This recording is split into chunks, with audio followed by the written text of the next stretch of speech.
After all, we've got Fraser Patrick versus Andy Finnegan here in round one of the fifth and final.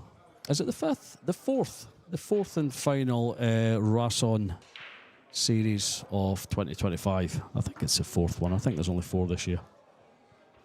Correct me if I'm wrong.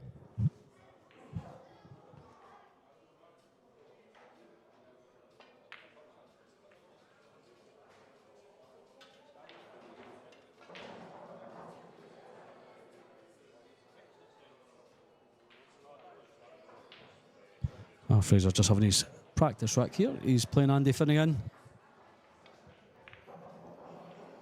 This is going to be a tasty match. If you watched the last match there, how good was that? How unlucky was Graham to miss that 7? It was dead straight.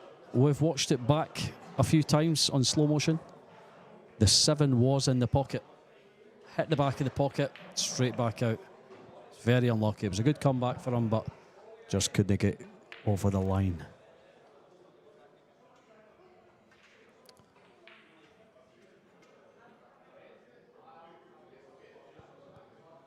Some other scores at the moment. Match is going on. Andrew Betts v Gio Edgar. That is 0-0 there, just starting off. Alan Brown is Hill with Jake Dillon. Newler 7-7 there on table 15. And Frank Hughes 6-4 up on Preston McInnes. John McClellan is 3-3 with Jinke. And Jack Moore 6-2 down to David Kadir.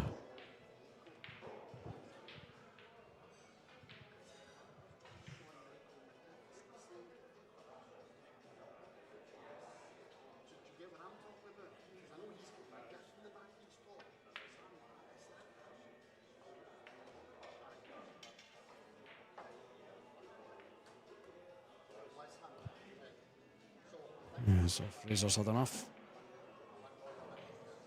practice. Oh, he's going to get another ball at the pocket. There he goes. Throwing balls into the pocket. He pots them for fun. Throws them in for fun. Let's see how funny his lag is. Yeah, he's won that.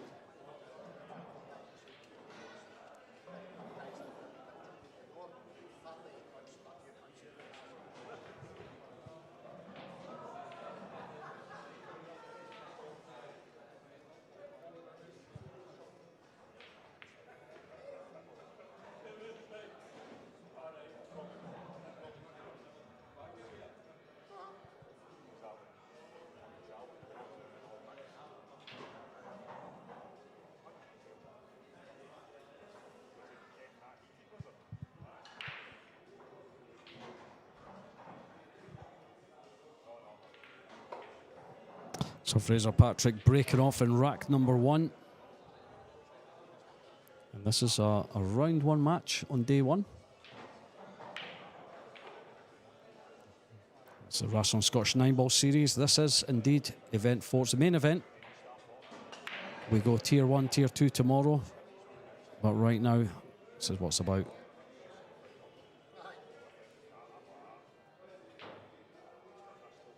And it'll be the top 16 will go into tier 1 and the bottom 16 into tier 2 tomorrow. I think that's how it's going to work. There's 32 players today.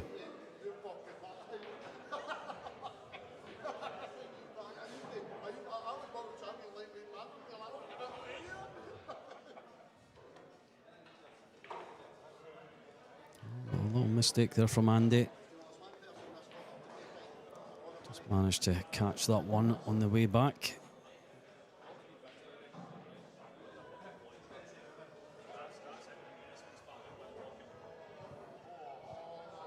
There's a half decent chance here for Fraser Patrick.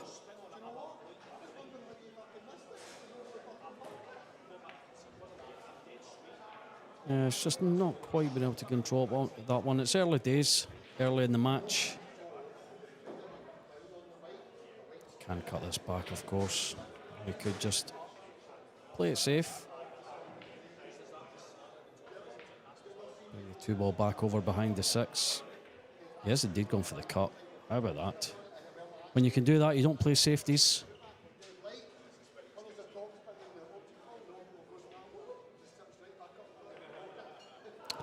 Now does the 4 pass the 6. Cue ball will be coming down this side of the table unless he can screw off that side rail back across for the 4 in the bottom right. Oh well, that's what he's tried to do, but he's missed the 3 ball, unfortunately. Fortunately for Andy.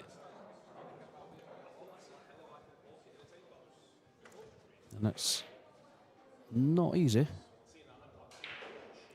Thanks for joining us, guys, on the comms. Thank you, Andy Morris. Appreciate that. It was a tough one against Alex. 2 years were potting well, and we were also missing pretty well. So it was a fairly even match all the way. Oh, that's a great shot. Now, does the 6 pass 8? I'm sure it does. The 8, sorry, the 6. Does the 4 pass the 6? There we go. I'm getting excited because Andy Morris is on. Okay, 4 does pass the 6.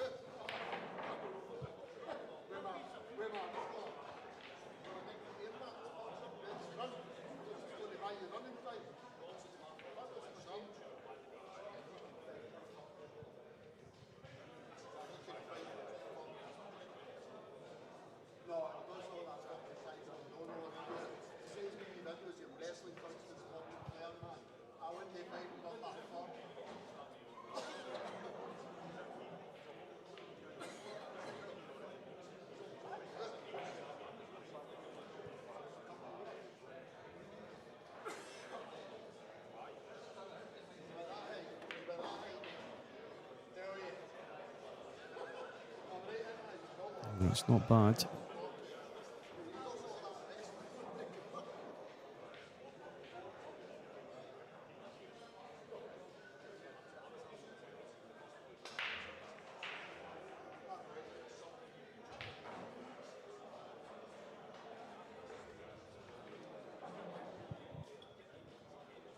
So nothing too difficult here for Andy. Should be taking this first rack.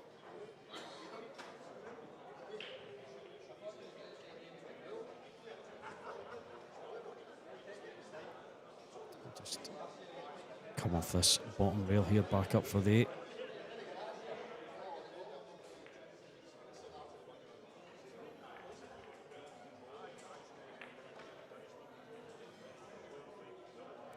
A little bit further than what he would have liked.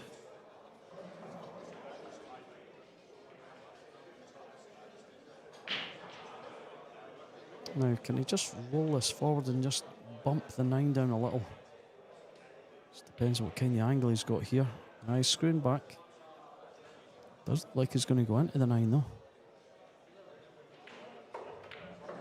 He's just managed to avoid the 9. Very well done. What a shot that is. That's pretty good.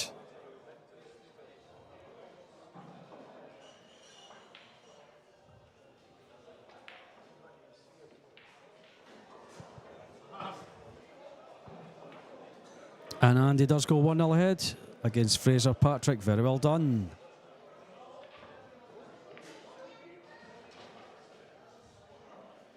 So some other scores. A match is going on just now. Andrew Betts is 1-0 up on Gio Edgar. Frank Hughes 6-6 now with Preston McInnes. And John McClellan's went 4-3 up on Jinky. David Kadir on the hill against Jack Moore, 7-2 there. And Adam Smith and Stephen Capaldi are just kicking things off on table 15.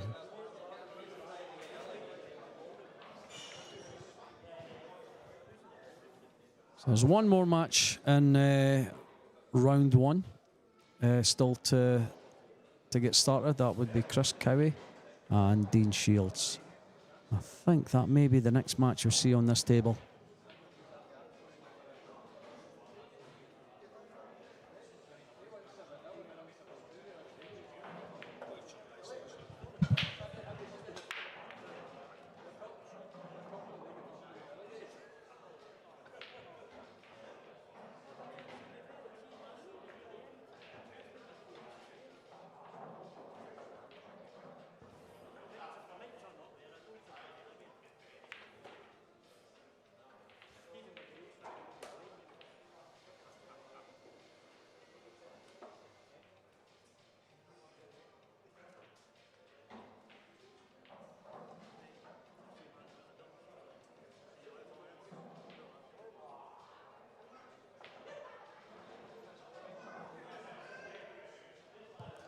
So we're joined in the commentary box by Graham Hamilton. Someone managed to make his way in. Graham, I touched on your match there. You touched on? Yes, we touched on your match. I touched on the match, okay. Yeah, we were talking about it. You were very unlucky. I was saying how we watched it back in slow motion. The ball was in, it hit the back of the pocket. Well, I think first of all, I didn't deserve to win. I played absolutely awful. Certainly for the first 45 minutes in the match, I was terrible. And Kev just kept leaving me straightforward runouts, so that's the only way I kind of stayed with him. So yeah, no, I definitely didn't deserve to win. But yeah, no, looking back, it's the fact that I've had a straightforward 5-ball run out to win the match. I could have landed even just a tiny bit left or right at that 7-ball, and I've landed dead straight. But what makes it worse is I couldn't draw it back because the 9 was in the way. Yeah, it was unbelievable. But I've put a ton of side on it. I think it was bottom left-hand side was what I put on it to try and avoid the 9. And it's actually that spin and the power I've put on it has actually kept it out of the pocket. Yeah, I did make the pot. I did make the shot, and yeah, as you're saying, Dave, we looked back at it, and it did hit the back of the pocket. Yep. But yeah, no, as I say, look, I didn't deserve to win the match, so I'm not too gutted. I'll take away the things that I need to learn, and that's that. But anyway, you won your match, Dave. That's the most important thing. Yeah, it was. I mean, it was tough. Alex, he's a good potter. Yeah, he can just get down and clear a table, no problem. But then other times he's pretty much like myself. I mean, I kind of compare it with my own style of play. He can pot some great balls, and then he can miss some absolute sitters. Balls over the pocket. See, like where that one was. That was my 7-ball, and I overcut it. Oh. And then Heppy potted it, and then he overcut the 8, an easy 8 into the middle. Yeah, it was incredible. It should have been my rack, then it should have been his, but I won that rack. I think that was to go 7-5. That's and good. Yeah, I had a good clearance in the last rack to win the match. So yeah, I was happy with that. I did speed up though. You know, it's changed my style of play. I felt I was playing, just thinking about things too much. And not thinking about the easy shots. That's enough. Not your style, Dave. You tend not to think. That's, if anything, that's sometimes your downfall, is you don't actually think. Yeah, well. But that's good. Anyway, we got through. We learn our lessons, don't we? That's the thing. Chris Cowie is withdrawn. Yeah, Chris Cowie's just withdrawn. I was saying that could be the next match up on this table. Chris Cowie's somehow not managed to make it today, so hope everything's all right there with Chris. So Dean Shields goes through to the last 16. It's a couple of tournaments now we've not seen Chris, so yeah, hopefully he's doing all right. Good guy and a bloody good player as well. So here we go, Fraser Patrick 2-0 down, he's under pressure. This is a bit of a local derby, of course. These guys, good pals, practice partners. Yeah, Fraser will not like losing to Andy. He will not enjoy that at all. And it's good to see Fraser getting tested. You know, he can steamroller through the field, no bother. We were watching him yesterday doing some drills. You know, some of these drills were tough, really tough, and he was getting down and clearing them, no problem. He was, yeah, they were. I mean, for me, they'd be impossible. Like, I was looking at them thinking, it's impossible. Yeah, but no, he was running through them. The thing is, he's got that silky smooth cue action. And I keep saying that every time I commentate in his matches, and he's called me out for that as well. But it's silky smooth, and he can rely on it. That's the thing. So it doesn't matter how hard the shot is. It's a reliable, defendable cue action. Yeah, and it's something that I desperately need. Yep. Ditto. Well, I've just cursed him. And he's left a shot. This is a chance for 3-0. Don't forget, Andy Finnegan was 8-0 up on Phil Burford, or was it 7-0? I think it was a past Rasson event. He was 7-0 up on Phil Burford. And Burford came back to win, did he? Oh, I can't remember. Yeah, you're going to have to remind us about that. No, I think Andy won that one, actually. I think Burford brought it back to 7 each. And Andy managed to see off the last rack. Was this a previous Rasson? I think so, yeah, I think it was. Either that or the Scottish Open, but I'm pretty sure it was a Rasson. I'll see if I can find that result. I think it was Andy that won that one. Andy's a good player. He knows his way around a table, no problem. He's been playing all his life. And again, speaking about a dependable cue action, that's something he definitely has. He did lose to Phil Burford 8-3 in July. That's right.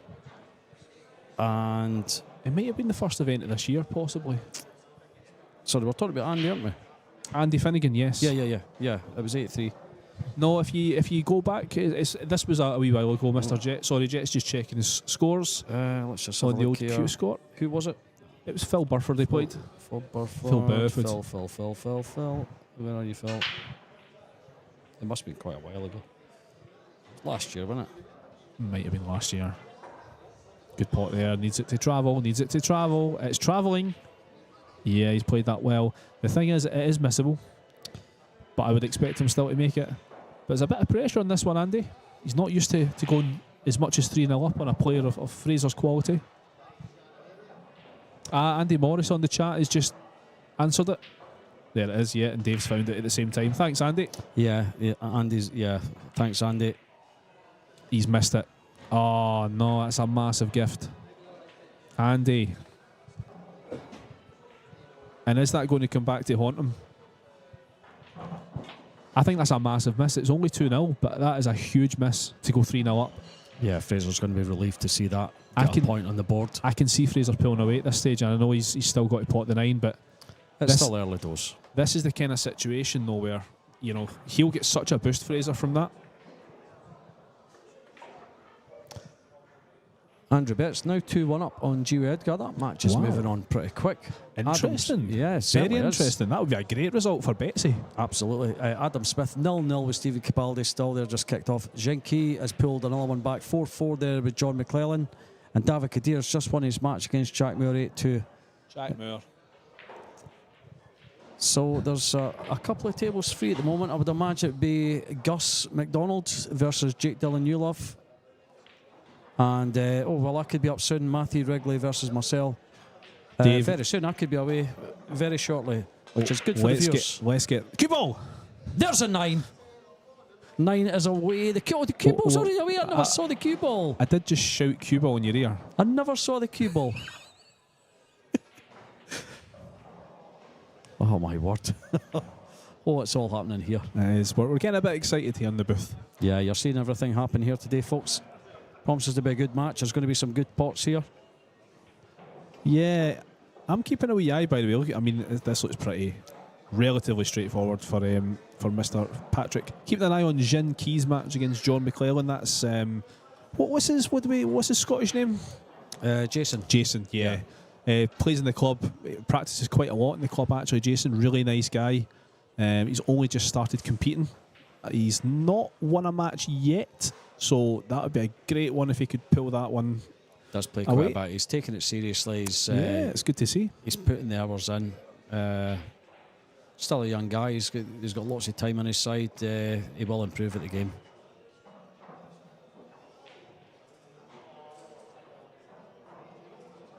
Right, so Fraser's got a little bit of angle on this 4 ball.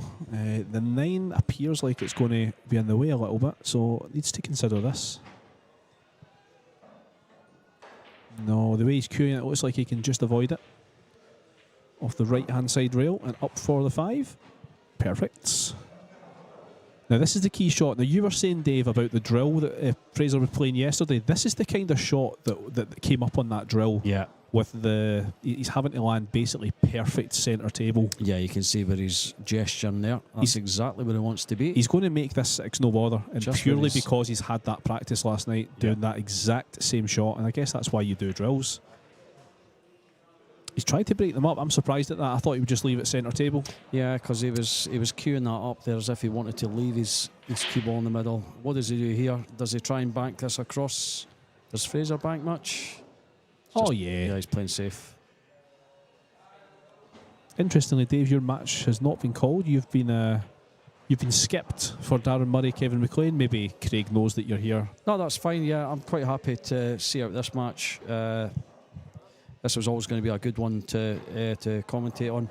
I'll tell you what will be a good match up here next. I would imagine would be Alex Sanderson, Dave Marque, or Phil Burford v Frank Hughes. Either or of the matches would be very good on this table. So Frank Hughes came through that match, and that was a tough one, a tight match with Preston McInnes. Preston McInnes, yeah. I thought I recognised it. Is that Morgan's brother? No idea. I'm not. He looks kind of like him. I'm not privy to the 8-ball world. Oh, Richie McDonald's withdrawn. That's a shame. Yeah, there's been a few withdrawals, unfortunately. Yeah. Big Tudorall, Vinny, Richie, JJ. Vinny's playing GB9 this week. It's a shame that he's forfeited his match. It's good match practice. It is against Burford, but he's probably just thought, stuff it, I'm not turning up to get drilled. The thing is, he's got the game to actually give Burford a good game, but He definitely has. He definitely has. A very good player, Vinny. it is interesting the amount of times you do see these guys like Burford and Adam Smith getting buys.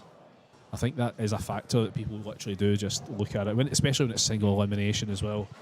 They look at it and they think, nah, I can't be bothered. You can always be bothered. I can, absolutely, man. If you love your 9-ball, you can always be Absolutely. bothered. I'll play anyone.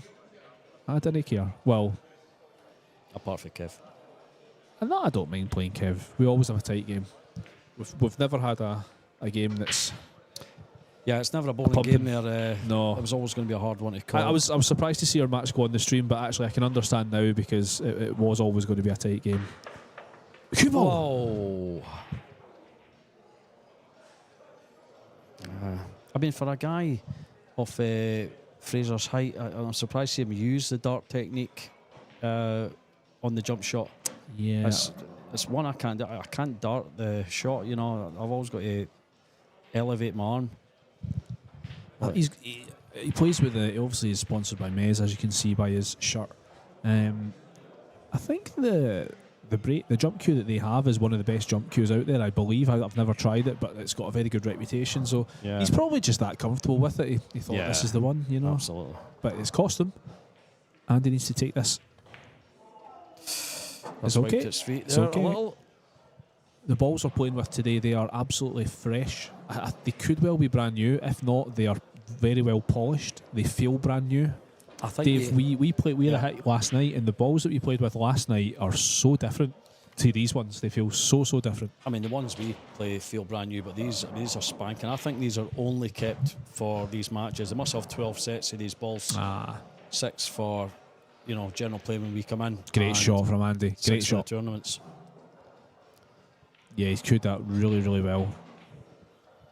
So, barring any disasters, Andy Finnegan will be 3-1 up on Fraser Patrick. And there it is indeed. The 9 is down, and Fraser is 3-1 down to Andy Finnegan. Joe Edgar pulled one back against Andy Betts. It's 2-2 there now. Adam Smith is taking the lead against Capaldi. That is 1-0. And John McClellan is 5-4 down to Jinke. Darren Murray, Kev McLean just kicking things off on table 14. So there is a table free just now. I think we may see Gus and Jake up next. Gus McDonald, Jake Dillon Newlove.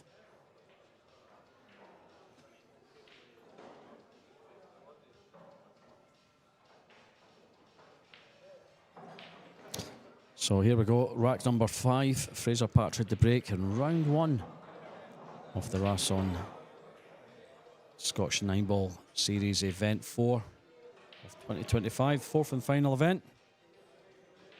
And this is the main event today. Does of course split into tiers tomorrow, tier 1, tier 2. I think it'll be 16 apiece, Graham, am I right? There's 32 playing today. I would imagine it would go 16. Or will they go? No, they'll do what they did the last event. It'll be 8 for tier 1, I think. Yeah, the quarterfinals. 8-24. Yeah, fair enough. And it'll be a slightly bigger tier 2. So, I mean, who's going to be in tier 2 already? Let's have a look at this. So, Tudorall, Alan Brown, John McGinn, Alex Hepburn, Marco, myself, Vinny, Preston, Richie McDonald. That's kind of... Actually, hold on a minute. Richie wasn't meant to be playing anyway. He actually said that he was... Right. He says he couldn't play. So cue ball's going close here. It's okay. JJ Fall. I don't know if JJ will be in tomorrow. John... Oh, no, that's not finished, that match. Sorry, John. Jack Moore will be in tier 2.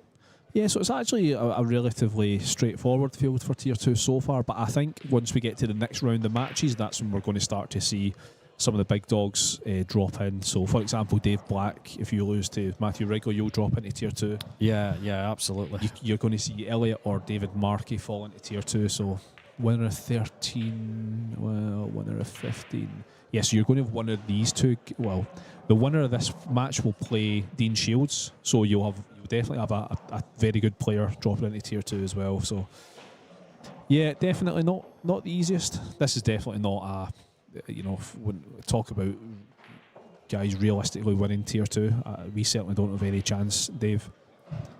We always, when we think about tier 2, we always think about the GB9 way of doing tier 2, because that's just the terminology they use, but this is a different style of tier 2, where it's not really to do with ability, it's based on where you finish in today's tournament. Yeah, I think 16-16 may be a better split. Yeah. But then again, that would put me in tier 1 tomorrow. Is that right? Maybe, not sure. Players? Yeah, okay. It's going to be tough wherever you finish. So speaking of tough finishes, we've got the 7-ball to negotiate off the top rail here. Yeah, so his position here is going to be key. I think it'll just give him a little bit of angle. Not going to be too bothered, really. That's not ideal. It's far from ideal. He's queuing over the 9, which is going to be hard enough. He does have a little bit of angle, though, so it might work out. Right. He can probably draw between the 9 and the 8 here. I think the fact he's a lefty helps. Yeah, he's okay. He's okay. It's good. Yeah, I think you're absolutely right, David. Yeah, a wee bit short, but I think he'll be fine. It's going to be hampered by the 8-ball here. Could actually see him. I mean, for me personally, I'd play this with the left-hand side and go top rail, side rail, bottom rail, and back up. You could just play it maybe top right, and just come down one rail. That's not a disaster by any means. Yeah, no, definitely not. It's definitely not how I would have played it, because the cue ball's naturally coming away from the 8, whereas if you hit it with left-hand side, it's coming off the side rail and going back to the middle. So I don't know. He knows better than me, though. There's no doubt about it. And he's probably going to try and go behind the 8 with the cue ball here, I would say. 7 on the bottom rail. He's overhit it. Yeah, he's going to leave a shot. He's left a shot here. Oh. Gee, would you have went for the bank there? No, absolutely not. He's hit the right shot. For me, he's hit the right shot. I know you'd go for the bank because you're a very attacking player, but no, I would definitely try and do what Andy did there. I did make 2 or 3 shots like that today. Pretty confident with these shots, but if you miss them, that's the problem. You've left it.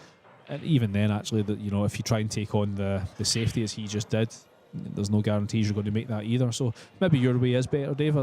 Yeah, take a chance. Yeah, you might get lucky if you miss it. Look at that pause. Love it. Love watching it. I'm sick of actually saying it, but I do love watching Fraser's cue action. I could watch it all day. So there you go. Fraser pulls one back. 3-2 down over Andy Finnegan. I think Andy will look upon that as being another slight gift. He should have had him tied up, or at the very least he should have had that 7 in a position on the bottom rail where it wasn't potable. Yeah. Speaking of tying things up, Adam Smith's looking to tie things up early against Stephen Capaldi. That was 0-0 a little while ago. That's 3-0 to Adam now. Gio Edgar 3-2 up on Andrew Betts. And Jinky 6-4 up on John McClellan. So Jason running away with that one there a little. Kev McLean, Darren Murray still to... Don't know if they've started. They have started. They're at the table. Kev's at the table. Just no score yet. So breaking in rack number 6. So Andy Finnegan. 3 racks to 2 up.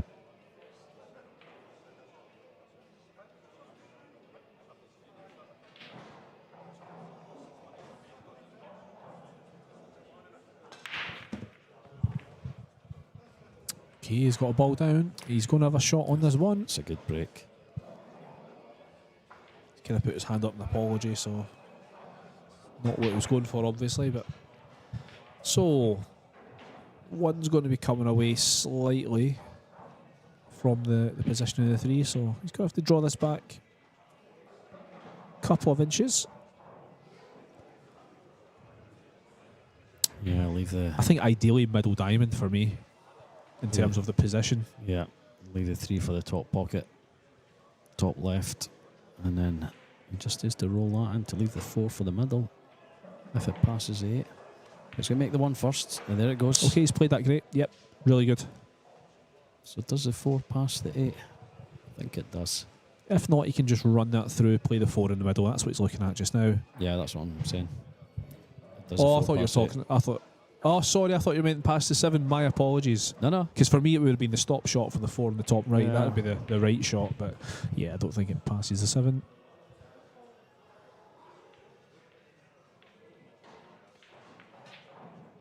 Lovely, lovely. Well, not actually, far enough. it's not that lovely. It looks like he's either dead straight or he's on the wrong side. See, if you're not perfect here, do you play the 4 onto the 8? It's quite a big pocket. It's definitely a decent shout, really, because then that 4 comes down towards the bottom right-hand pocket. Yeah. The cue ball doesn't really go anywhere, so I mean, yeah, it's definitely a decent suggestion. For once, you've actually called a shot pretty well. Thank you. Yeah, just a pity I can't pot them very well. But anyway. We've got Jack McGee on the chat. Great to see you, Mr. McGee. Looking forward to GB9, pal. Couple of days away. Oh, he's playing safe. That's interesting. There is a big gap there. There is a big gap, but he's okay. He's played it well. I think he can just snick the 4 here. You think so? That looks full ball to me, Jay. That looks full ball to me, sir. Could be right, Jay. Could be right. Yeah. So he's going to come off the top rail here. Looking to just kick the 4 down table, leave the cue ball. Oh, he's missed. Wow, I did not expect that. Great shot, though, from Andy Finnegan. He's doing well to buy himself opportunities here. Yeah. Yeah, good move. Yeah, Jack McGee, good to see you, sir. Your fan club have been on the chat as well. Yeah, I see that. Yeah, they were on pretty early. I think they're always looking for a look at their favourite guy. Always looking for members to join as well. Jack, check it out, folks. Absolutely. Jack, we'll need to get you on the comms for GB9, sir. I can't be bothered doing it myself. And Dave, for some reason, hates GB9. I don't know why, because you would have the most amazing week of your life. I've never said I hate GB9. You would have a great week, but you refuse to even consider it. You're a strange man. I've never refused to go to GB9. So yeah, no, it's just never been the right time. I will go. Normally Marque gives me a wee bit of a hand, but he's been a bit of a weirdo and not coming to GB9 either. So yeah, I need to get you on the mic, young Jack. So here we go, Andy. Drawing this one back. Needs a bounce. Bounce. Which is not... it's not ideal. Not ideal because if the 6 was the other side of that middle pocket, it would have been absolutely fine. But the problem is he can't hold for the 6. Maybe he can. If he was to put left-hand side on it, he could maybe kill the cue ball against that side rail and leave the 6 for the middle, but I don't think... Yeah. Andy Morris asking a question. Go to jmfc.com. He's played this well, He needs to avoid the 8. He's not. Sorry, I was just giving Andy some instructions there. jmfc.com, you'll find all the details there, Andy. Couple of scuddies as well.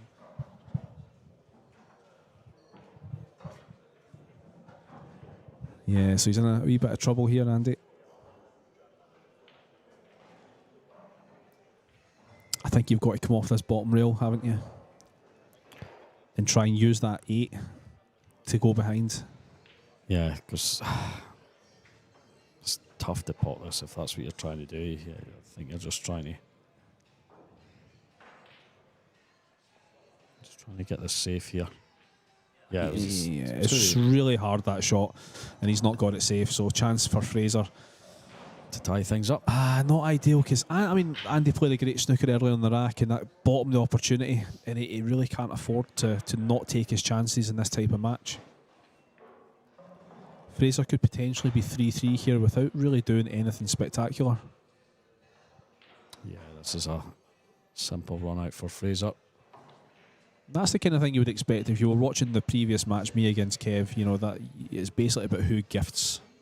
You know, who gifts the least, really. But these guys, it's all about taking your chances.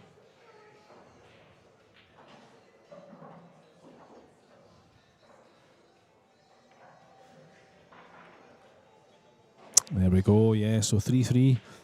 Andy won't be happy with that one. And we've got Jason Jinke on the hill for his first ever win on the Rasson Tour against John McClellan. That is going to be very exciting. Yeah, he's going to be feeling good about that one. Like we said, he puts the hours in, and he's got his just reward if he gets over the hill. Gio Edgar, 3-2 up on Andrew Betts. Things have slowed down on Adam Smith, Stephen Capaldi's match. That's still sitting at 3-0 there. And Kev McLean 1-0 up on Darren Murray. So we've got 5 matches going on just now. Yeah, Adam Smith off to a flyer there against Capaldi. 3-0 for the big man. You can see him just enter your screen there on the right-hand side. He's one of the favourites for this one. Dave, you and I were looking at the draw earlier on. We were looking at how it was sitting, and we noticed that one particular side of the draw is quite top-heavy. I think it's the bottom side of the draw. You've got Elliot, you've got Phil. Who else? I can't remember. Elliot, Phil, Fraser Patrick. They're all on the bottom half of the draw. On the top half, you're really looking at Adam Smith, Gio Edgar are kind of the main players there. Yeah. Maybe Jake, actually, Jake Dillon-Yulov. I think he's top section. So, I mean, there's plenty of talent in this tournament. That's the thing. There's only, would you say, 32 players? Yeah. 32 players, and look at the calibre of these players that are here. Adam Smith, sorry, I'm just going to run through these names. You've got Adam Smith, Stephen Capaldi, Gio Edgar, Jake Dillon-Yulov. You've got Phil Burford, Elliot Sanderson, David Black, Fraser Patrick. Yeah, Jake Dillon-Yulov was, I think he was quite, yeah, cue ball's in. He was quite a bit down against Alan Brown. Looked like Alan Brown was going to come through that one, but yeah, Jake held his nerve and got over the line. So cue ball down, along with the 1 and the 2. And again, just like I said, Andy needs to take his chance. He wants to be perfect on this 4 here to draw back down for the 5. Uh-oh. No. He's okay. That's he's pretty okay. good. I thought he'd overhit that a wee bit. Yeah, he's ideal there.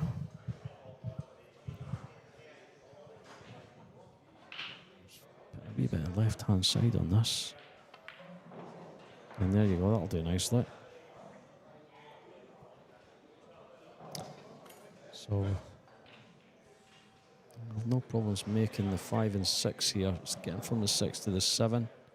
It's got to be absolutely spot on with his position on the 6. Is he drawn right back? I thought he was drawn back there. I thought he was going to try and play for the 6 in the opposite centre pocket. He's got an angle here, come round a couple of rails, 2 or 3 rails. So he finished mid-table for the 6 ball.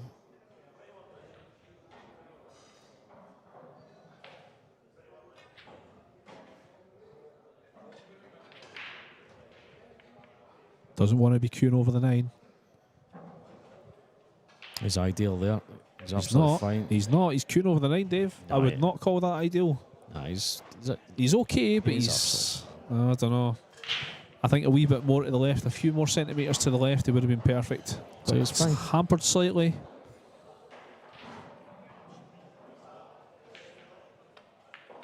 Okay, sorry, you're right. No, I think the hamperedness has come into play a little bit, because that's a poor shot there. Yeah. I think, Dave, I know you'd go aggressive because you just do not play safe at all, but for me, you've got to tuck the cue ball behind the 9 here. Oh, yeah, definitely. Would you do that? You'd go for the combo. No. If you miss the combo, you're leading. Although, admittedly, I did go for a 6-9. I think it was a 6-9 combo against Alex, and I did miss it. And it was fairly similar. But that's what you've got to do, and he's got his reward there. Yeah, that's decent. That's decent. Because there's no way Fraser's can jump this. He's obviously got to play off a rail or 2. He's going to play off 2 rails. This is tough. Oh, Dave, you've been called. Okay, folks, I've got to leave you. Leave you in the safe, capable hands of Graham. Good luck, Dave. Thank you very much. Enjoy. Get him battered. That's what we want to see. And we'll keep in touch with Dave's score as the match goes on. So unfortunately, you're stuck with just me yammering on. So yeah, keep me company if you can in the booth. Give me some comments. Okay, what a tester this is for Mr. Finnegan. This would be some shot if he makes it. I mean, the fact he's having to jack up like that as well.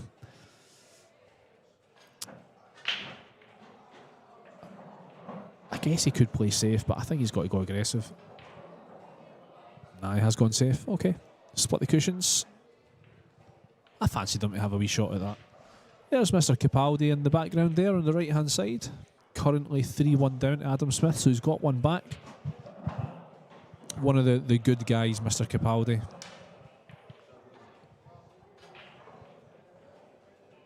Someone who's had a heck of a lot of success in the past, a wee bit before my time, but I'm very aware that he is a very successful player here in Scotland.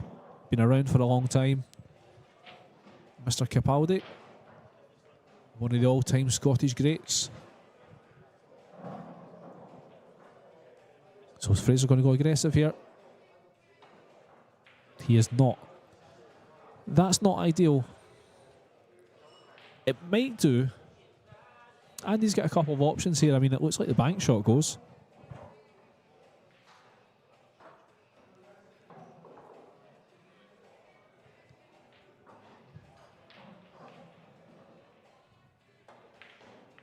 He's attempted it. He's missed it. And it's missed the middle as well. Now, the good news for Andy is that cue ball's landed very nicely on that rail. Suddenly, this is a missable shot. But if you ever wanted anyone to cue a shot like this for you, it would be this man at the table. Yep, played at a really good pace, giving the pocket every opportunity to accept it. I just kind of feel like Fraser's really not been in control of this match at all, but somehow he finds himself 4-3 up.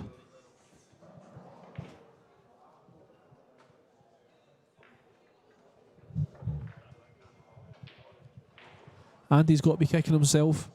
He's had a couple of chances. So Andrew Betts, he was 2-1 up in Gio Edgar, but not anymore. He's 5-2 behind.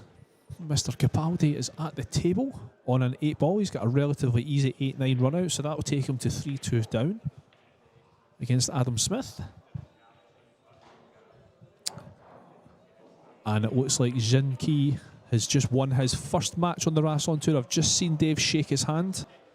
He's got a massive smile on his face. I'm going to go and congratulate him, so we're going to be quiet for a wee second in the booth as Andy breaks off.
Okay, here we go.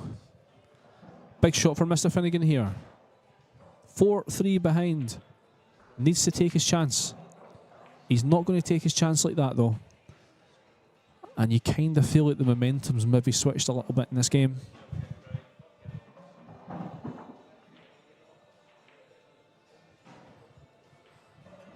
So Fraser's going to have to try and land between the 7 and 9 to come back up for the 5 ball. Natural path to the cue ball, though, is going to be taking it towards the right-hand side of this table. So it's probably going to have to put a little bit of right-hand side on this one. just to try and keep it in line. He's ignore me. He's gone for the absolute opposite into the bottom left. Great shot.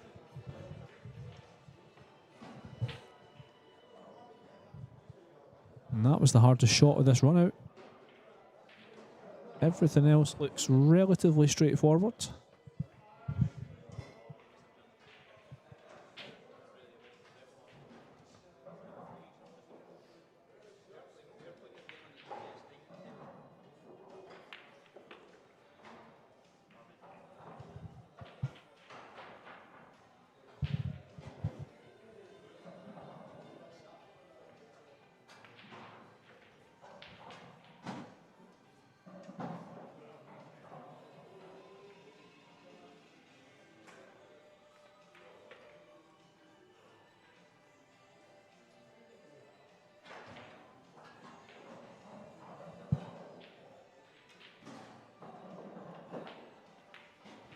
There it is.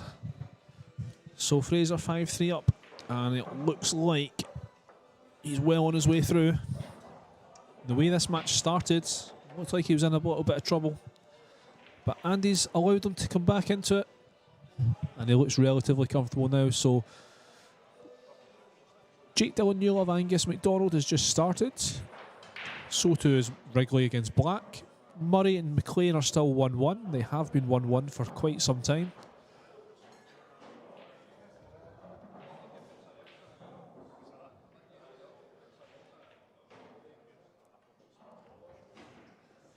Okay, here we go. So Fraser 5-3 up, breaking off here. One of the favourites for this tournament. Understandably.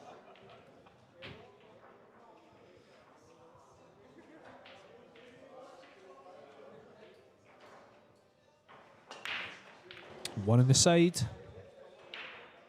He's not going to have a shot in the two though.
Okay, Finnegan takes that one away.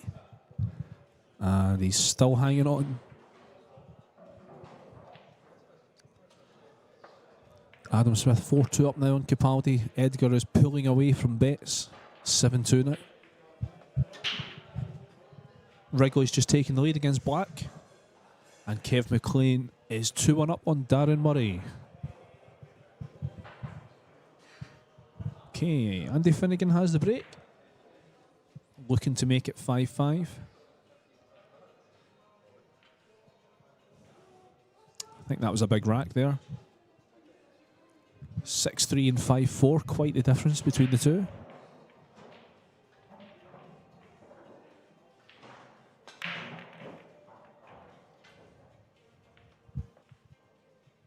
Oh, that is not bad at all. That is not bad.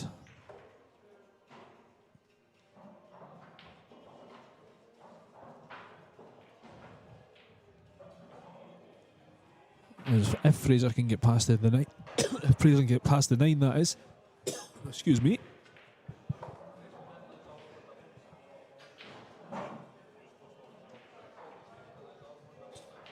Looks like there's a little slight angle on this one, just making it a little bit awkward. Just electing to take the harder shot on the 2. That's fine.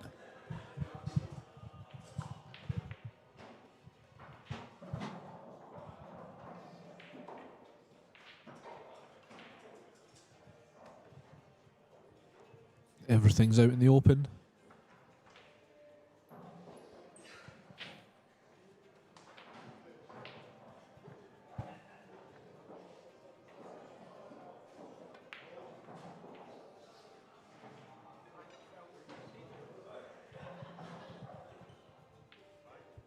Darren Murray's just levelled at 2-2 against Kev McLean.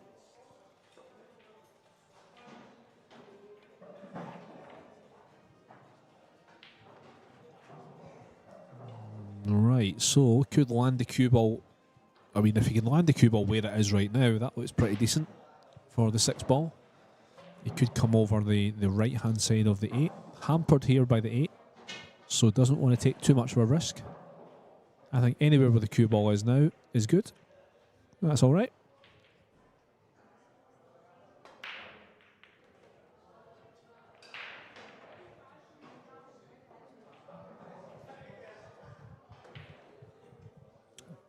Perfect.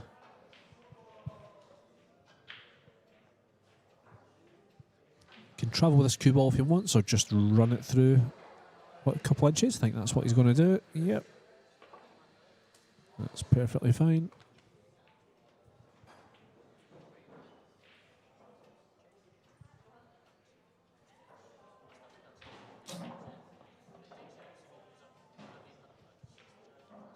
Hasn't landed perfect, but this will be good enough. There it is. 6-4.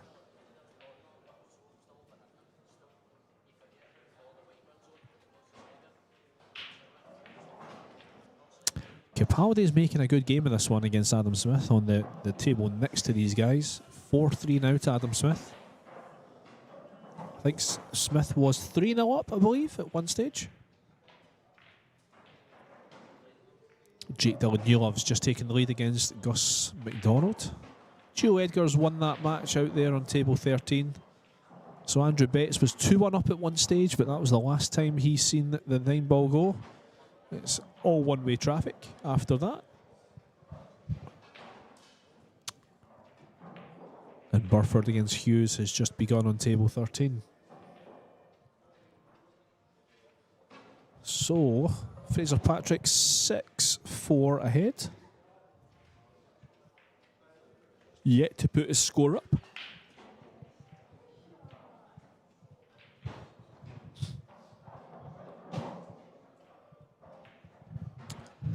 And you feel if he gets this rack here, it's as good as over.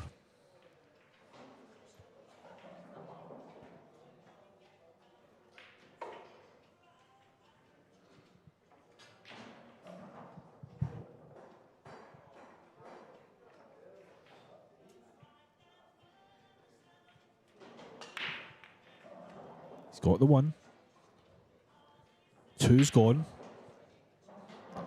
A bit of a half shot on the 3. I would expect him to go safe with this one. Quite a relatively straightforward save here. Cue ball on the top rail, 3 on the bottom rail.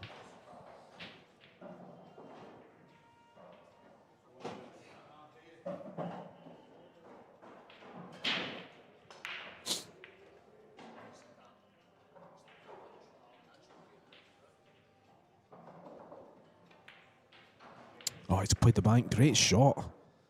Very good shot. Very aggressive.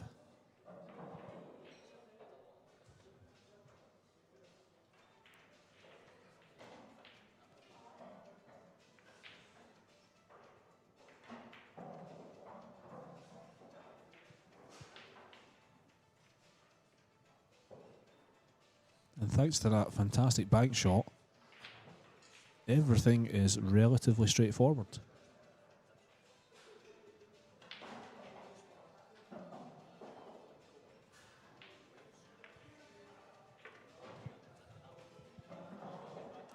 A wee bit straight on this 6.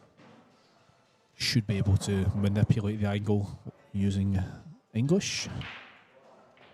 A little bit of left hand side there to bring it up past the 7, just like that. Capaldi's levelled it at 4-4 against Adam Smith. Excellent stuff, and what a win that would be for Mr. Capaldi if he can pull that one off. Not surprising, but a fantastic win nonetheless.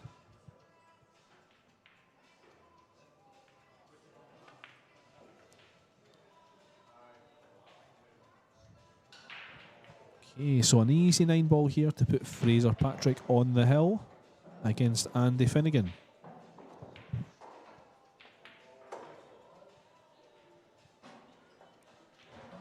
So this one is as good as done, I think.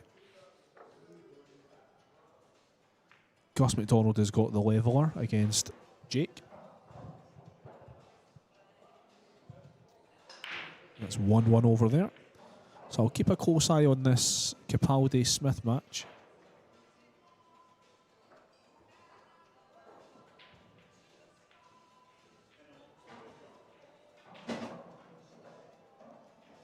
Wrigley's just gone 2-0 up on David Black. Come on, Dave.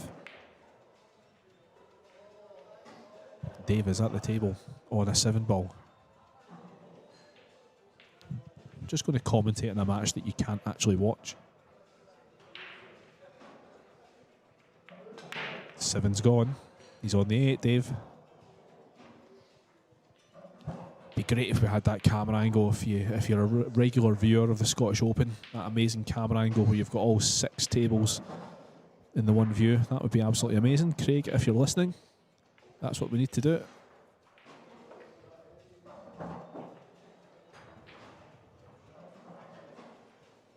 David Black's in a bit of trouble here, I think. His cue ball is literally in the pocket. I don't know what happened there. Yeah, and he's made a mess of that one. Okay, back to the main table then. Fraser Patrick with the ball in hand on the hill against Andy Finnegan.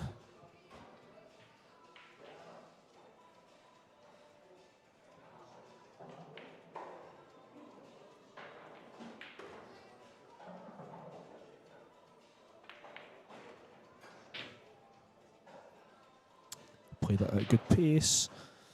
Well, that's a bit of a funny angle actually on this 3 ball. If he pushes it forward, the cue ball's naturally going to land on top of the 4 ball here. Might just need to try and punch this in. Just like that. It's going to land straight. It's a problem when you're punching the ball like that. It's a little bit harder to control the path of that cue ball.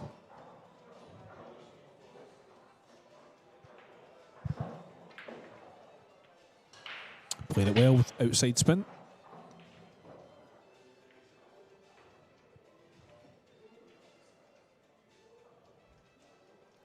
Just wants to land centre table for this one.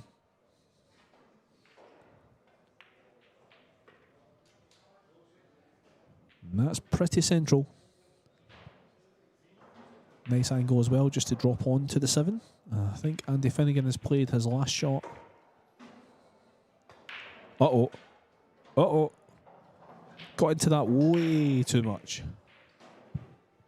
Not only is this a tough pot, but look at where that 8 ball is. Hard to cue this one.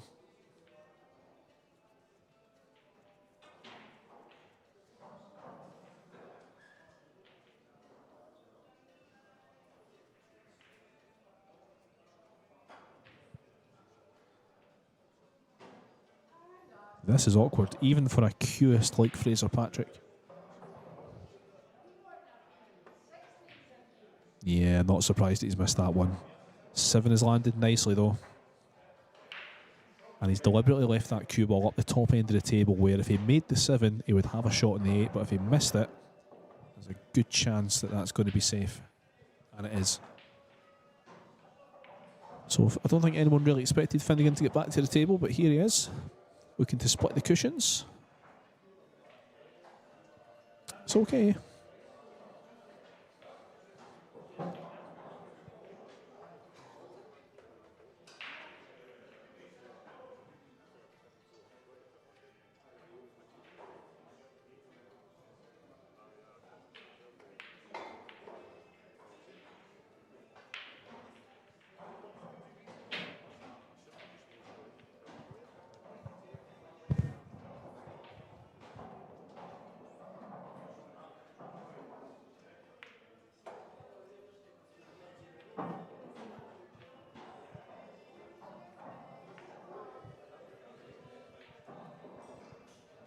It's a decent shot there from Fraser. There's no point in getting greedy and trying to force something that's not there.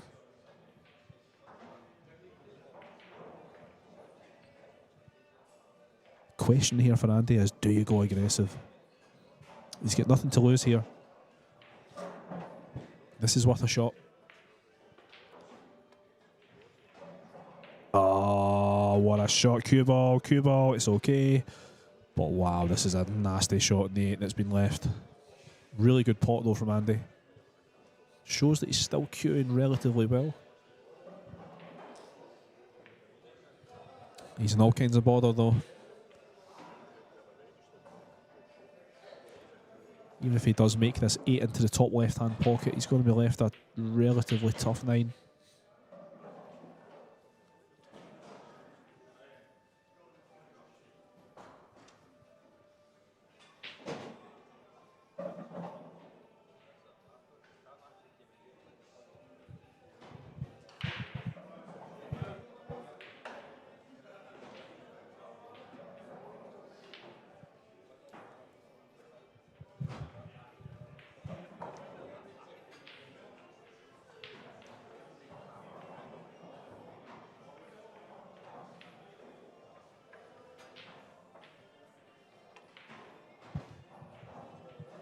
Where's it going to land? I can see what Andy did there. I think the shot to the top left was going to be a very hard pot first of all, but then to get shape on the 9 even harder. So he's tried to cut to the middle, and that way he's got a good chance of getting on that 9 ball. Really hard pot though. So this 8 really to win it, and he's missed it. Surprised at that. Is he going to flick it? Is he going to flick it? Where's it going? Oh no!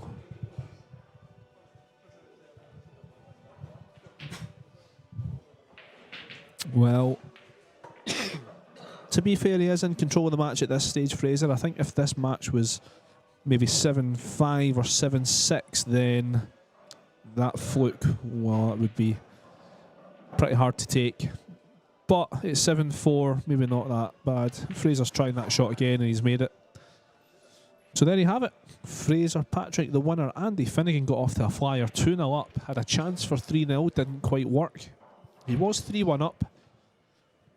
But to defeat a player of Fraser's calibre, you need to take your chances, and Andy didn't quite do that today. But a decent performance nonetheless. And he'll have a great chance to win Tier 2 tomorrow. Number 3 here for Fraser. Perfect. You've nailed it. And that little miss is now out of his head. He's sorted that one out. So let's see what else is going on around the room as we get ready for our next match, which is going to be Elliot Sanderson and Davy Marque. Very good match. Davy Marque capable of beating anyone on his day. So, we've got a thriller on table 12 at the moment. Adam Smith and Stephen Capaldi is 5-5. Smith got off to a flyer, but Capaldi, he's showing his grit. Jake Dillon-Newell 2-1 up on Gus McDonald. Wrigley is 5-0 up on Dave Black, unfortunately. Nobody's happy to see that. Darren Murray 4-2 on Kev McLean. Burford and Hughes is still 0-0. It has been for quite some time. Okay. Join us for the next one. A couple of minutes.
So we're on the fourth rack. Elliot Sanderson on the 3-ball here. So thanks for hanging about, folks.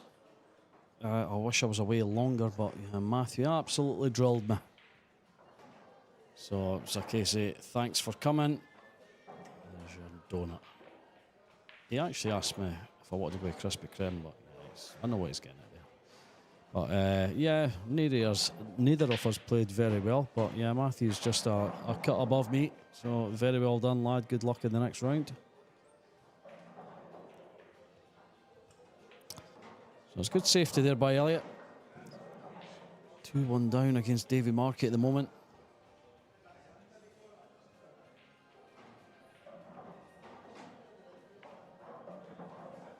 So yeah, he's looking at the 2-rail escape here. Yeah, he's just aiming for that middle diamond. Just a bit of run inside, bring it round. Yeah, he's just caught the 6 there, unfortunately.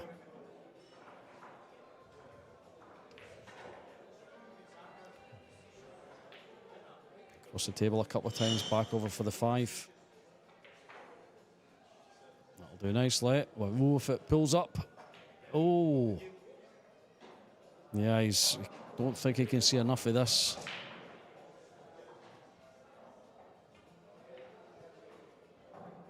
Have to play a lot of left-hand side on this. Try and get around that 8 a little. There we go. No problems at all.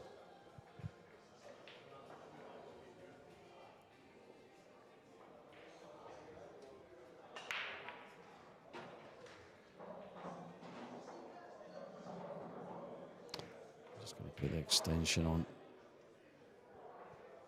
Extra bit of reach.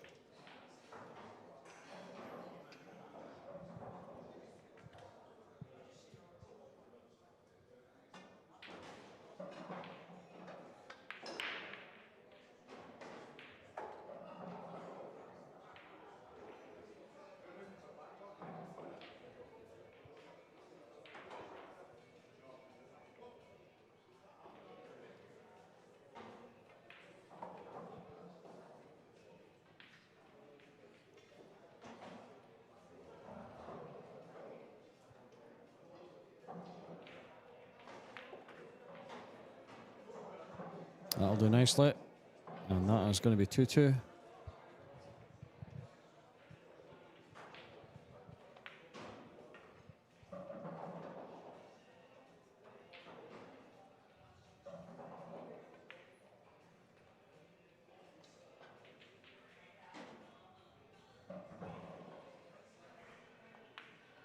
And there is indeed 2-2. Elliot Sanderson versus Davy Marque. This is the last 16 of the main event of the Rasson Scottish 9-Ball Series 2025.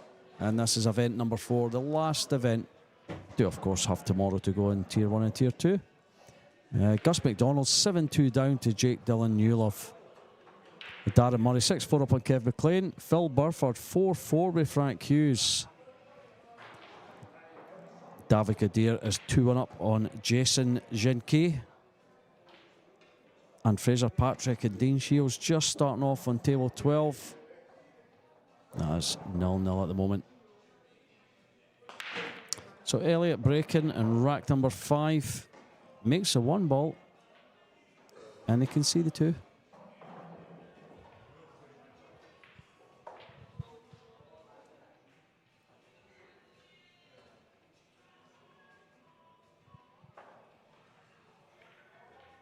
So that's where he wants to be with the cue ball. Seeing if he can get through the gap there. Just got to screw across the table.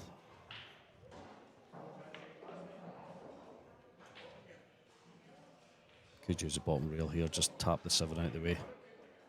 Well, that's went wrong. So just to safety, get a bit of cover behind the 7.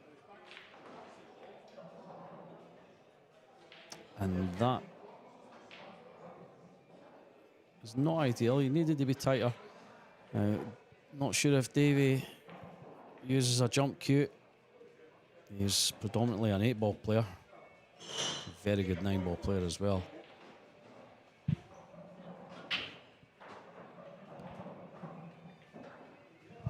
So just off the 2 rails. Let's hit that well. Where does it finish up though? Not ideal.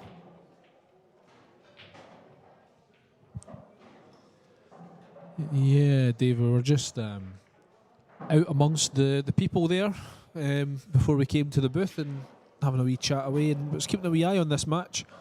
Elliot hasn't really woken up yet, by the look of things. He's not playing the Rasson for a while. Is this his first one this year? I would say so, yeah. Yeah, I think yeah, absolutely. He's been busy.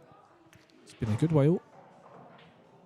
I think it's good that he's in it, though. I think there was 1 or 2 players that weren't too chuffed to see his name, purely because it's another very strong contender. But no, I think it's great. Brings up the standards. Absolutely. So the trouble he's got here, can he slow roll the ball enough to hold for the 5, or is he going to have to go right round? He's put left-hand spin on it, and that's why he's missed the ball. He's been lucky though. Look at this. Yeah, that's not great. Yeah, the left-hand side there to slow down the path of the cue ball. Oh, there's your answer there. Davey does jump. Very solid player is Davey Marque. Doesn't play 9-ball very often, but he's always very dependable when he does play. Never really seems to struggle that much. I thought he was going back for the playing cue there. I mean, it is an easy 1-rail escape.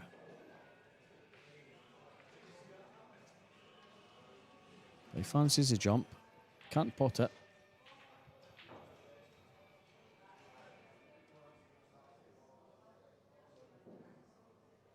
He's supposed to catch the edge of it. Oh, well, there you go. I mean, he's hit it full ball. That's not bad at all. Yeah, definitely not. I think the cue ball's going to go behind this 8 here. He wants to get it really tight, and he hasn't. It's a hard one to get tight, I think, Yeah. because he's having to hit that side rail and then check it back. Makes it hard. Yeah, Davey tapping the table there, so he won't be jumping this. Coming off of 2 rails again.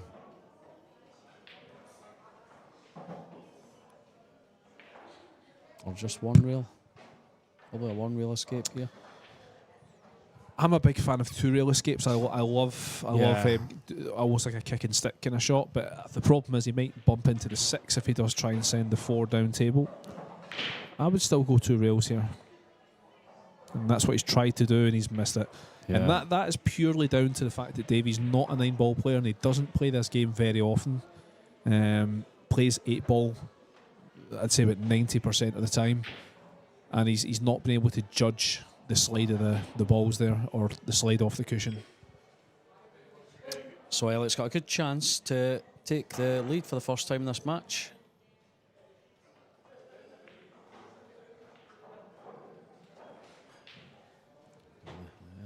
He wants to draw back to this side of the left-hand side of the 6. Let's say this side. It depends what way you're looking, isn't it? That's not perfect.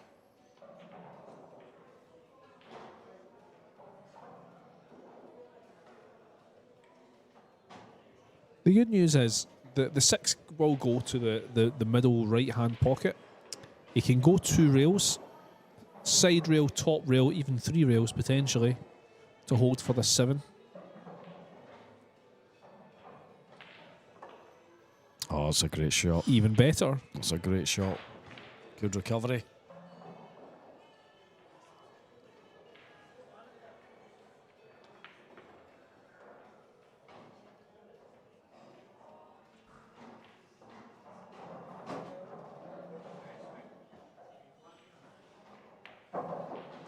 Ooh.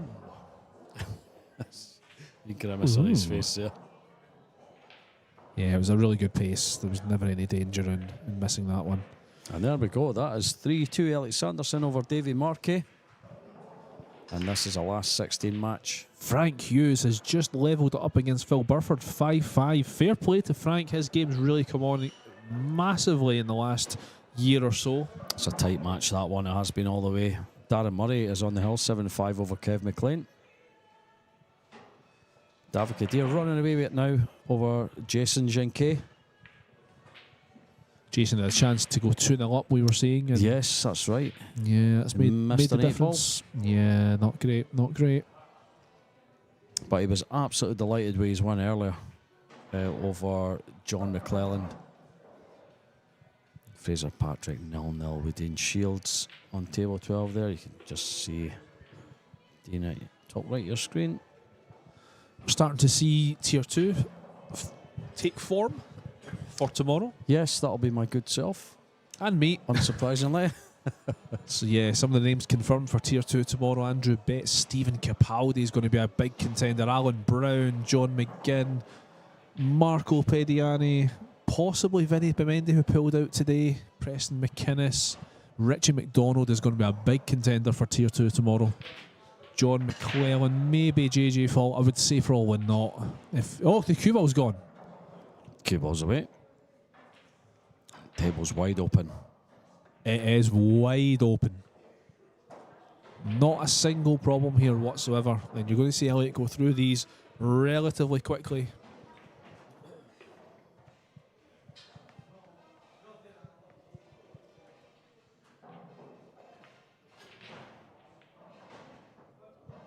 So this is the key shot in the rack. He has a little bit of angle. He's got a few balls to get past though. A wee bit awkward as well with his right arm there over the 7. He's going to top this one through, land on the right hand side as we look. Played That's it good. well. That's very good, very good. Frank Hughes has just taken the lead against Phil Burford. I take it that must have been a golden break because he literally just levelled things up there. Yeah. Oh, what a win this would be for Frank if he pulls this one off.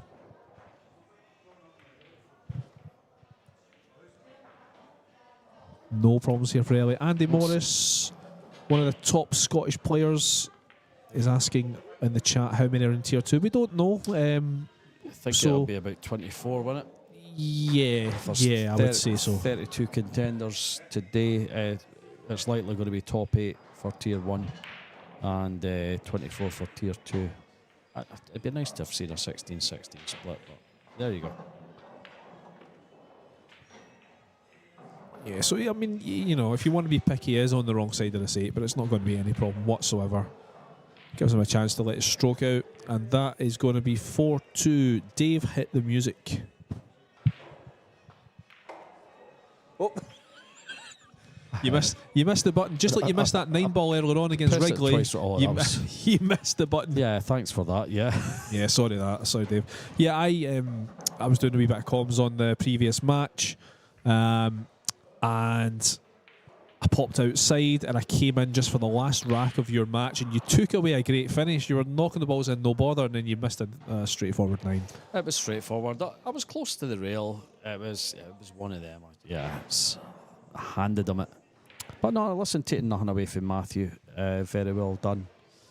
Thanks for the comment from Jim 9 Ball Pool. Appreciate that. How much to play in this event? So, this is the last event of this year, unfortunately, for the Rasson 9 Ball Tour.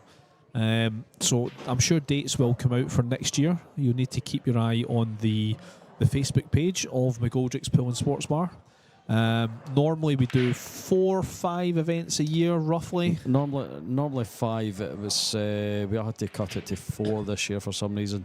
I think there was a clash with other events, etc. Yeah. Had to take it down to 4. So £400 was the full price for the 4 events. Yeah, so £100 event. To answer your question, Jim, £100 an event, and that £100 gets you entry to 2 single elimination tournaments.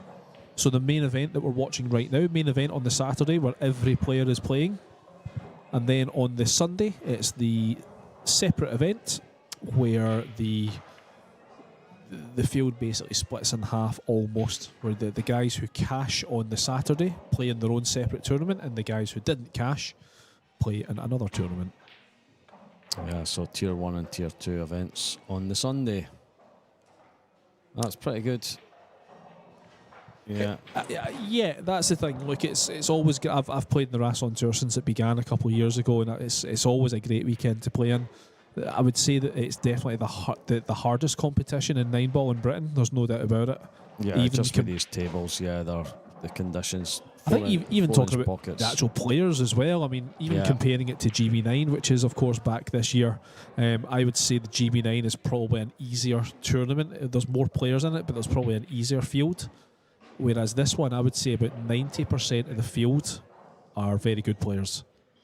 Yeah, so we've got the Bug. Thanks for joining us, Bug. The tier system changing for next year, he's asking. What do you think, G? So yeah, I mean, in my opinion, it should absolutely. I believe it's been looked at, but there's nothing about next year's come out yet. To be fair, we are literally just in September. For some reason, the Rasson events do end quite early in the year. So yeah, I mean, I'm sure in the next couple of months we'll start to see something come out. I know that there's been a few comments from the players regarding the structure of the weekend, so I know that that's definitely been voiced, and yeah, as to whether it's something that will be changed, I'm not entirely sure. For me personally, in an ideal world, I would prefer a double elimination over the whole weekend. I think this is a good format, but yeah, I think where we've maybe gone wrong is to name it Tier 1 and Tier 2. I mentioned earlier on, when you hear the term Tier 1, Tier 2, you think about the GB9 format where they base it on players' abilities, whereas this isn't based on players' abilities.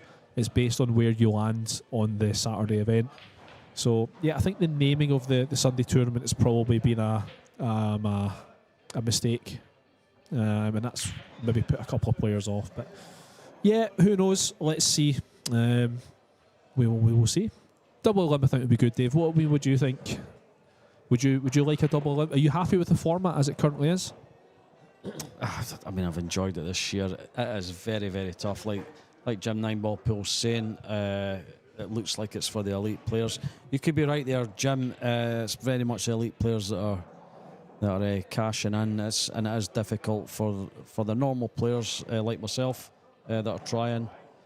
But Jim, I'm going to make a comment, and I don't know if I should or not, considering we're here at McGoldrick's, we're watching the Rasson Tour. But I'm going to mention it. Like GB9 is the British 9-ball tour, and it has returned this year for the first time, and it's been an absolute roaring success. It takes place outside of London, and I have to say that having played in the old GB9 and the new GB9, the new style that's currently on right now, there's a lot more average players that are playing in GB9 nowadays. So I think if you're looking to play 9-ball pool when it's not an elite level tournament similar to the one that we're watching, definitely consider GB9 if you want to travel as far as London.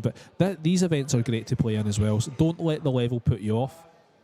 There is the opportunity to cash. You only really need to win 2 matches at a Rasson event in order to get in the cash, so bear that in mind. And it's a lucky draw as well. You could get a very favourable draw and end up cashing. Yeah, there's not many favourable draws. That I guess that's the issue. But I mean that's testament to the tournament that they're attracting very, very good level players. Absolutely. And you can see one here. But yeah, great to see some interest though from a new player potentially. I would say definitely get yourself in for next year. You don't have to commit to the whole season. You can literally enter on a 1-by-1 basis or one event basis. Yeah, I mean the Bugs made a comment there at your expense, Jet. My apologies, but yeah, I mean there's the example. Matthew played Marque in the first round and then played David Black in the second round to get into the cash today. So. Oh, was that for cash? That was for the cash, yeah. Oh, if I knew that. I wouldn't have got beat 8-0. You might have you might have won one rack. I might. Well, never mind. Yeah. Jim, if you don't mind me asking, are you a local man? Are you... What the...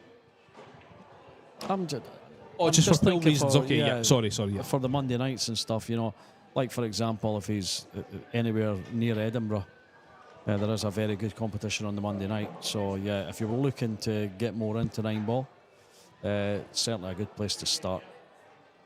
I believe that there is talk about the maybe doing a Monday night tournament for 9-ball here at McGoldrick's. It's something we did used to have. We haven't had it for a while. So it was brilliant. actually, you know, keep your eye on the McGoldrick socials. You might actually see something happen. Yeah, that was really good. The Monday nights were excellent. Yeah, Graham Hickman, great to see you there, sir. Very, very good player, an old player of the we actually were just great shot there from earlier. So we're chatting away here. We're forgetting there's actually a match on. Funnily enough, Adam Smith just mentioned your name about half an hour ago. There, we're just finding out what all the old guys are up to. So yeah, good to see that you're still going strong, Graham. Very good commentator. Graham's. I don't know if you know Dave, but he's now commentating on, I think it's the Predator Pro events. So you're starting to hear his voice a lot more on the top events. So yeah, that's absolutely brilliant to see. Yeah, hopefully you can come back and play, Graham. You're a very, very good player. Yeah, good to hear from you, Graham. What's this on the chat? Sorry, we're talking about the chat. But Andy Morris, what was the score last time Stephen Slater played you, David Black? What was the score? Oh, I can't remember. I don't keep scores in my head. What was the score? Don't be humble. I won the game. There we go. I won the match. Yeah. So that's the most important thing. So there's Stephen Slater laughing at your abilities there. No, not at all. But he lost to you the last time you played. So yeah, Bug doesn't play these days. No, it doesn't matter. Take note, Bug. He's a very good player, Bug. But yeah, in all fairness, he doesn't play. Oh, cue ball. Well. Suddenly this game's turned. I think it's since I joined the booth actually that this game's turned on David Marque, because he was playing quite well. He's looked at the 3-9 here. It looks like it's dead set, right? Yeah. He's shaking the head. There's now looking at the. I mean, I think it does pass the 8, doesn't it, into the bottom left. He's gone for the 3-9. 3-9 combo for 6-2. And one interesting thing to look out for in this draw is that Elliot Sanderson and Adam Smith are on separate sides of the draw, so that could be our final. What a great shot there from Elliot. That was a good one there. 6-2. Up he goes over Davy Marque. That's the final we all want, Dave. Absolutely. It's Sanderson versus Smith. And Smith was playing quite well against Capaldi. He came through a Hull match, but it was a really good finish to win that decider. So yeah. Sorry. Adam, however, has got a tricky match though against Gio Edgar. Gio Edgar, an 8-ball player, also a very, very good 9-ball player, has some good results over the last couple of events here. Darren Murray, he is on the hill against Kev McLean, 7-5. Phil Burford, 7-6 against Frank Hughes. What a match that's been. Good comeback there from Burford. Yeah. Jason Jinke, 7-1 down against David Kadir. He got off to such a good start. He missed an easy 8. Could have been so different, that match. Fraser Patrick 1-1 with Dean Shields. So here we go. Elliot Sanderson breaking and rack number 9. The 9 was moving. Not anywhere near a pocket, unfortunately, and that is dry. So this match is running away from David Marque. He needs to make something happen.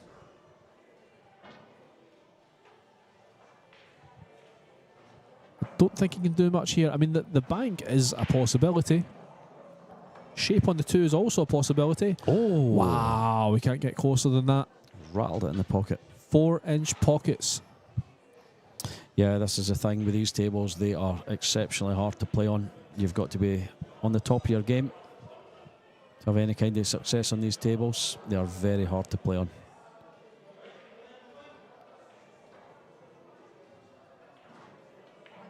Jay, you've played in a lot of competitions. Hardest tables you've played on? These ones, without a doubt. Yeah. The one I played on today. This is the tightest table in the world, I'm telling you. Trust me, when it comes to 9-ball pool, because these cloths are perfectly fine, let me tell you, straight away. Look at this. Lovely bit of zip. Look at this. What a shot. That's a shot. Shot of the day from Mr. Sanderson. It's a shame he's landed there. He deserves to go a little bit further.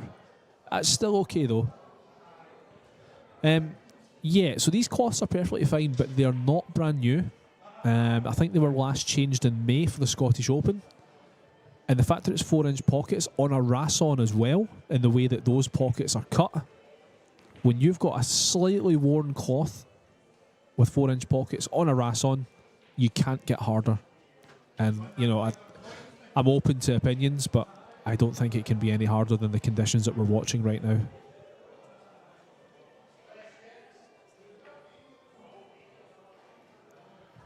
Green back up for the 5 here. Yeah, That's all right. It's not bad there. Now, don't get me wrong. We're Still speaking tough. about GB9 earlier on. So, in the last edition of GB9 down in Telford, probably the last couple of events, they didn't change their cloths for about a year and a half, I would say. And those tables were horrific to play on because the cloth was very slow at that stage. I think I played in probably the last event just before COVID. That was the last of that edition, and it was brutal.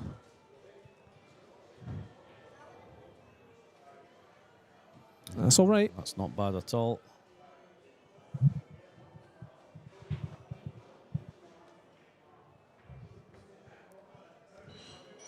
Yeah, Andy Morris comment there. Does Jeff Warren play in these events? He doesn't, unfortunately, and I've not really heard of him for a wee while. You don't know who Jeff Warren is, Dave. He's an American pool player. Very unique pool player.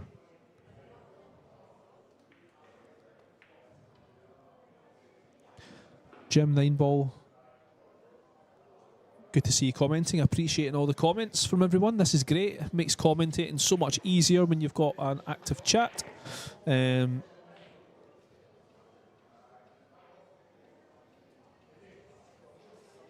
it's an interesting observation you've got, and I think that's a comment that's probably shared by a few players actually.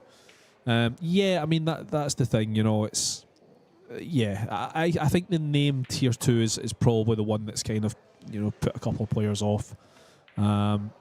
Sorry, Dave. Hit the No, it's hit fine. the music, I was just sir. waiting on you finishing. No, your, it's all good. waffling I'm just there. rambling. Yeah, I'm just rambling, sir. Okay then, we'll update you with some scores. Gio Edgar 1-0 up on Adam Smith already. Phil Burford still 7-6 up on Frank Hughes. Who else have we got? Dean Shields 1-1 with Fraser Patrick. These are the only 4 matches going on just now. Elliot Sanderson on the hill there against Davy Marque. Gio Edgar's now got 2 on the board against Adam Smith. A very good player, Gio. Good to watch. I think he's going to, if he takes the game up seriously, puts a lot more time and effort into it, he's going to be one of the top players. He's already shown that. He's won an event already. He's absolutely fantastic player. I think So this here we game's go. done, guys. I think this game is done. Mr. Marque, let's try and finish on a high.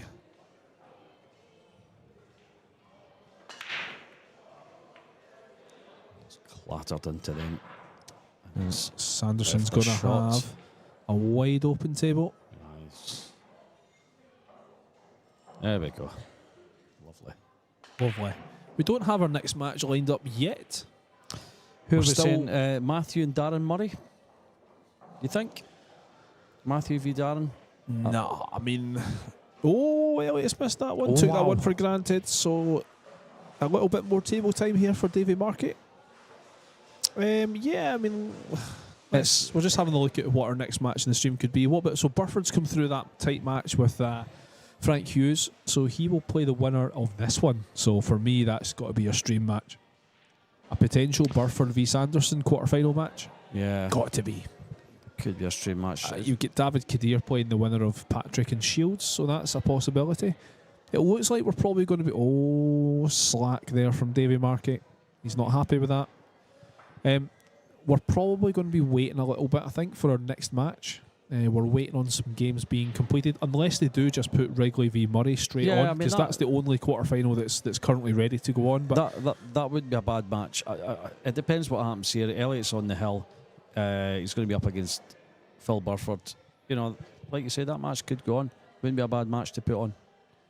could be quite interesting, actually. Any match with Darren Murray involved is interesting, because you don't really know which guy you're going to get. So there's Davey with the dart technique. I always find it unusual for the big, tall players to use that technique. Maybe work for the shorter players, but yeah, you can. A guy of Davey's height, you can elevate pretty well there, just with the normal stance, if you like, for a jump shot. I just find the dart very awkward. I think you just need to practice it. No? Well, yeah, nah, I don't like it. I mean, I can jump fine. You just can. normally, and I'm not the tallest. Oh, wow. Wow. Yeah, I definitely feel like Elliot's switched off now since he's got to 7. I think he can afford to switch off, but sometimes when you switch off, it's very hard to switch back on.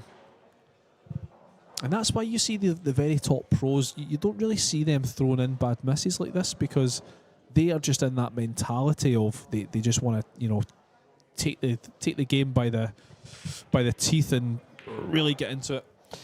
Yeah, thanks, Jim. Thanks for your comments there. Appreciate that. Get yourself along sometime. Yeah, no, I think your comments are definitely ones that are shared by a few players. I would definitely agree with what you're saying. And and I'm looking forward. I'm playing in GB9 next week, so I'm looking forward to that. Hopefully, falling into that tier 2 and having a wee chance. Ooh. That's a great shot from But David he's just Marque. going to run on a wee bit too far there. He's all right. Great shot. Just punch this up for the 7. Now you could just, he's just going to stun this off the 5. Just like so. I would expect David Marque to take these away. Yeah. Well, I want to see more of a match here. There he goes. That's where he wants to be. As long as he's not hampered. Just wants to get it as far away from that 9 as he can. Yes.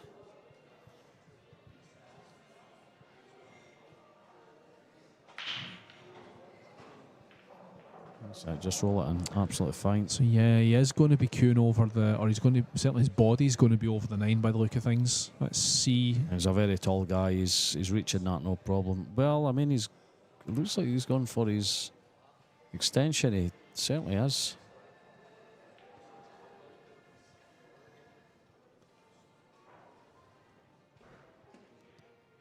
Yeah, so shouldn't be too difficult to take these away.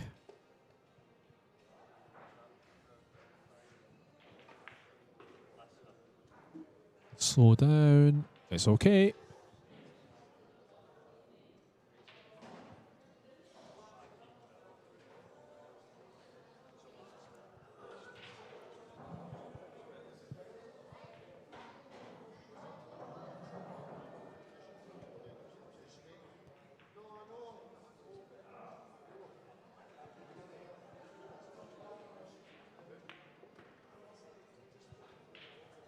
That was perfect. That'll Nine do to the nicely. middle. No problem. Well, what a comeback it would be if he was to win from here, but it's going to take some effort, I think, for Mr. Marque to win. But he's got a good game. It's a huge amount to climb. So Davey is 7-3 down, pulls one back against. I mean, Davey was in the lead, wasn't he? He was 2-1 2-1 Yeah, 2-1, I think. So you thought, we've got a match here, but yeah, Elliot just ran away with it. Oh, yeah, he's just kind of put the brakes on a little. He's not ready to get over the line yet. He's set them up very quick because I've not finished my mid-rack tune here. He usually finishes in perfect time. He does. Yeah, we're going to let it play out. So we have got Sanderson with the break, and it's dry. Is there a shot at this 1-9 combination? I don't think so. No. Nah. I mean, you've got the scratch. Yeah. Davey's not going to look at crazy shots like that.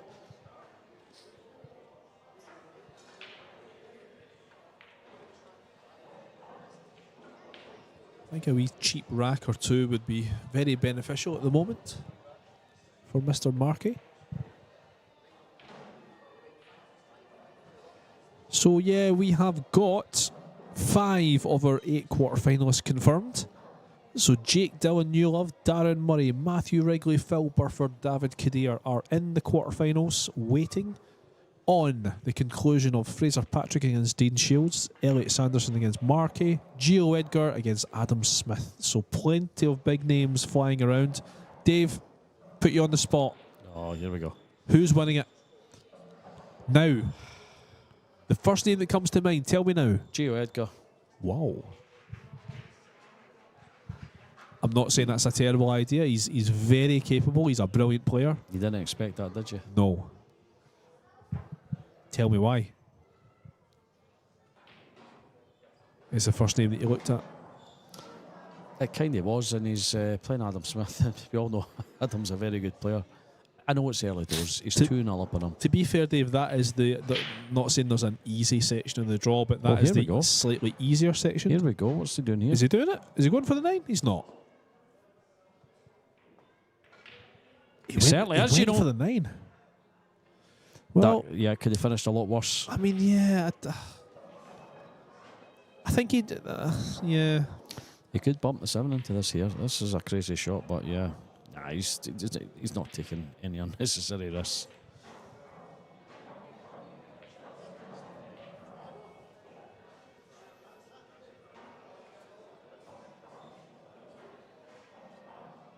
Yeah, why Gio? Why not? Like I say, if he dedicates himself to the game, he's going to be one of the guys to beat. He's going to be one of the top players. He's definitely not going to dedicate himself purely because 8-ball is a bigger sport, unfortunately. As much as I hate to say that, it is a bigger sport. In the UK, and there's lots and lots of 8-ball tournaments, not that many 9-ball tournaments. Yeah, that's true. Oh, middle. There it goes. Whoa. How did it go in from there? That's unbelievable. That's what Elliot was thinking. He's put his cue down there. He's got some cut on this too, but automatic position for the 3. He's queuing over that 7.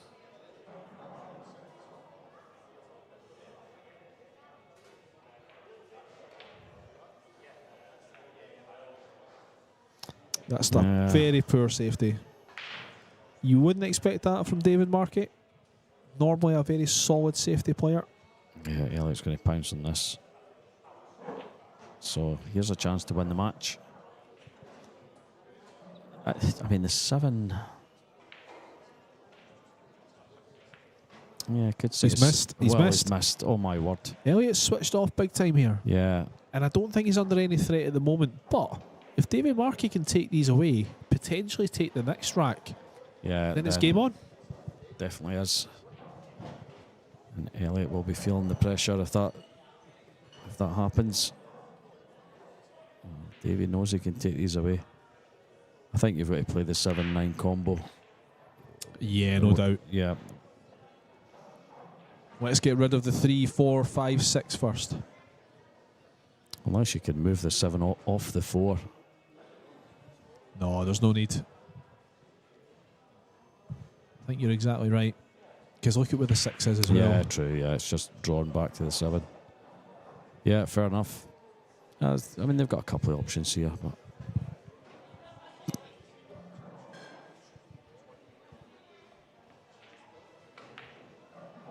you've got to pot the 3 first. Oh, I can't believe it. Unexpected. He's got away with it and a little hand of apology, but Elliot really should not be at the table at this stage.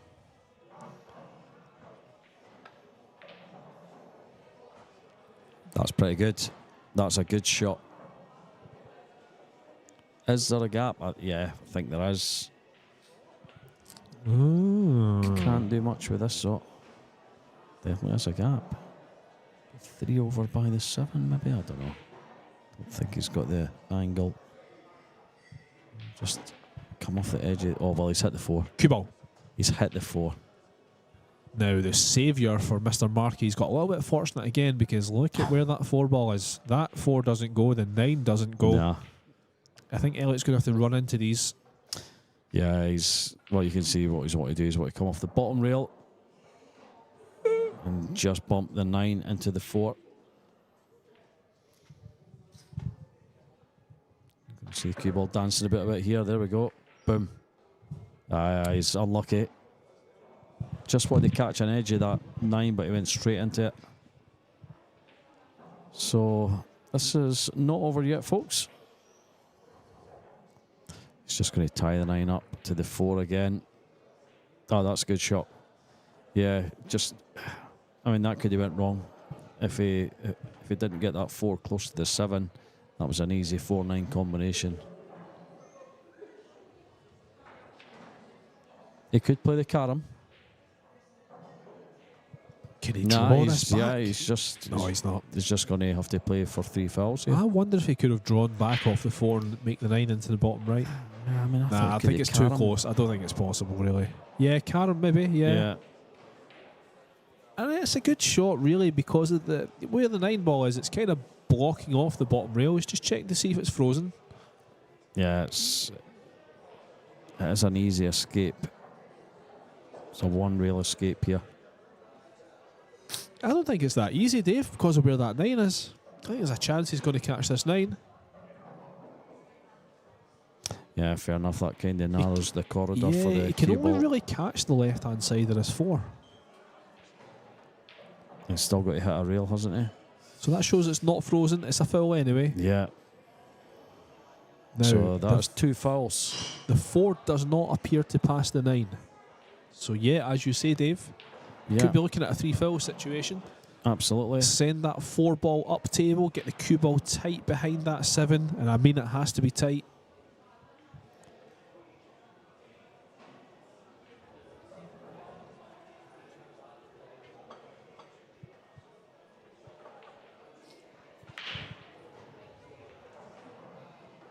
Yeah, he's not wanting the cue ball there. Yeah, that would be more like it. Try and roll up to the 7. Wants to get tight on it. But if he wants to get a lot of distance, I don't think he can really roll this.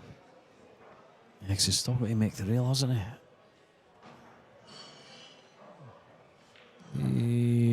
I mean, Yeah, it's. I don't he's know. not happy. It looks like it's a 1 rail escape. The 5 is in the way to an extent. No, he's not. He doesn't need to come that way. He's potted the That's a 4. shame. That's pretty good. But he's hooked now. Is he hooked? Yeah.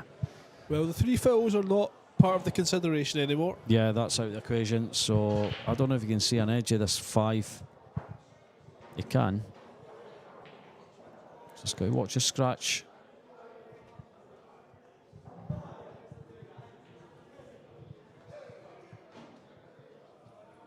I mean, that 5 goes. Does that 5 go? That 5 passes it into the bottom right. He is bringing out the jump cue. So is he going to try and cut it into the... I don't know what he's doing here.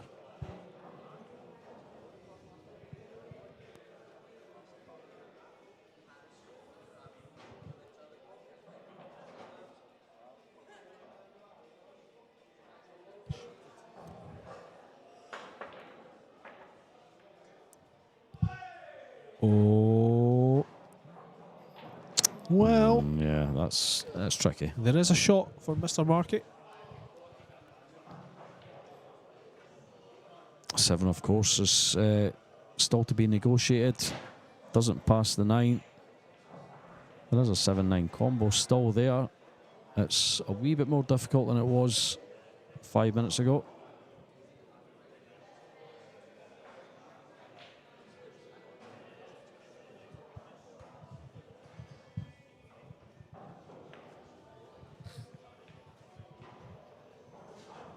Could he left that worse? He's definitely been getting quite fortunate over his mistakes, David. Elliot not quite able to see this off yet. This 5 is makeable. He will need to maybe put some outside spin to try and kill the path of the cue ball.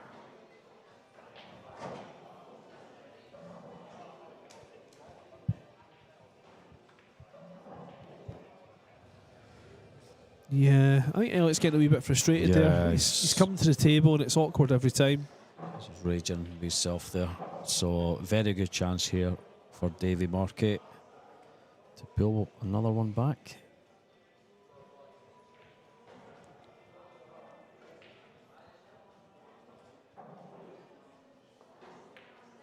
Oh, Davy. It's unforgivable. I think this could be it then. Nah, I mean, the 7. 7-9 is not a gimme. It's not, but I think it's a necessary evil. Well, Elliot's going to have to come back across the table. Yeah. Across the table a couple of times. We've definitely seen a bit of a decline in Elliot's game in the last maybe 15 minutes or so, and I wonder what impact that's going to have on the rest of the tournament once he gets through this match. I don't expect it'll have a huge impact, but... So he's wanting to finish below the 7 here. This will be quite a shot if he could pull this off. Oh, how's your luck? How is your luck? He doesn't have a shot in the 7 though, it doesn't go. He could clip the outside of the 7, send the cue ball up table behind the 8 potentially. I think he could see that. I think he can see this. This goes. Well, if so, I think that's game, set and match. Yeah, good eyes, Dave. Good eyes. Yeah, I wish there was good when I'm at the table. It's all very well in the commentary box. And there we go, folks. That is going to be a victory for Elliot Sanderson. 8-3 over Davy Marque. When this 9-ball goes down, and it does indeed go down. Very well done, Elliot. Commiserations to Davy Marque. So we have our 6th player in the quarterfinals. Gio Edgar is 3-1 up on Adam Smith. And Fraser Patrick 2-2 with Dean Shields. So we're just waiting for the winner of these matches to make up our final quarter finalists. Our final 2 quarterfinalists. Elliot Sanderson will be going on to play Phil Burford next. I mean, that could come straight on here, couldn't it? Do you go for Matthew v Darren or Phil v Elliot? Well, Sanderson is packing away his cues. If I was Craig TD, I would say, Elliot, stay right there. Stay where you are, sir. Because that is going to be a blockbuster quarterfinal. You guys hang about as well. Thank you for the comments. We'll be back very soon.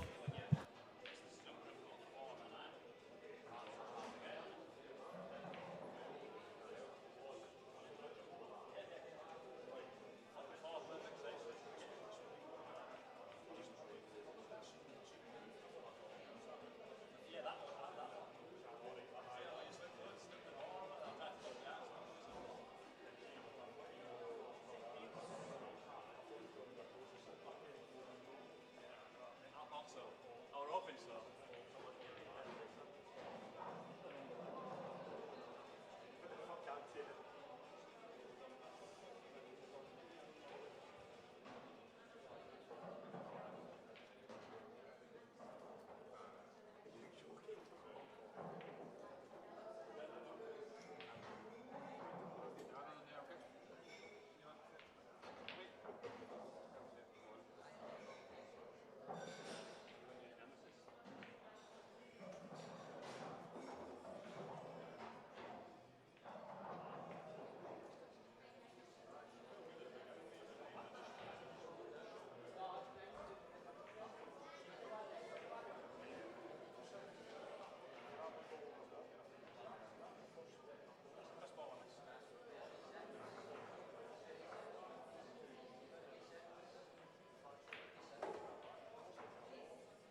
Thanks for staying about, folks. Unlike ourselves, it disappeared for a break. We've missed a bit of action here. And what an action shot that is. Chops it in the top. Not really got a shot on the 4. He will try and make the cut though. Thanks for joining us, Dylan. Gio's score. I'll just quickly fill you. Gio's 6-4 up on Adam Smith. This is an interesting match we've got. These guys used to practice together. Don't know if they practice together that often now. Darren Murray's always an interesting one to watch. Yeah, not sure if this is a grudge match as such. Rogue Pilkington making a comment there. Ronan, thank you for that comment earlier on during mine and Kev's match. Cheering on Kev. What's that all about? Not happy. Not happy with that.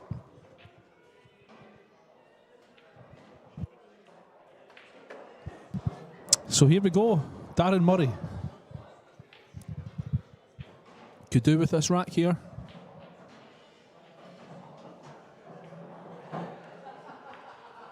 Good shot. That's a good shot. And he's played at a really good pace as well. It wasn't clean, but because of the pace, the pocket has accepted it. Played it very well. Yeah, and he doesn't have to do much with this. Just roll this in. He's on the 6. He's got to leave himself good position. Good. I mean, yep. Cued it well. Stunned it in. So just knock the 9 up table. No, he's decided to come that way. Right, fair enough. I thought he was going to try and... I thought he would have played the combination personally, but... I thought he'd try career into the 9. This is a big shot.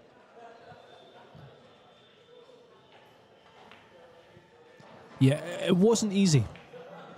Darren's not happy with that. It wasn't easy. I think if he landed just a little bit further to the right, it would have been a wee bit easier for him. Yeah. I mean, I would have fancied the 8-9 combination, to be honest with you, because I mean that's even for the very top level player, that's a tricky shot. So absolutely. The problem that Matthew's got here is that he's kind of on the wrong angle a little bit. Yeah, it's going to be coming away from it unless he tries. He's playing it with left hand side. Yeah, he's wanting to push it forward. The check will take it in line. That's a good shot. He's played it well. That's pretty good. That's as good as he could have played that.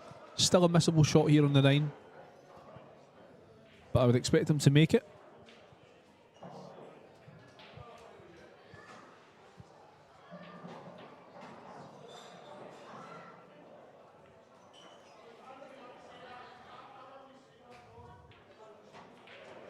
Yeah, just having another look at it. Yeah, it's a relatively blind pot. That's the issue he's got. That's why he's taking a wee bit of time over it, which I like, to be honest. I like that he's doing that. Yeah, he played it really well. Great shot. Done. Goes 4-1 up over Darren Murray. Yeah, getting to the stage now where I think Darren kind of needs the next rack.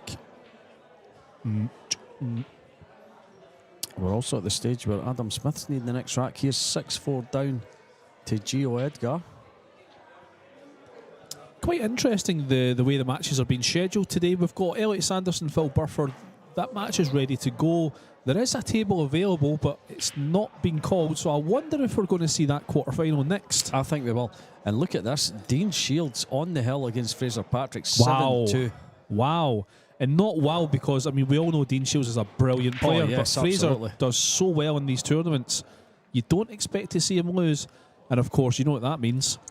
Potentially for the second event in a row, we're going to see Fraser Patrick in Tier 2. I was the unfortunate one to draw him in Tier 2 at the last event. If that happens again, I will be having words with the tournament director. No, Craig does a great job. Craig Anderson of Scottish Cuesports live streaming. He does a fantastic job. It's always good to give Craig a mention. And the club, of course, McGoldrick's. Yeah, the best. What can you say about McGoldrick's? It's fantastic. It's the best in the land. The club I'm going to next week for GB9 is Spots and Stripes, and they are a huge club, and that's why they're one of the best clubs in the UK. But actually, when you compare the quality of the clubs, nothing can rival this club that we're in right now, McGoldrick's.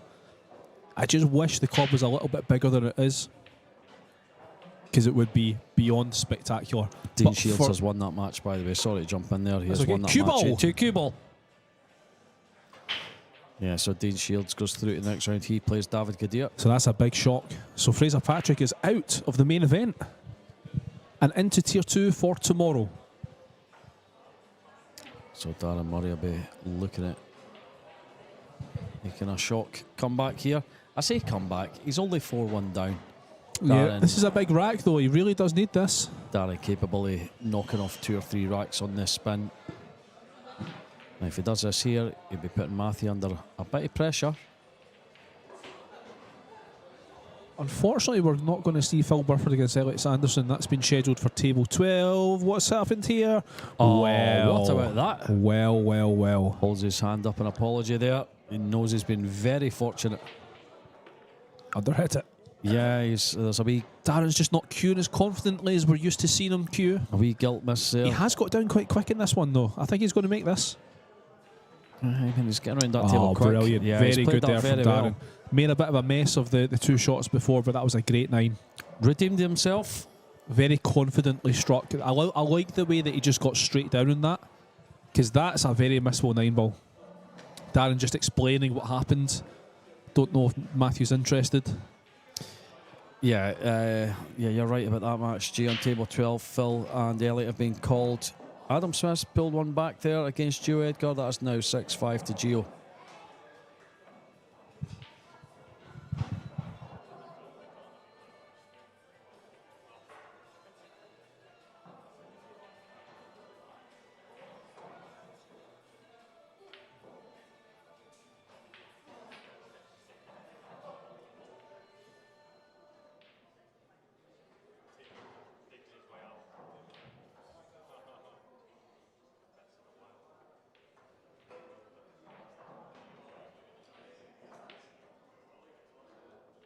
So that was a big rack for Murray.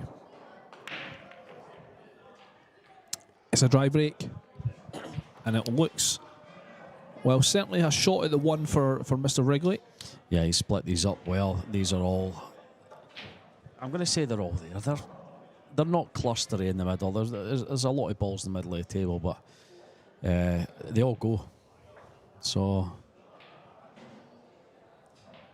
position has got to be accurate. There's not much room for manoeuvre once you get to the middle of the table here. Don't think he's going to be overly delighted with that. Nice. You can tell the look at his face there. Still all right though. Yeah, he's just wants to stun over to the 6 ball. Maybe even just knock the 6 ball onto the rail there. He'll leave his cell on the 3. Having another think about it.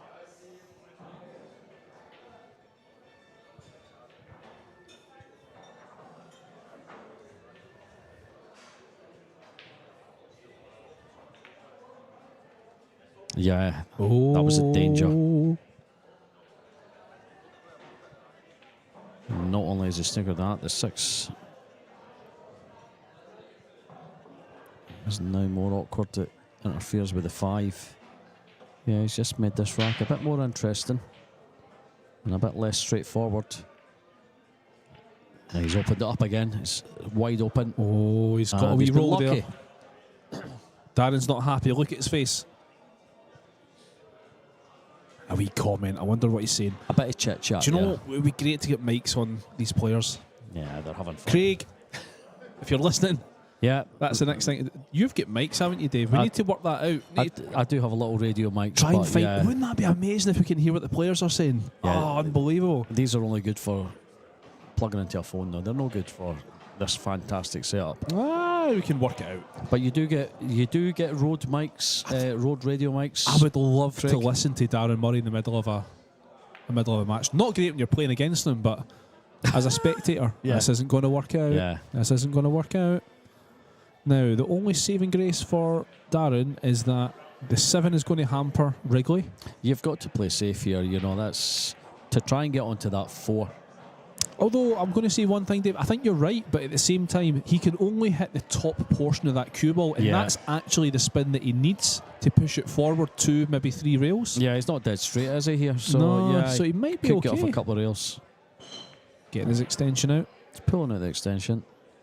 Can he reach over? Does he need the rest? Okay, so he's going to put left-hand side on this and go 2 rails. Yeah, just a safety. Just a Good. safety there. That's good. That's good. Good Yep, shot. that was the shot. There's no point in being too desperate. If it's not on, it's not on.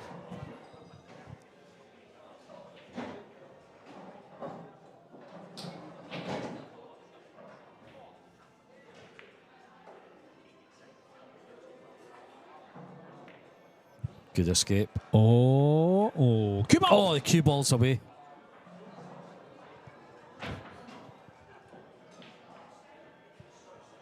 That's unlucky. And now everything's well in the open for Mr. Wrigley.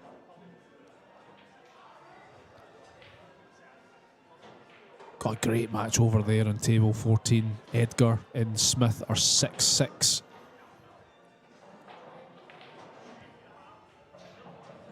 Battling it out. We've not seen anything from Gio Edgar on the TV table yet. I think that may be the next match up here. The winner of their match versus Jake Dillon-Yulov. I could be wrong. They may wait till the semis. It just depends how this one goes. You know, this may slow down a bit yet.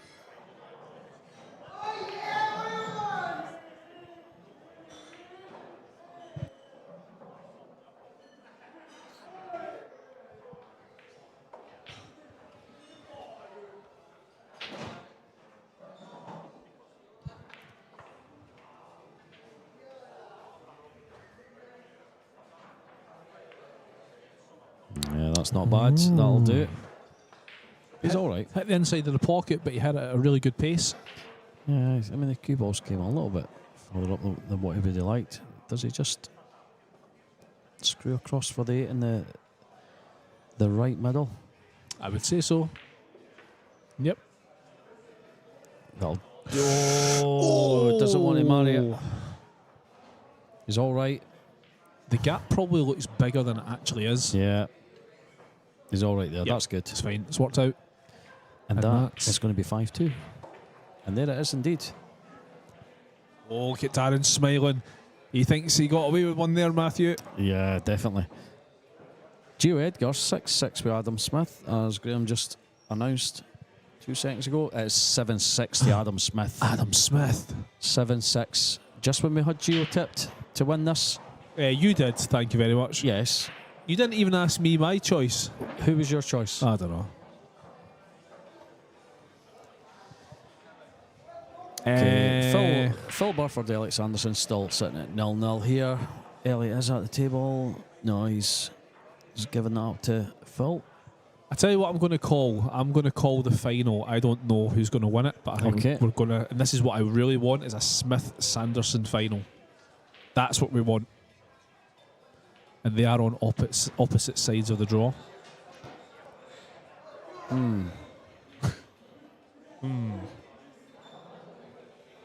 That would be a good final. Wouldn't it? Wouldn't it? Yeah, we've seen a few matches between the two over the years. A wee grudge match, as they say.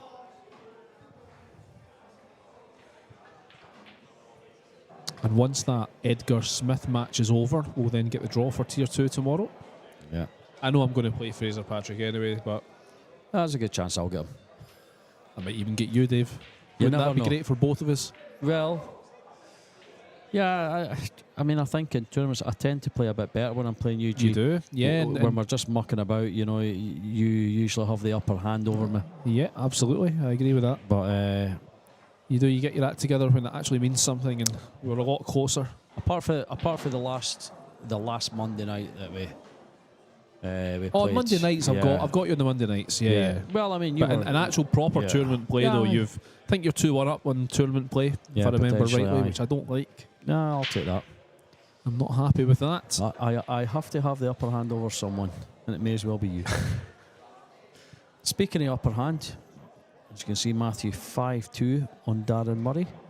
Adam Smith 7-6 up on Gio Edgar.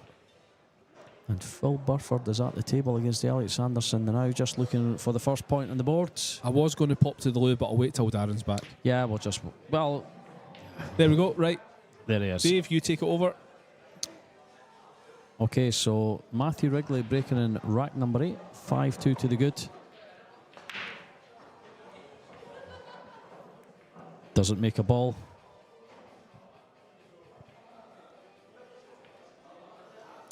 So Dan will just be looking at snookering Matthew here, I would say, behind the 3. Just roll the cue ball behind the 3, bring that 1 down table a little. Yeah, well. Is he looking at a carom? Of course he's not. He's, sorry, carom. Combo. He did. He did look at the combo.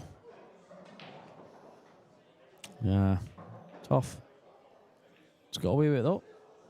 Unless Matthew can jump this 4. It's quite a distance. Yeah.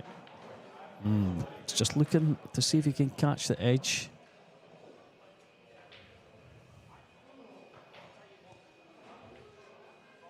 Yeah, I mean, just looking at hitting this 1 off a 1 rail. Potentially come back and hit that 2 ball in. Have to put a lot of power on it. He does. He wasn't far away. Wasn't far away. Decent effort. Don't think Darren can quite believe that was what he was going for, but yeah, he certainly did go for that. He was trying to make the 2. A very good effort. He's left Darren a very good chance here. An easy 1, 2's over the pocket. Just got to be careful with this one. You know, these are so easy to run out of position. Nah, he's all right. Oh well, he's fine. He's fine. He's absolutely fine there. So there's nothing difficult here.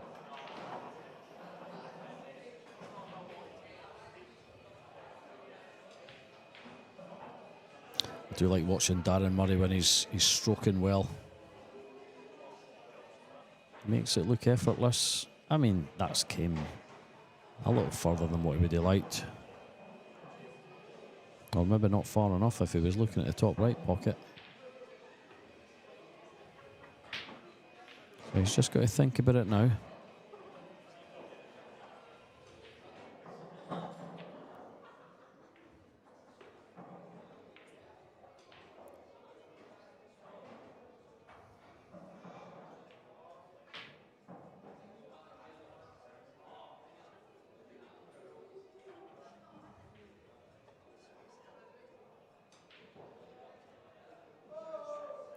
Ball's really going to be travelling here. He's played this well. He needs to hit the 7. Oh, what a shot. What a shot he's played there. So just a screw back. You're on the 7. Nothing difficult here at all. Lovely. 8 ball in the same pocket.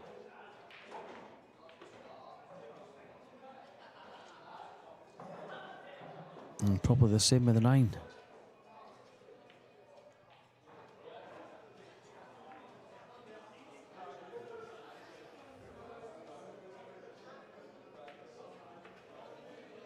It needs to move.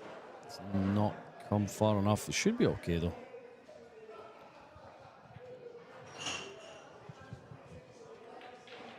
No problems at all. Very well done, Darren Murray.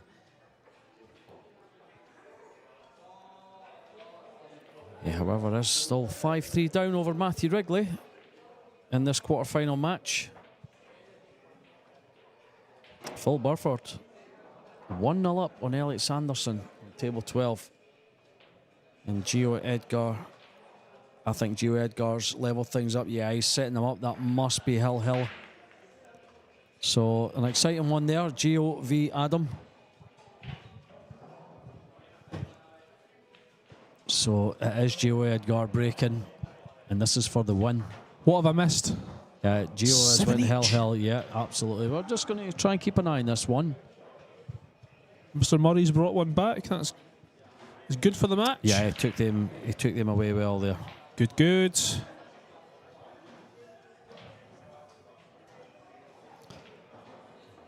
I'll just try and keep an eye on the Adam and Gio match. Adam is at the table. Gio breaking off. Good break here from Mr. Murray. Is there a 2-9 combination here? That looks like that could be dead set. There's a lot of distance involved. I don't think the 2 cuts to the middle. This might be worth a shot. You think so?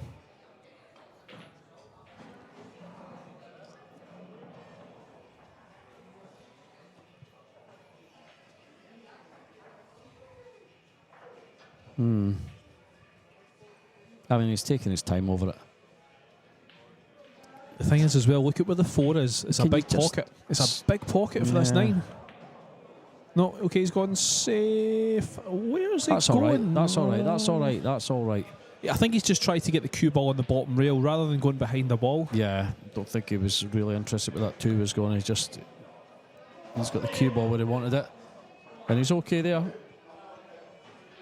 Matthew can't do anything with this. Can maybe try and get the 2 behind the 6. Yep, that's what he's trying to do. That's good. That'll do. Well, got a chance to knock this in off the side rail. I think that's the only shot that's on. 9 is in the way a little bit.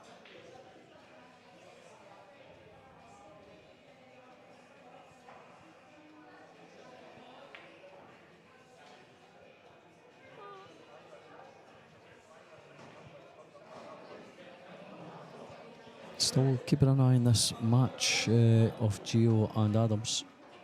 Adam is still at the table.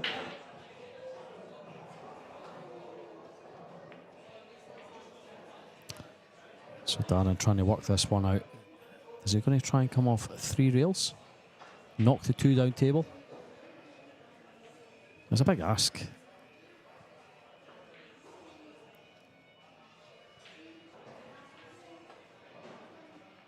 Oh, well, I mean, he's used the 2 rails. I think he would have preferred 3.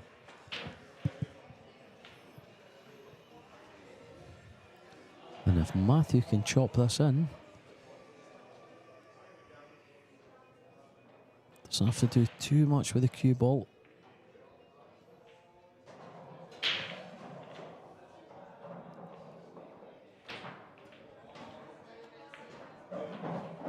Nice, he's hung it. And here's a chance. Bit of a momentum swing in this game. Yeah. Adam's still at the table against Joe Edgar. We're just keeping an eye on things up there. Keep an eye on this match also, but it's going to make for a huge potential final.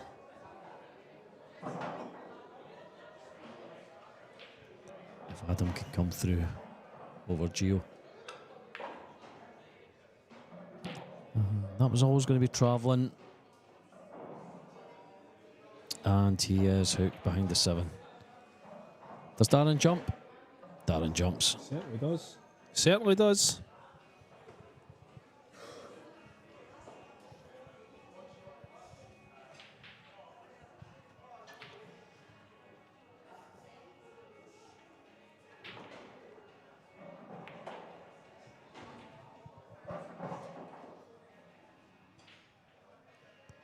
Adam is on the 6th ball.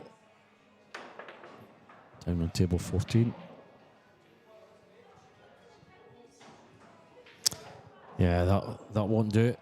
So here's a good chance for Matthew to go 6-3 ahead.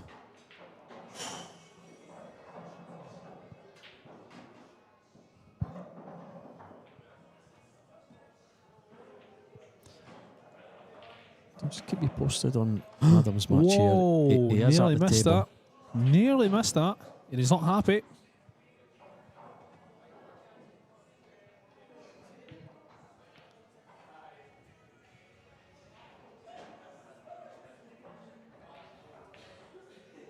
Watch. Yeah, no, it's fine. Watch. I was going to say, watch it now. He's all right.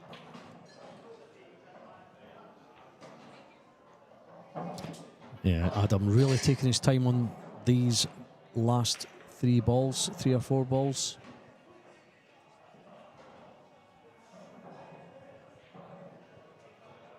Matthew's only got 3 balls to negotiate to take a 6-3 lead.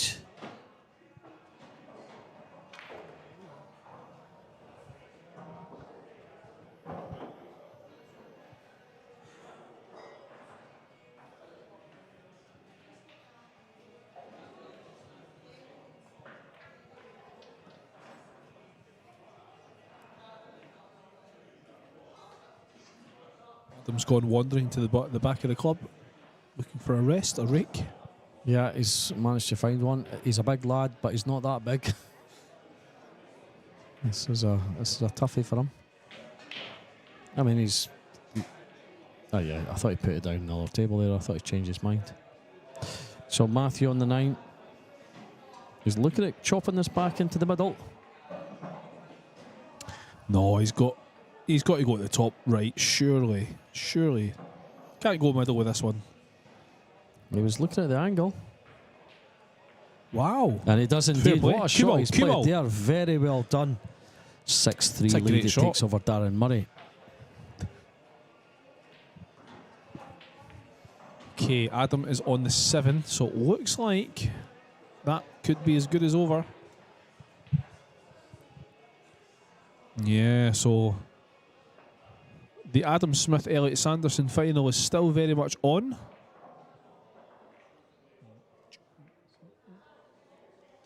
Looks like it's Gio Edgar that's going to head into Tier 2 for tomorrow. Adam on the 9 ball. And there it is. So Adam Smith is through. Very well done, Adam. So Matthew breaking off in rack number 10. 6-3 lead over Darren Murray. There's a 9, and that is a 7-3 lead. Well done, Matthew's on the hill. Smile on that Darren's face. Yeah, these things happen in 9 ball. Matthews put his hands up and apologised. I'm just watching the replay in the booth here. Yeah, let's have a look. That's a perfectly good 9. I mean, th- that's not fluky. This is what you're playing for, Jay. You're screwing off the side rail, and you're trying to knock the 9 towards the middle pocket. That's exactly what he's done. Yeah, he's apologised when he shouldn't have. Nah. It's a very, very good break. He's a good player, Matthew. He knows how to break them, and this is what a 9 ball player's looking for. You're looking at... I mean, watch what Darren's looking to do the same. So it's going to hit the side rail and back in towards the 9 ball. He's just missed it slightly. It's a very hard break to get. It is, yeah. But that's what you're looking to do. You're looking at hitting that 9 into the middle. It's not a bad break here from Murray. Murray can't afford any mistakes at this stage. 7-3 down.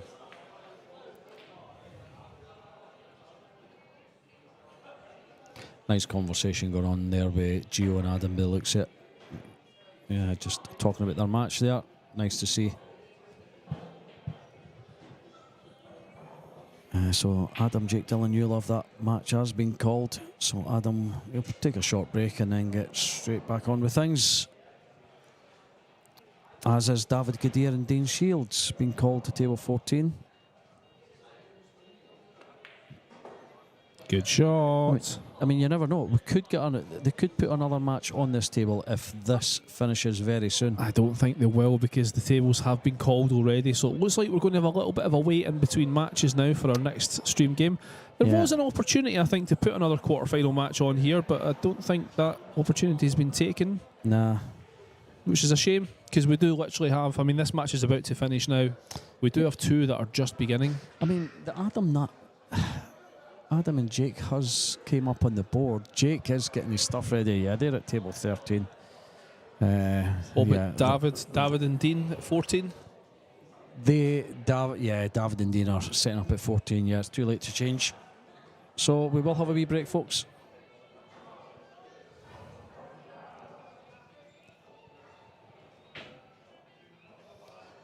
Don't know if we can get Can we get another angle? Have we just got the one camera today?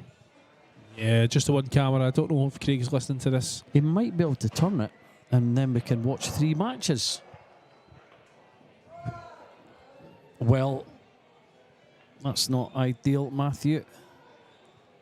It's a relatively easy bank, I suppose, but it's got to get position on the 8. Yeah, Bug, you make a good point.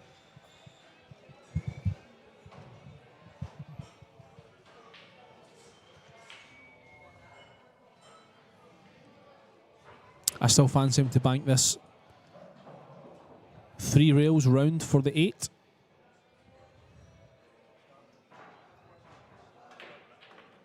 Oh, what a shot. Nice. 4 rails even. That's a great shot. Very well done, and that should be it.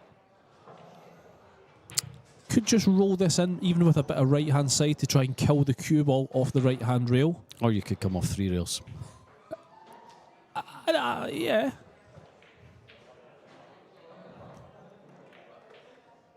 Nice. That's what he's done. He's done what you've suggested. Yeah. Just giving himself a harder shot in the 9, but this one should be okay.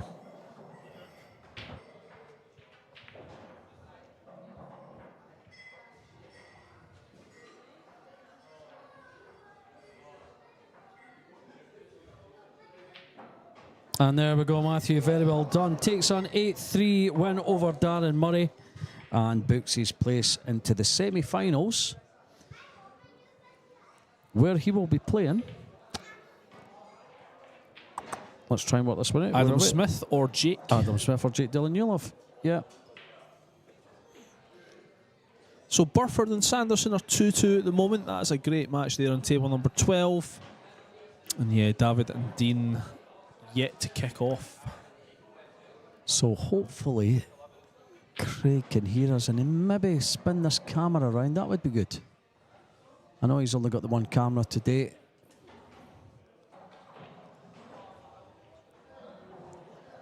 I'll go and have a word.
Okay, yes, Bug, you called it.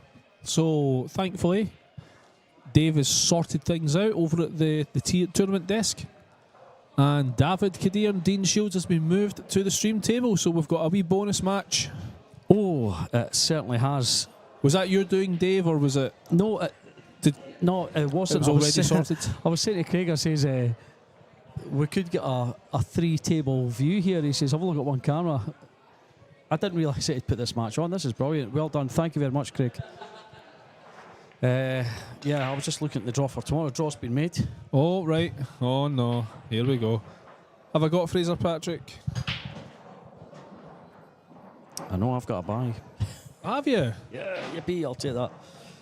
No, that's... Yeah, you always want to play matches, don't you? So let's have a look here.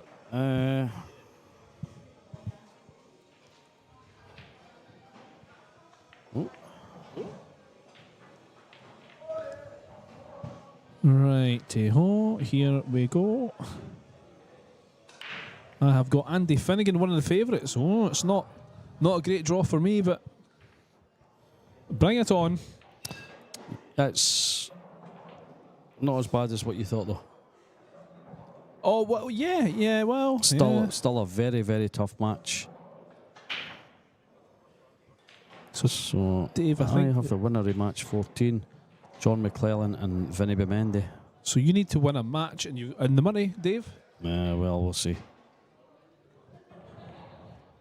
Maybe Vinny will pull out and I'll play John. Well, he didn't play today, Dave. There's a really good chance you might get a double bye. Yeah, Vinny needs a wee holiday if he pull. Enjoy your day off tomorrow, Vinny. No, I thought he was going to get lucky there. Unfortunately not. He's left David a shot.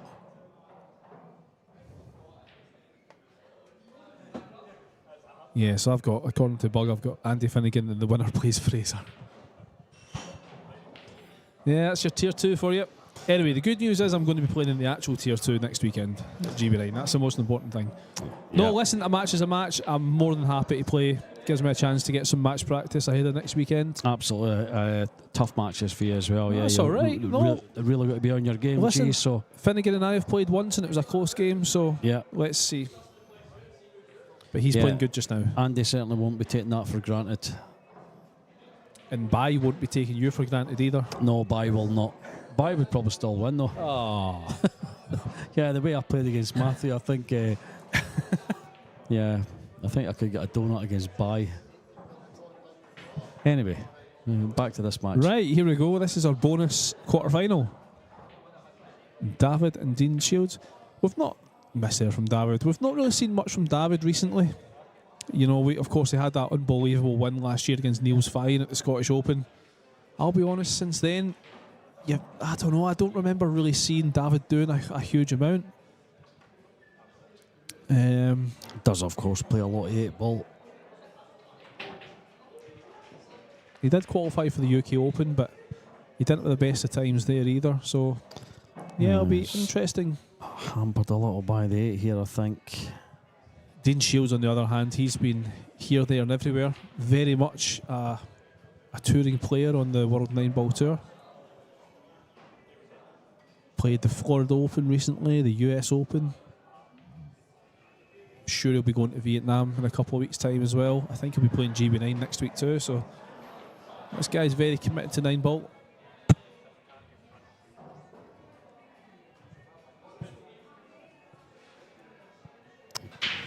So what's he doing here, G?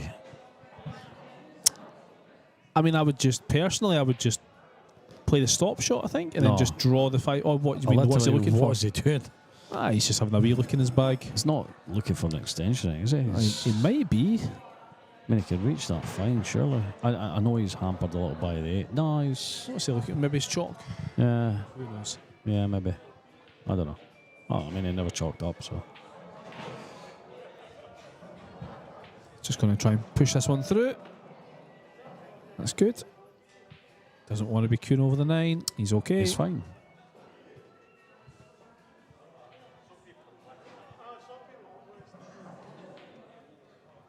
Dean Shields a bit of a dark horse for this title, I would say. He's in the tough section with Burford and Sanderson. He's coming off 3 rails here. Slow down, Needs slow to down. slow down. He's all right. Yeah, he's not bad there.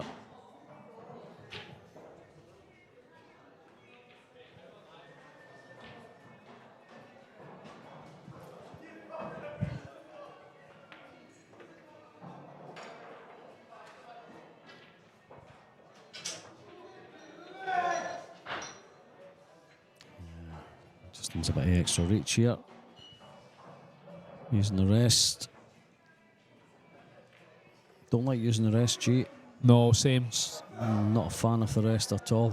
I would always much rather get an extension on rather than the rest, that's for sure. Yeah. Not a rest fan.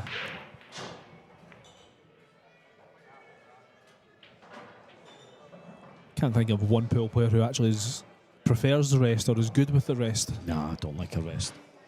So Dean takes first rack, 1-0 up over David Gadir. In the quarter-final for a place in the semis.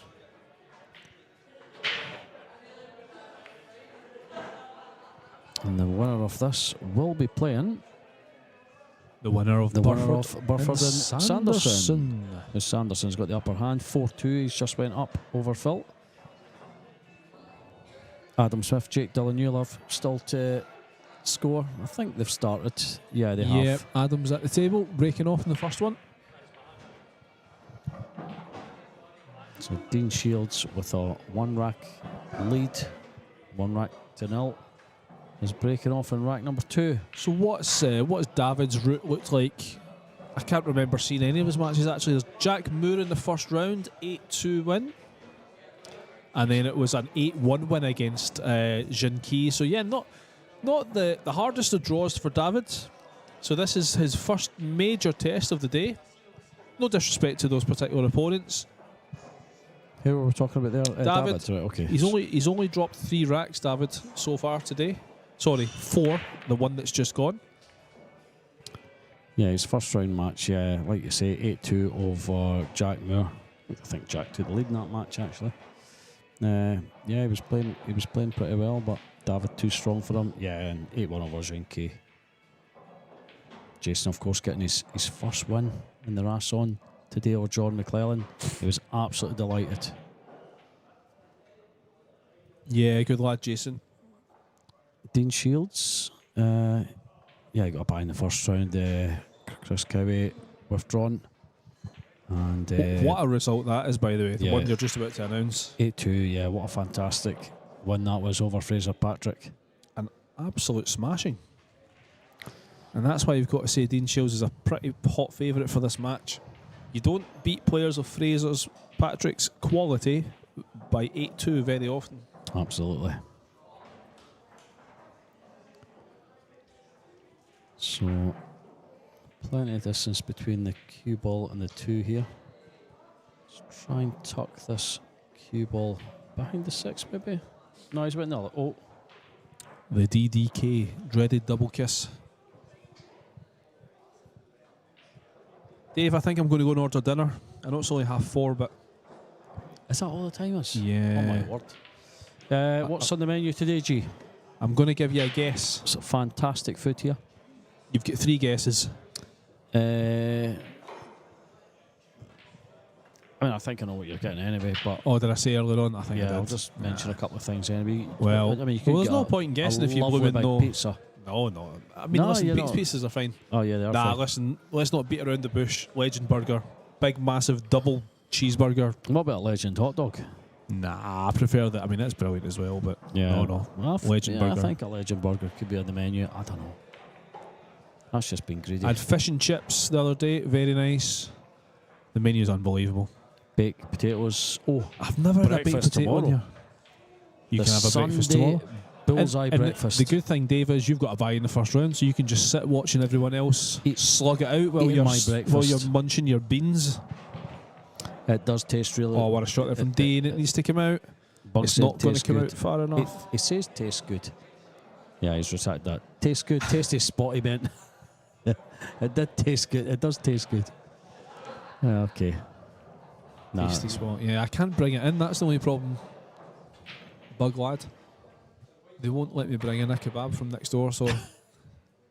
A burger it is. No wonder. It'd be great if they did kebabs here. No. I'll need to suggest that. The food's fantastic. Nah, kebabs are no good. Anyway. What kind of chips do you get with a Legend burger? The fries? Yeah, you get fries or Good. fat chips. Okay, right, I'm on it. The fat chips are the best though. When are you having dinner? I don't know. I'm just... You normally have an early dinner, like a proper OAP. Well, I've not had anything since 9 o'clock this morning, or 9:30. Yeah. Breakfast time. Sorry, dinner time. I've lost the plot, man. Yeah, I think I'll go and get something to eat as well. I'm going to order something. We'll be back shortly, folks, once we stuff our coupons. Well, we won't be eating it yet. Oh, well, wait a minute.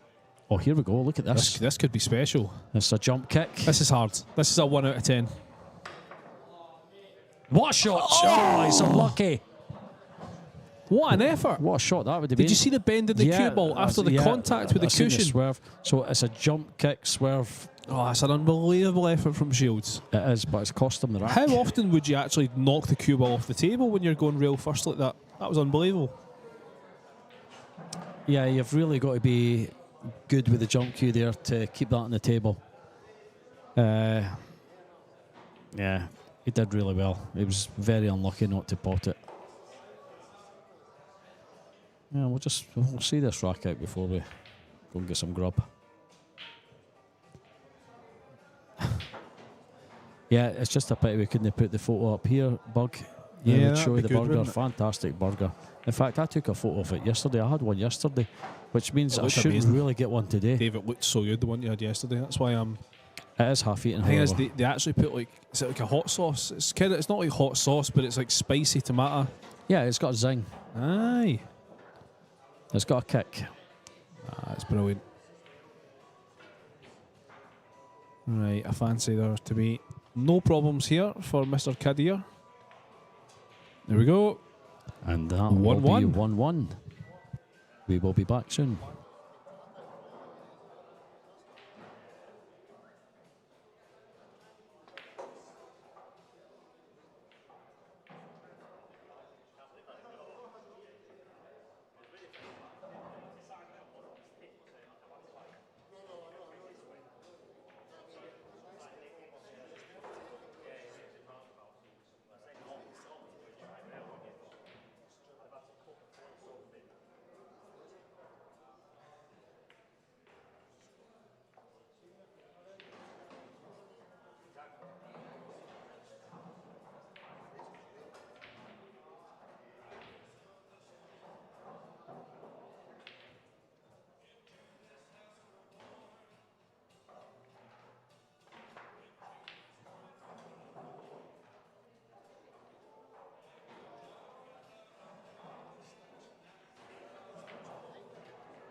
Food ordered. Drink spot. And rack 3 broken.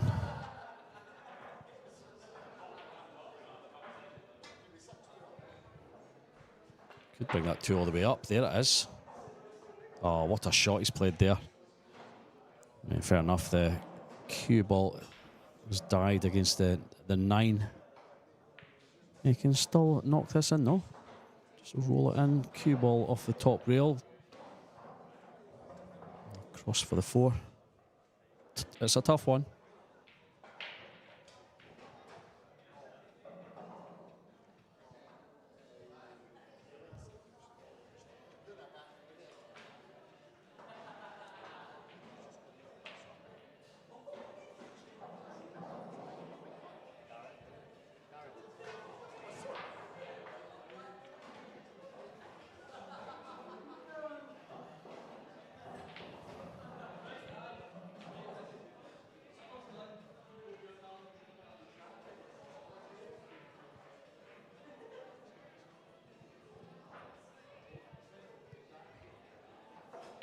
Really taking his time on this one. It is a tough shot.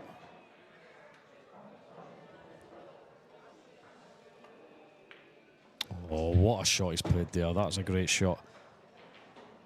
Maybe tap of appreciation from David there.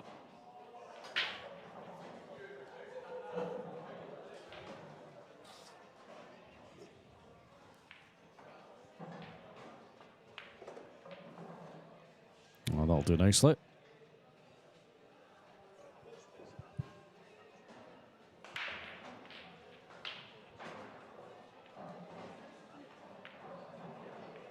He's missed the 5.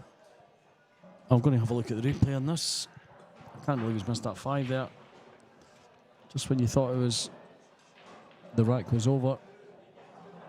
I mean, he's missed that by quarter of a diamond.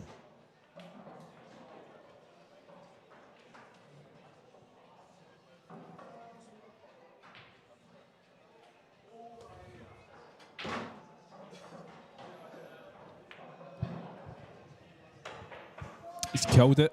Nicely done. Well, He can see and he Can he see an edge? Can he? The 6 has got in the way, hasn't Yeah. it? I think he can still hit the 5 to some degree. Maybe just the left-hand side of it. Don't think he can hit it straight.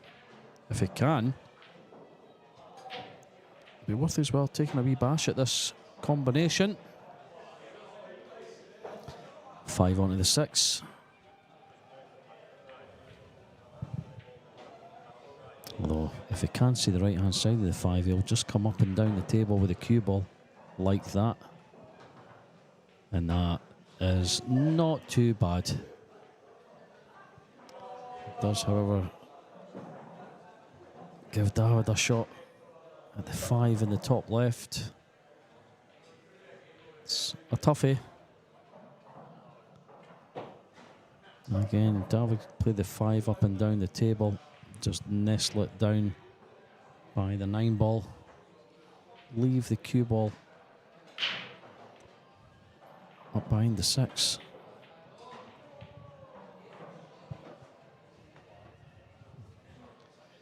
Is he going to try and cut it in? No. Just decided to play it thin. This went wrong. So, I mean, the shot for me would have been hitting the 5 off the top rail and down back towards the 8 and 9 and leaving the cue ball at the top there, but I'm not at the table. It's easy to predict when you're sitting here, but when you're at the table, it's a different game.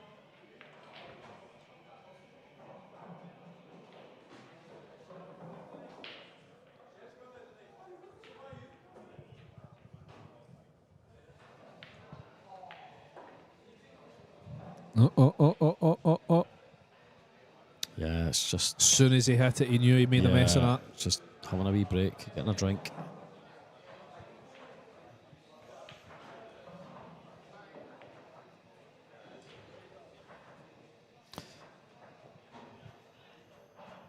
Okay, watch for the scratch here.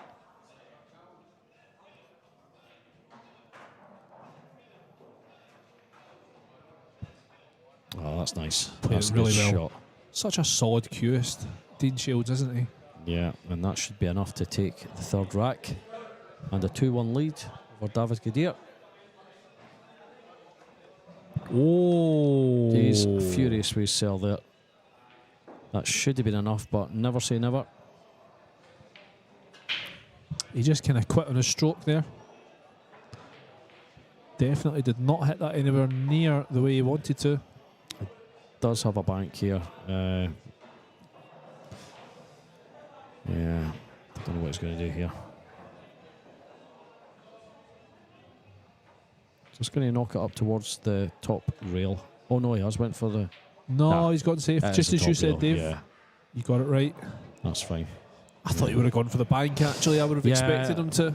Yeah, But he doesn't want to give anything away. Yeah, I mean, he's played that shot perfect there, so if he can do that, why not? Yep. And then what does David do here? I think you need to go aggressive. I guess he could, split the cushions. Is the risk of a double kiss there? Maybe. Yeah. I mean, he's far enough away from the rail. The 9 ball's far enough from the rail to avoid the double kiss. If it had been a bit closer, it would have been more risky. Can he bring the 9 back down onto the bottom rail? Somehow leave the cue ball top half of the table. He's gone for the bank. Gone for the bank. Oh, went all out there. Not far away. Not far away. But this should be Dean's rack now. Yeah, maybe feeling that he can just take a risk this early in the match. Why not? And there we go. That is 2-1 to Dean Shields over David Gadir. Adam Smith also has a 2-1 lead over Jake Dillon-Ulov. And Elliot Sanderson is 4-4 with Phil Burford. Phil is at the table at the moment, setting them up. Is that 4-4, or is one of them taking the lead? There's always a little delay with the score going up. We will let you know if it does change.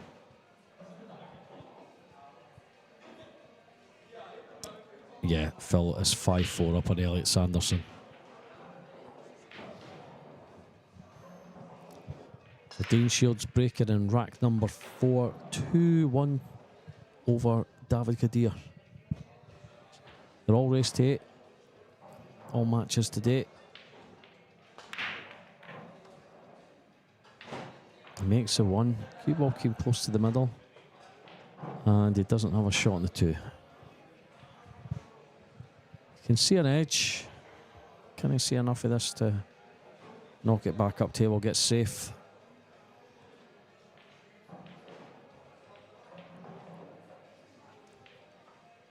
Do you play the push out? Are you confident enough to jump the 3 ball? I don't know about you, G. I'd be jumping this. I know that's you probably think I'm absolute crackers. No.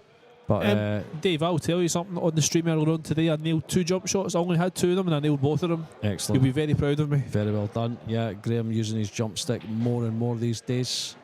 Yeah. I mean, you've only had it for about 3 years. Exactly, And yeah. you've only used Definitely it a about 4 kicker times. rather than a jumper, but yeah, no, I'm starting to get some use out of it.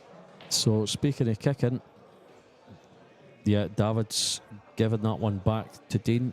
He will be kicking this. Now, you've got to be spot on with this, because if you get this wrong, the cue ball is in that corner pocket.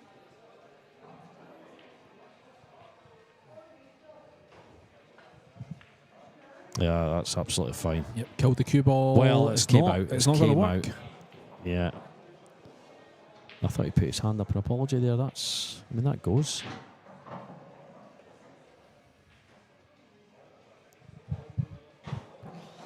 This is the thing, David doesn't jump. Not normally. I think he was talking about getting a jump cue. Yeah, it's interesting he's not really attempted to jump either. I mean, only recently, over the last year or so, got a break cue for the first time. Yeah. You know, it's just... I'm pretty sure he was talking about getting a jump cue. I could be wrong. That's a great shot. I wouldn't mind seeing him actually needs to pull up. play with a proper American cue. Ah, he's hooked. Behind the 6.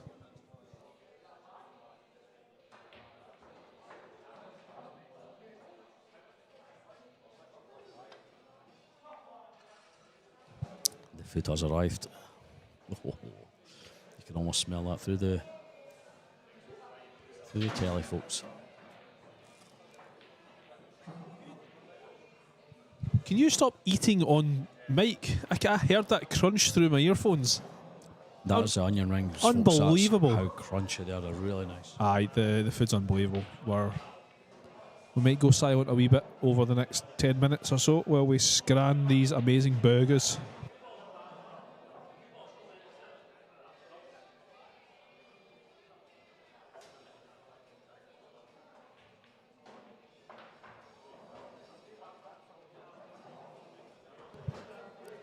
So what does he play here?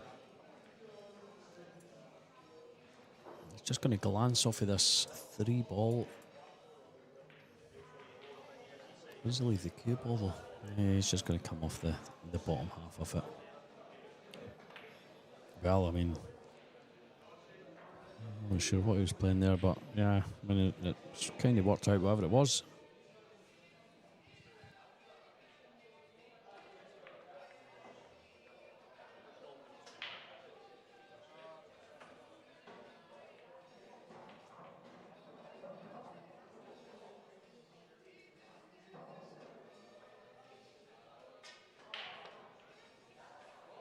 Just missed it.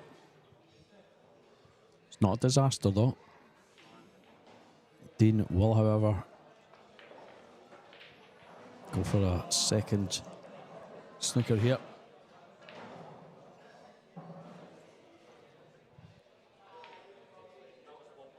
We haven't seen the 3 fouls yet on the stream today. That's a good shot. That's Great shot. Really good shot. And again, that's the thing. I mean, for someone who jumps, this is a pretty elementary jump shot. But for David, who doesn't jump... He is going to jump it. Wow! Are we going to see David's first jump shot? That's what I'm saying. I'm sure he was talking about jumping, about getting a jump cue. And he has indeed brought up at the jump cue. This is unheard of. David can jump. I've seen him jump before just for fun, and he can do it. He can do everything else in the game. How's your jump, David? He's a wee bit... it's awkward in the corner there. It's his only option. He's done well there. Yeah. Is he going to get the result? No. Not really. Did well to hit it though. Being so close to the 4 and with the 7 being in close proximity to the 3. Done well to hit it.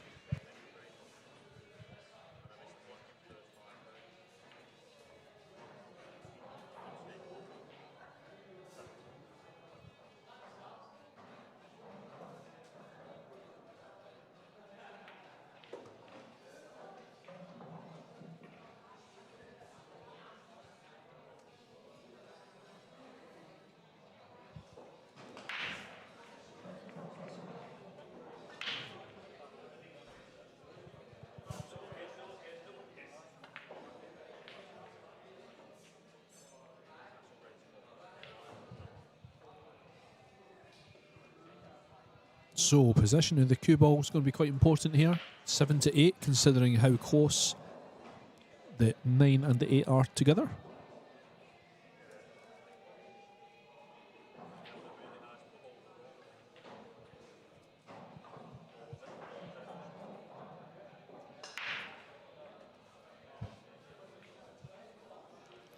So he's more than likely going to play this 8 into the top right-hand corner. Yeah, that's going to be the shot.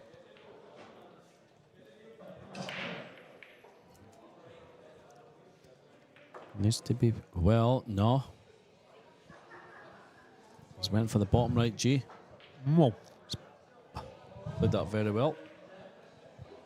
yeah, he played a great shot. And he's left this a little bit more difficult for himself. It should be okay though. Shouldn't be a problem. And it should be 3-1. Which it is. 3-1 over David Kadir. An absolute belter of a match on table 12 there between Sanderson and Burford. 6-5 to Sanderson now. And Adam Smith's 3-1 up. So my prediction of a Sanderson-Smith final is very much on track. Still alive. Still alive in this match. Dean Shields with a 3-1 lead over David Kadir. Yeah. Ronan is very aware that we're scranning our dinner at the moment. I think it sounds like we're scranning.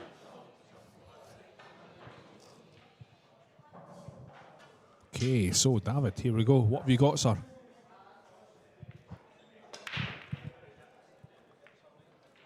He's made a ball. And he doesn't have a shot on the 1. Can he see an edge? Maybe just.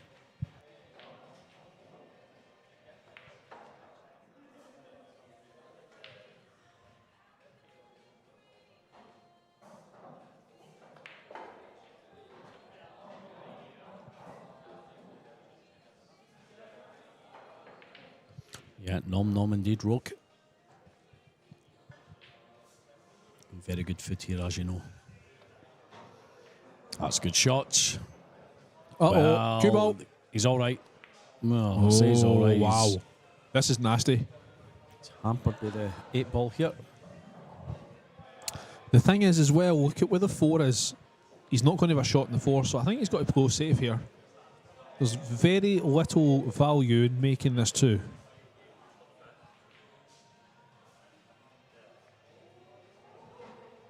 But where do you play safe to? Yeah, how do you get this safe? This is tough. I'll tell you what, here we go. You ready? Cue ball behind the 7.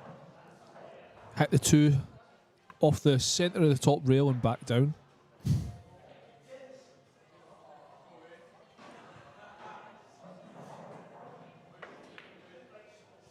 Yeah, that's all right. Kind of tried that. Straight up and down. But he has left a bit of an open table for Dean. Stop shot on the 2. This looks pretty straightforward for Dean, a player of his calibre.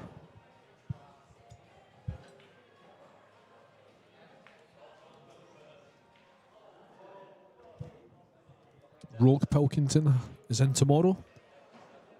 Well, stay away from my table. No, I'm joking. It's a shame you're not the tournament rogue. Should get yourself in. Have you ever had the legend burger, Rogue Pilkington? Every one of these guys on the chat today should be in this tournament, and they've all played in it. Great to see them all playing in it again. Good bunch of guys. Good players.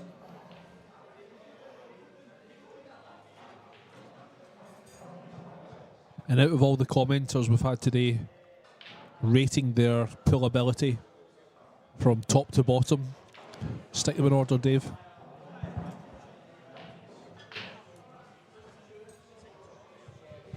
Leave out 9-ball Jim because we don't know. We've not seen him play before. Missed from David. And he has left something. Okay, so Andy Morris, number 1.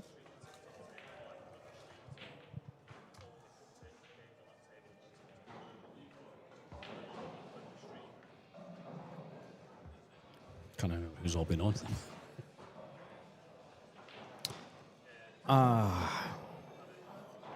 Right, from who I can remember has been on, I'm going to say... no, sorry. I'm going to say Andy number 1. And I'm going to say Graham number 2. Apologies, Graham.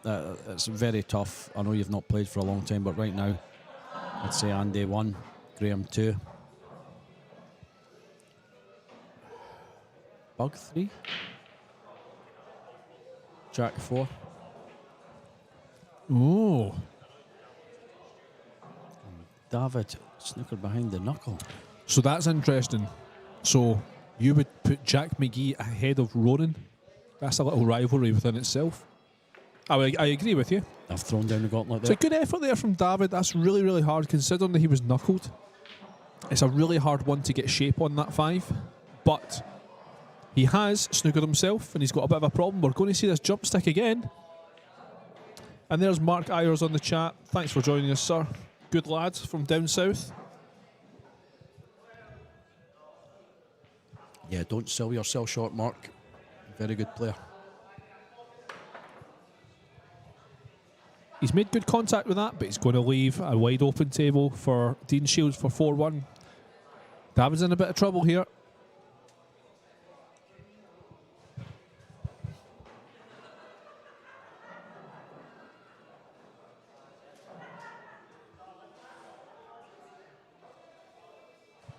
You're talking about GB9s, G.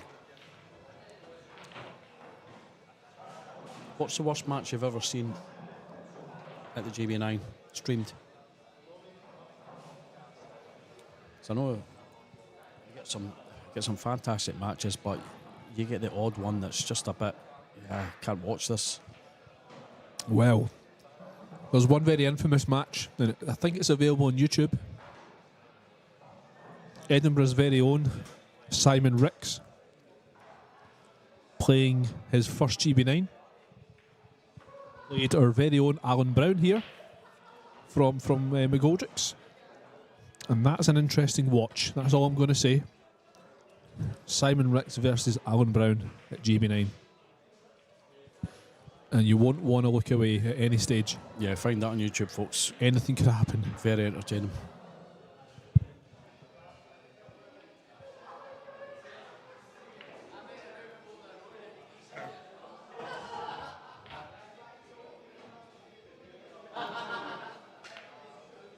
Oh, Miscue. He's miscued badly there. We could actually hear that from here. Could hear it. Yep. He's relatively got away with it though. He has left a shot for David. But this is going to take some effort to not just make the 6 but then land on the 7 as well.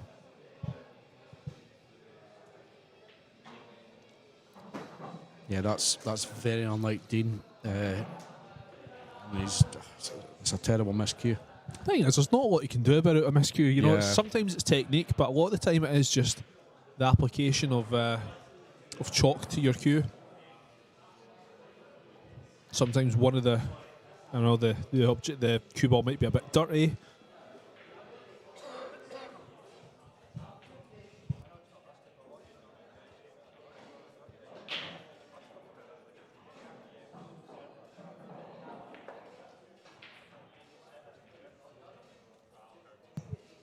the bug saying Elliot v Adam Tier tomorrow. I think we're going to get it's a good chance we can have an Elliot and Adam final today.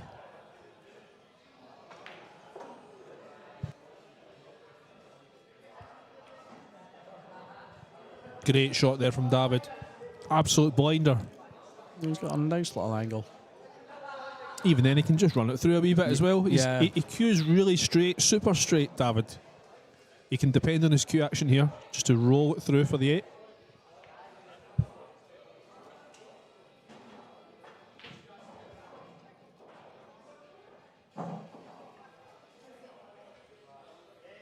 David is still playing with the Chinese 8-ball cue. He's played with that at 9-ball as long as I've known David. I think he just refuses to try the proper American pull equipment, doesn't he? Does he play his 8-ball with that? Yeah, but I'm not sure. I thought he did. But listen, if it works for you, it works for you.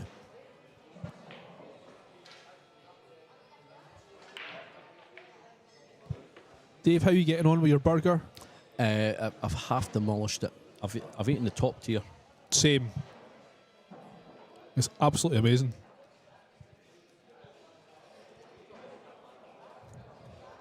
Okay, so David takes that one away for 3-2 and it's game on. Big mistake, well, not a mistake, but a big chance for Shields to go 4-1 up, and then the miscue has gotten in the way. Adam Smith 3-1 up on Jake Dillon. Sanderson 7-6 on Burford. What a match we've got there. And of course, Wrigley's already through to the semis, waiting on the winner of the Adam Smith game. Jake's just pulled one back for 3-2. We're going to have a couple moments of silence while we wolf down burgers and chips.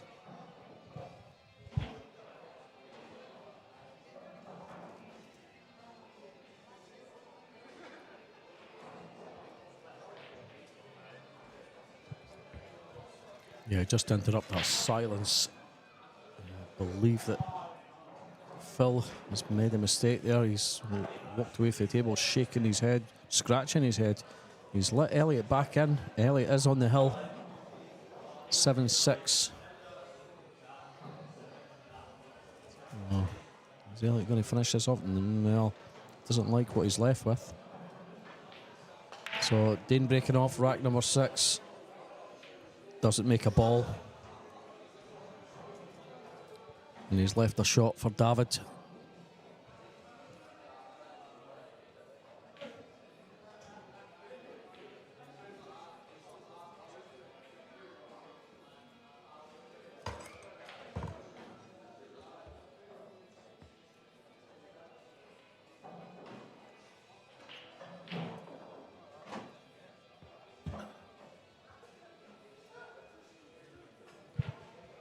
Hampered slightly. Well, I mean, he's very much hampered by the 6 ball here. Not too uncomfy for him though. He can get over it.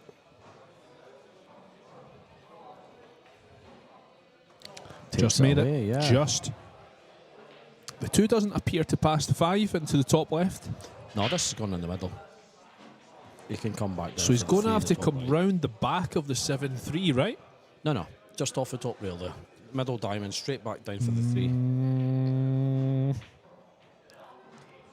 3. Sorry, folks. There was a cow just walked into the booth there.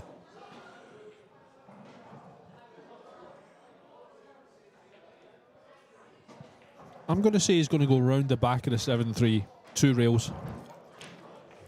Yeah, exactly. Dave, you haven't got a clue what you're doing. Now, see, if he'd taken my shot on you, he'd have been on that 3. He does, however, have a shot at it. Play a good shot here to get on the 4. Yeah, just screwing off of the 1 rail.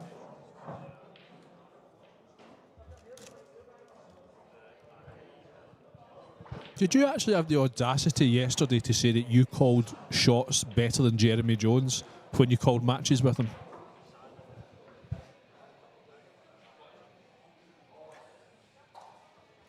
He was frantically chewing his burger and cleaning his hands so he can reply to that statement. I don't frantically know, chewing. No, that's not what I said. It says that I called a couple of shots that he didn't even see. I mean, what an honour to commentate with Jeremy Jones. Absolutely fantastic experience. Really nice guy. And there was one or two shots. You can watch that one back to your heart's content if you want, G. It's on YouTube. And also, we had good fun commentating on that match. I can't remember what match it was, to be honest with you, but it was good fun. It was good fun having him in the box. Yeah. Okay, Mr. Shields. 4-2 is the target. So 6 ball.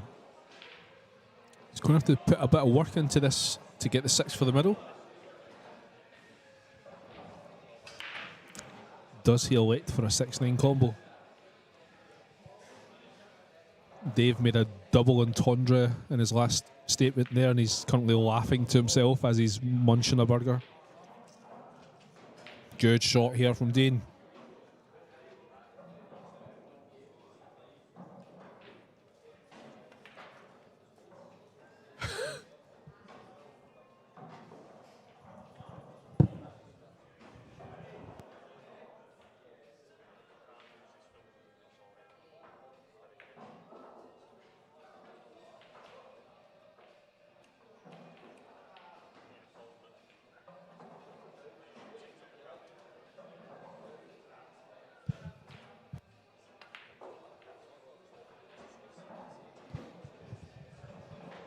I think you commented with Jeremy as well that weekend or that week. I did. And I believe he also said he enjoyed doing it with me more than yourself. Okay. He didn't have to rein you in. Or didn't have to rein me in quite as much as he had to rein you in. No, I don't know. Listen, it's a distant memory for him. It was good He fun. probably hated every minute and he just wanted to get out. And I don't blame him, quite frankly. So there we go. What happened in the match there? I wasn't watching. So Dean Shields is now 4-2 up on Darren Kadir. Adam Smith 4-2 up on Jake Dillon Newlove. Elliot Sanderson still on the hill against Phil Burford. Phil at a table. And David Kadir breaking off in rack number 7. He gets a 9 ball moving. I know what Andy was saying earlier. Yeah, taking the 9 off the break is a bit of luck. You are looking to hit the 9 ball, taking the cue ball off the side rail into the 9 ball, and you know you've got a chance of potting it. Yeah, there's a lot of luck in it. I think there's an argument for both. There's luck and skill. There's an element of skill actually hitting the 9, but to hit it so perfect, yeah, you are attempting you've got to be lucky. Exactly. You are attempting to hit a specific part of the 9. Yeah. But yeah, I guess, yeah, there's a wee bit of luck involved. What a shot there from David. No luck involved in that. What a shot.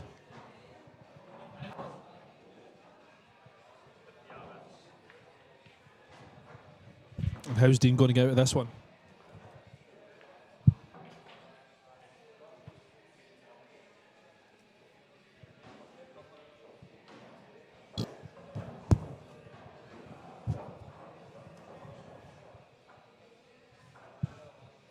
Yeah, he's in a wee bit of trouble. Because even going, one, even if he was to hit kind of the left-hand side of the table, actually trying to cue it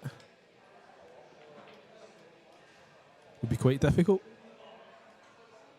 Because he's having to stretch and get over the 9 and the 4. Does he just do a deliberate foul here? Dave, you hate when I deliberate foul against you, but I think it's a legitimate shot. No, I think he needs to. I don't say I hate it. I just say that you're copying Capaldi. I think he's got to roll the 8 up against the 3 personally for me. In fact, I've just seen Andy Morris make a comment there. He said something similar to nudge the 4 onto the 9. So yeah, absolutely. I'm in full agreement. I don't think there's any value in kicking out of this. No, I mean he was close, but he was close. Not because now David's got a wide. Okay, the 4 is close to the 9, but look at what the 3 is. He's got plenty of opportunity to land on the 4. He had to deliberate foul there for me.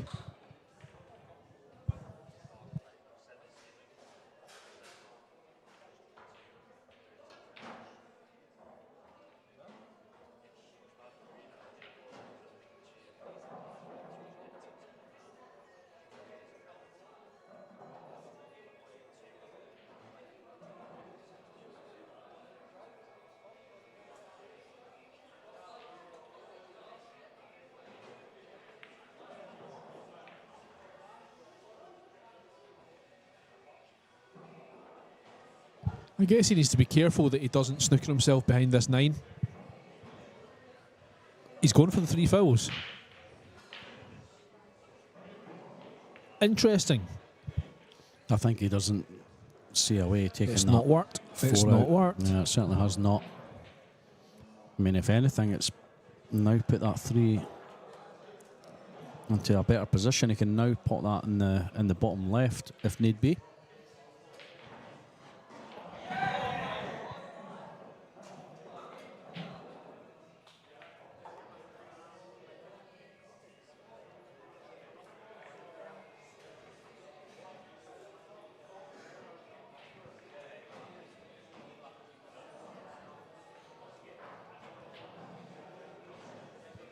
Yeah, I guess Dean's got a similar situation then. It's going to take some shot to make this 2 and get back for the 3. I don't think he's going to take it. There's plenty in this rack yet. Well, yeah, he just elected to roll it in. Elliot Sanderson has won that match. 8-6 over Phil Burford. Very well done, Elliot. Wins a place in the quarter-final, where he will play either Adam Smith or Jake Dillon. You'll have Jake just pulled one back against Adam. That is 4-3 in that match. No, he'll play the winner of this match. Sorry, yes, he played the winner of this match. Sorry, apologies for that, folks. Yeah. So we are on course for my prediction, which is an Adam Smith, Elliot Sanderson final.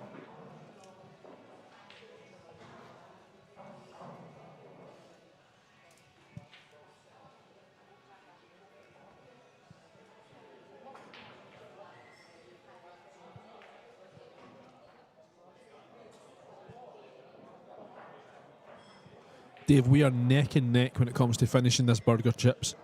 I've just finished my burger and you've literally just finished yours. We're on the home straight. I still have my coleslaw. Yeah, you've not eaten your greens. I'm struggling, man. You've not eaten your greens. Legend burger at McGoldrick's is absolutely out of this world. I mean, that was 20 minutes ago we started eating that. I've just finished it now. Brilliant. A lovely wee rub off of that 6.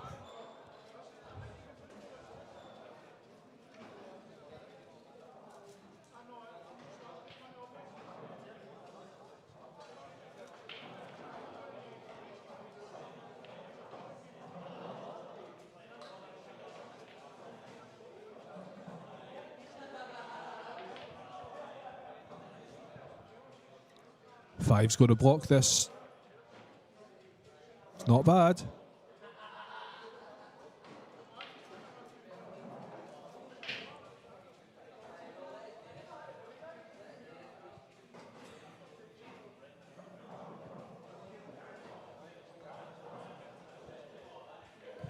So David looking at kicking it off the top rail here. Send the 3 back down table.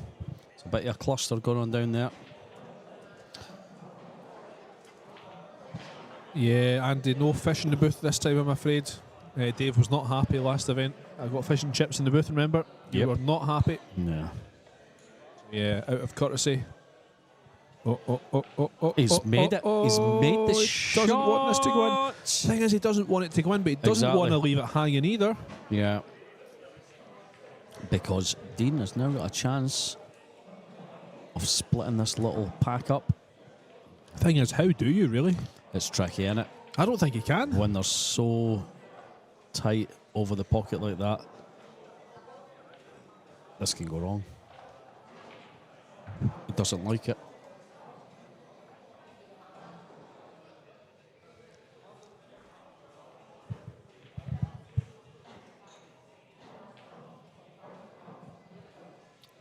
I think he's got to just roll in this 3. And then he can just come off the edge of the 4, leave it where it is, send the cue ball up table.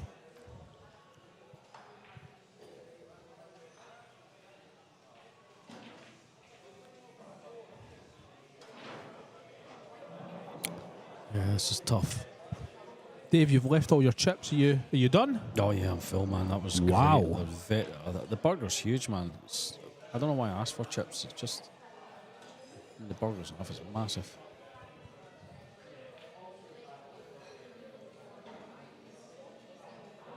So here we go. What's Dean thinking here? Yeah, he's he played can. that very well. What a shot. That is a fantastic shot there. Dave, you were right. You called it. I didn't think he could bump into them. Very nicely done. He's controlled the 4-ball perfectly. And suddenly everything's wide in the open.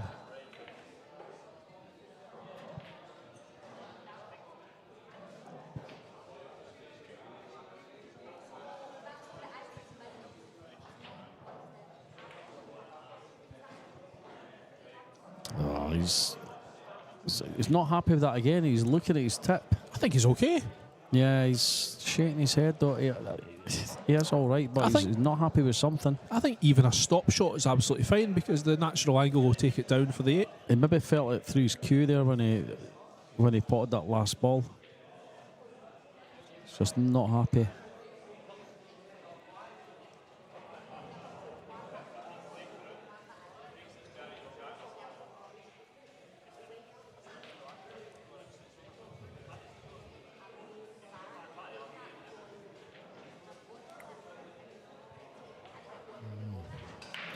What are you thinking, Dean?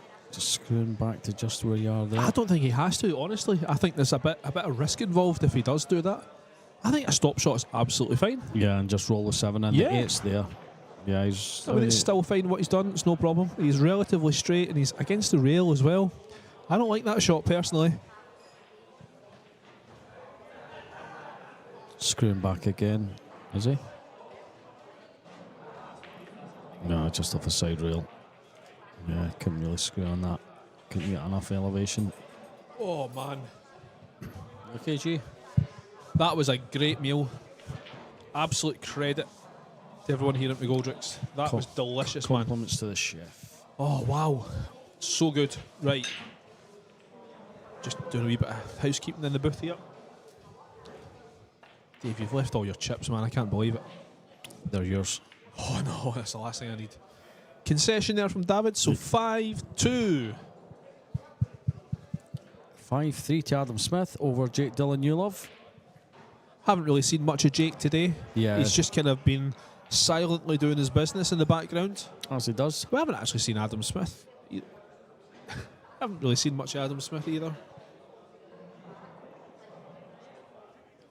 Well, Phil Burford, you can see just in the beside Dean there, just packing his stuff up. So his tournament's over.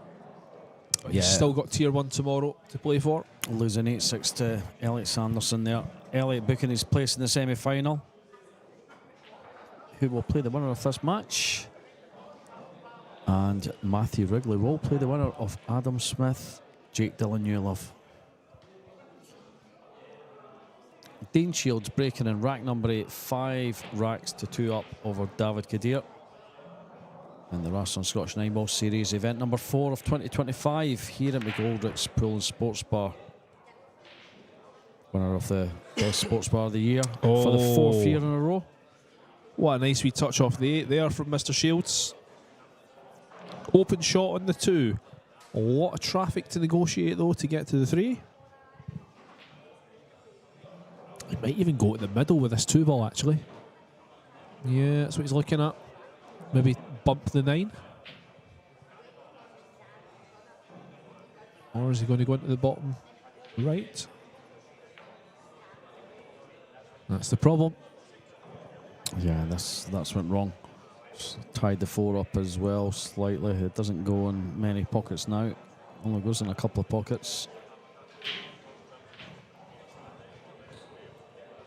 So just a safety here.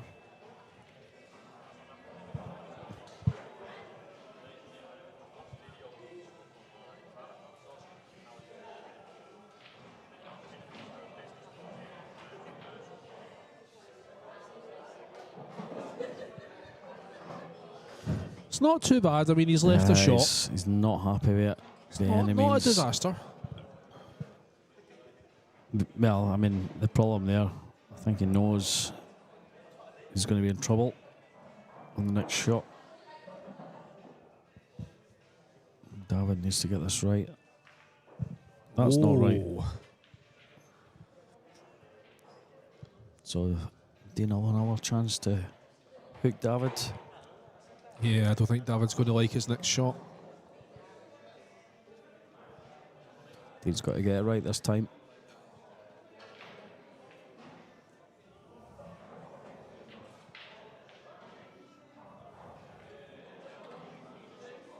That has not worked out. It's not ideal. He's really feeling it, Dean. And he's 5-2 up. He's His body language doesn't look like it, though. I know. Just finding this rack really tough. And David can see it. He can probably pot up the top there. Can he see it in the middle? For someone that doesn't jump, you're probably not going to go for that in the middle. Or someone that doesn't really jump very often. It's a good shot. Great shot. Look at that, and that is the only place he could have put the cue ball to pot the 4. Either in the same pocket as the 3 or in the middle. He'll go for the middle here.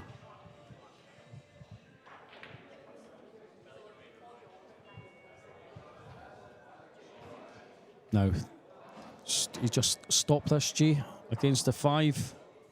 Play for the 6 up the top. No, he's gone forward. No, he's going to play yeah. for the 6 in the right-hand pocket. He's not played it well, though. It's not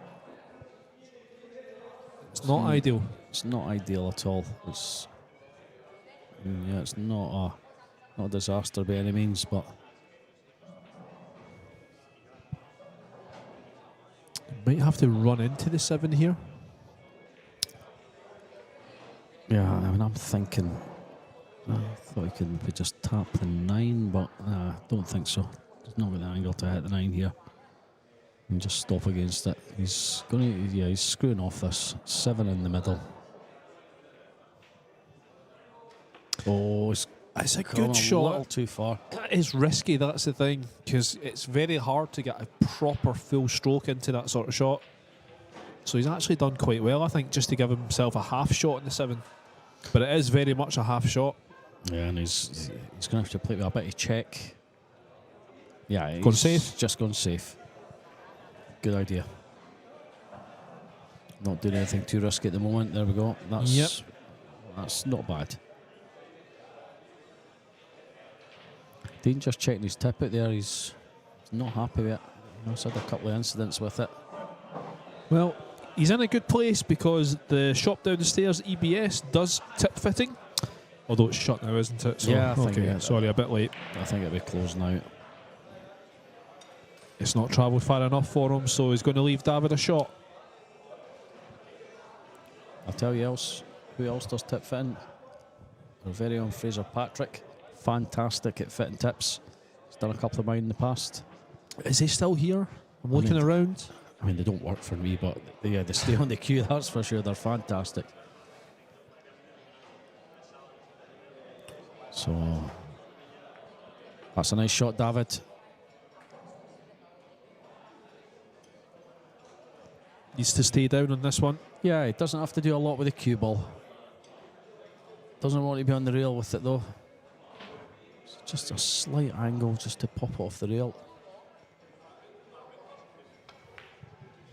Yeah, that's it. You know, it just, the shot didn't look, it looks hard, it looks easier than it actually was. Yeah, it wanted to be further off the rail than what he would have been if he just dropped that in, because he would have been on the rail there. He just had to take his medicine, in my opinion. Just make the ball. He's a straight shooter.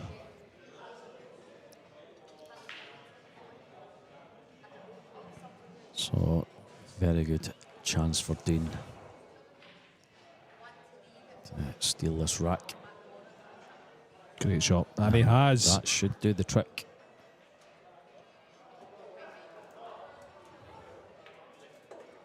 And there we go, 6-2 Dean Shields over David Kadir.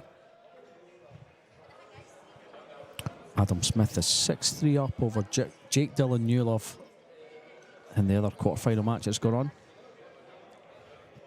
Another 2 quarter-final matches that have already been decided. Matthew Wrigley with an 8-3 win over Darren Murray, as you saw on this table earlier.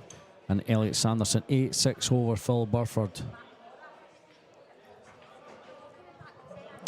Winner of this will play Elliot.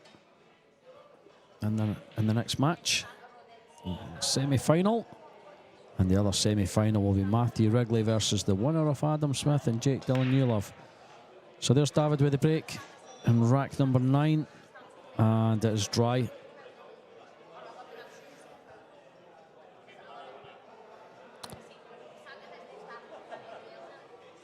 So just going to be the safety. Where do you put the cue ball here?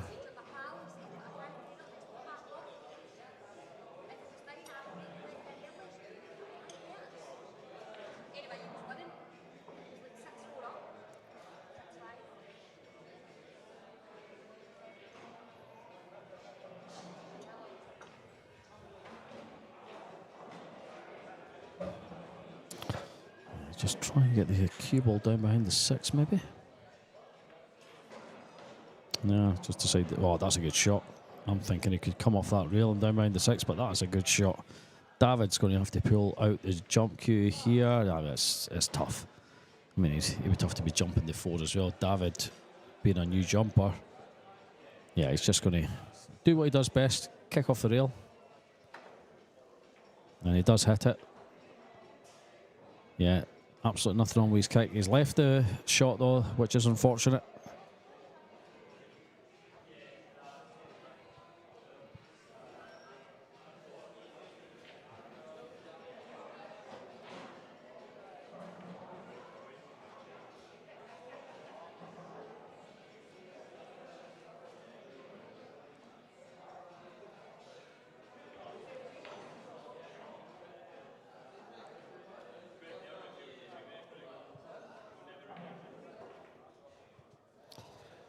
There goes the 1. This looks pretty straightforward for Dean Shields.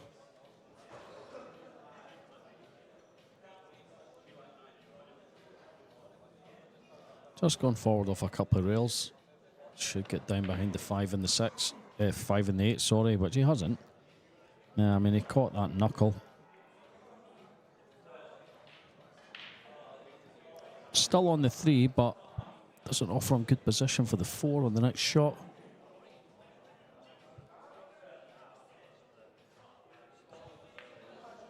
Just a safety. Good shot. Yeah, why not?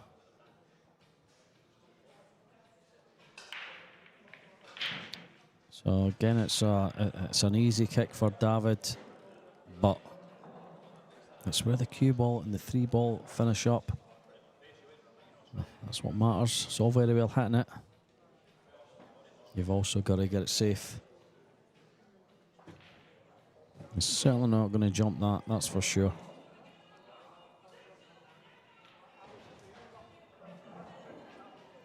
So he's just got to play off the side rail with probably a bit of right-hand side to make sure he hits the 3.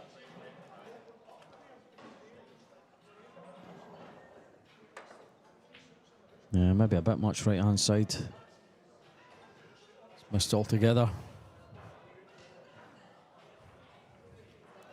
Right, this is the key shot. He needs to finish below this 4.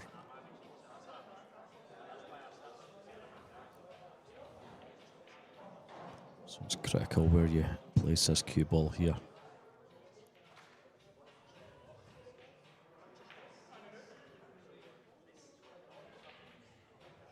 Don't want to be hampered.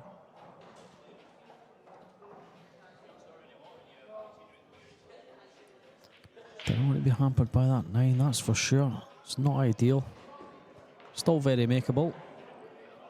Still fancy him to get this. Didn't want to be over that 9, but yeah, it's made that look easy.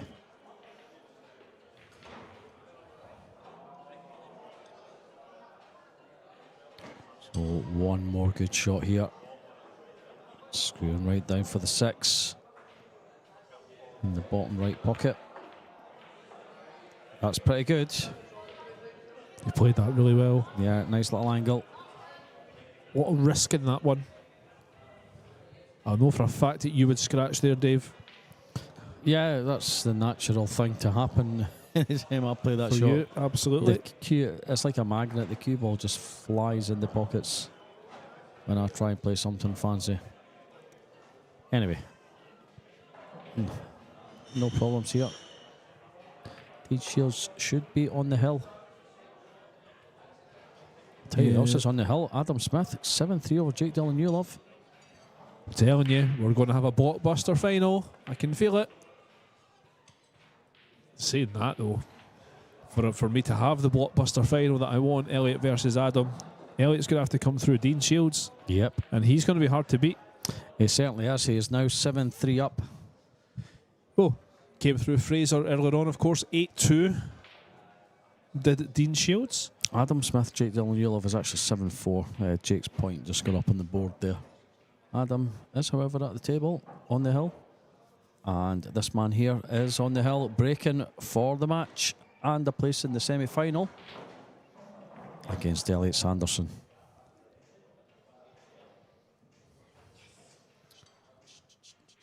That'll be a good match between Matthew and the winner of Adam Smith, Jake Dillon Newlove. That's going to be a tough match for Matthew. Right now, it's looking like Adam. He is on the hill. He is at the table, and we know what Adam can do when he's in the zone.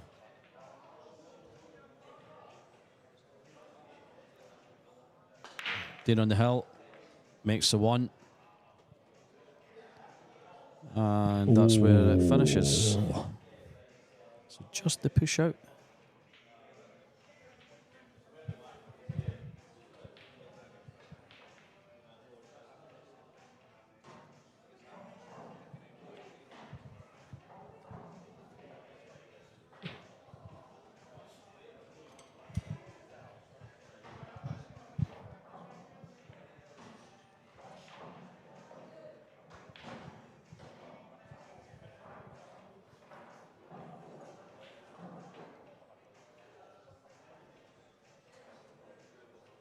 So he's pushed out to a jump. He knows that David doesn't really jump.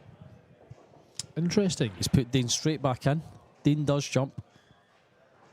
How well does he jump though? This is it. You'll need to jump pretty well to get this one, I would say.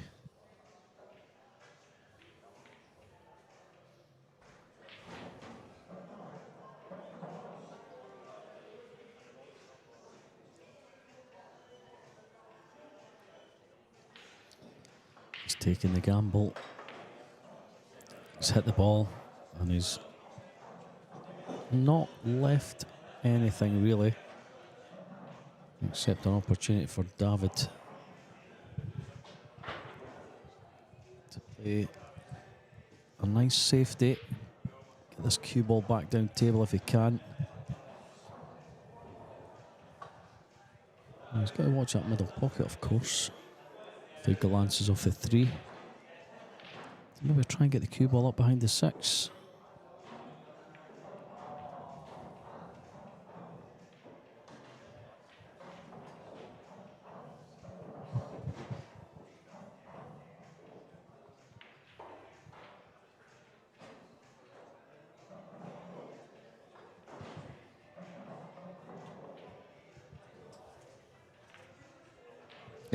He could pot it. Wow.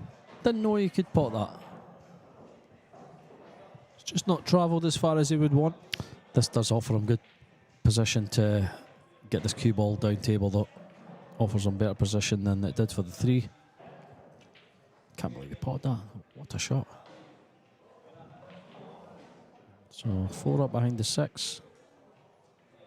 Cue ball in the pocket. Cue ball in the pocket. Oh. Nah. Didn't see that. Really didn't see that happening.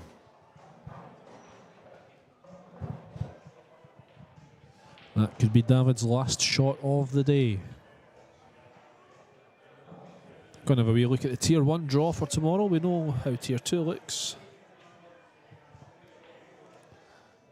Jake Dillon Newlove has pulled another one back. That's 7-5. 7-5 down to Adam Smith. Jake breaking.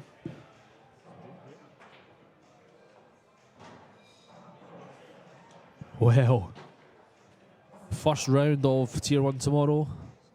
It's Sanderson against Adam Smith. It could be the last game today and the first game tomorrow. Yes. Very interesting. But not if Dean Shields and Matthew Wrigley have got anything to say about it. That may not be the last game today. It could be a Matthew Wrigley, Dean Shields final.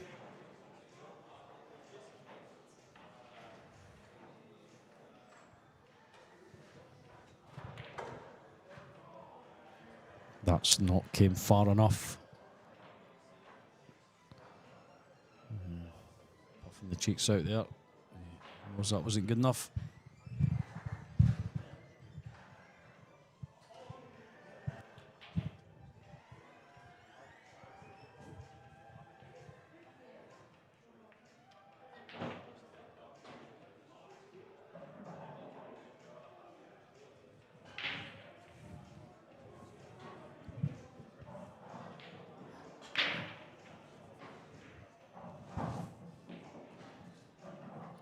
I'm banking this, G. I know you are. Yeah. He's cutting it though. That's a very good shot as well. Oh, wow. I thought that was in.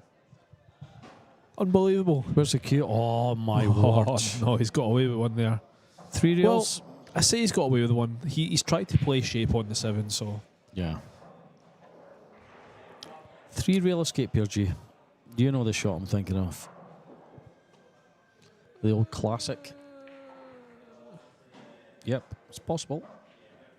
Is it? Oh, yeah. Oh. Where's he going here? Tying him up. Ah, my favourite shot. That is not bad. Well, I say it's not bad. He's got to be pretty precise on this 7, though. I like what he's doing there, though. He's using his head. I'm sure the 7 still goes to the middle, though. And it certainly goes to the bottom right. So I don't think he's quite tied it in the way that he wanted to. Actually, it's quite interesting because the 6 is so deep in the pocket. I think Dean is kind of limited in terms of how he plays this as well. Jake's taking another rack off of Adam. 7-6 now. Adam breaking. Wow. What a comeback.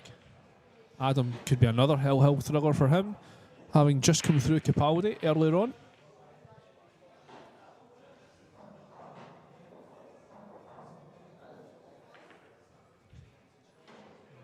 He's judged this really well. That's pretty good. That's quite perfect, to be fair. So, question here. Is he dead straight? He has to be dead straight. He doesn't want to nudge this 8. Screwing back. Oh, that's good. Nicely done. That should be a match winner now. And 9 in the same pocket. And just like that, Dean Shields wins a place in the semi-final where he will play Elliot Sanderson. Very well done, Dean. Commiserations to David. So Adam Smith, 7-6 up on Jake Dillon Newlove. That is the only match left in, the only quarter-final match left in the main event. And they are playing for a chance to play Matthew in the semi-final. Say a chance to play Matthew. They will be playing Matthew. Matthew Wrigley, of course. Like to see Matthew win this one. Although, you know the final we want to see. So we'll take a little break. We'll be back with you very soon. I think it may be... yeah, it's got to be Matthew Wrigley on the stream next, I would imagine. What do you think, G? Do you think they'll put Dean straight back on the stream? It's a hard one, isn't it? It's a good chance because it's a really tasty match. I mean, Matthew Wrigley v Adam Smith would be a tasty match. It is going straight back on, folks. So there's your semi-final match on the stream here. It is Elliot Sanderson versus Dean Shields. Hang about.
So that's our semi-finalists decided. Adam Smith beating Jake Dillinulov 8 racks to 7.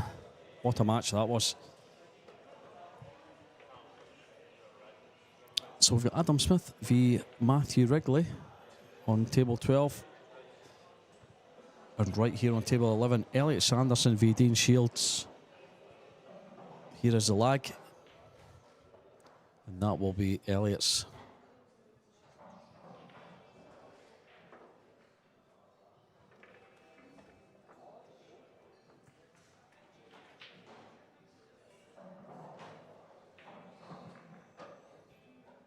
So Elliot has a break. A race to 8. It's a race to 8 all the way through.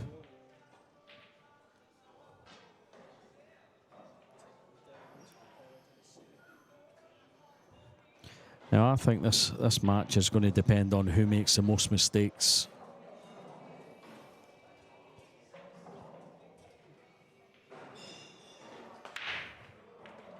Oh, he's scratched. There's a mistake right away. First shot of the match. And the cue ball is down.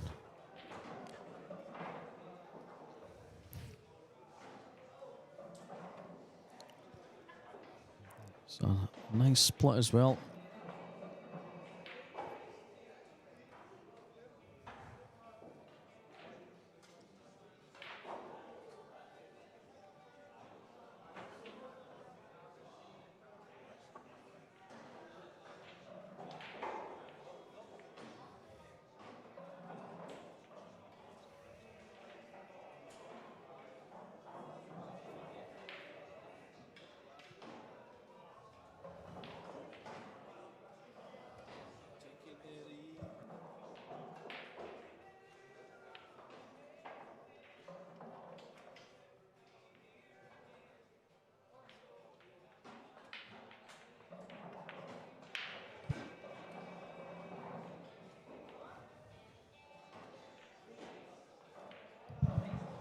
Well, this is an interesting one, this match. Dean Shields is playing some great pool today. He's also made a few mistakes. So I was saying it depends who makes the most mistakes in this match is going to decide it. What's interesting is that Dean Shields is sponsored by Elliot. Ah, okay. So, it needs to slow down. Ah. That's in the pocket. Cue ball. Oh, it's pulled up. Can he jump this rail? He was literally back in his seat. Can he jump this? Yep. Looking at it.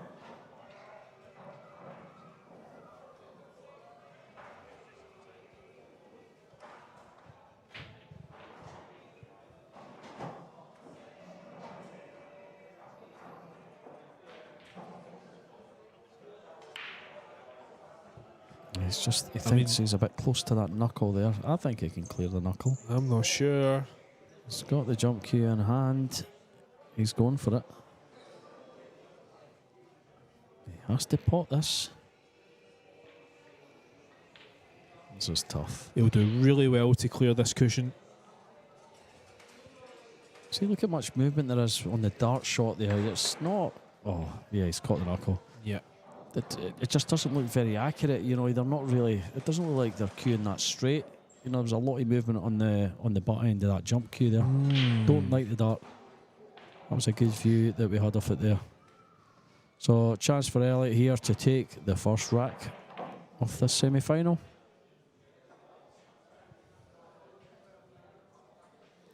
And the other semi-final has kicked off as well. Matthew Wrigley versus Adam Smith.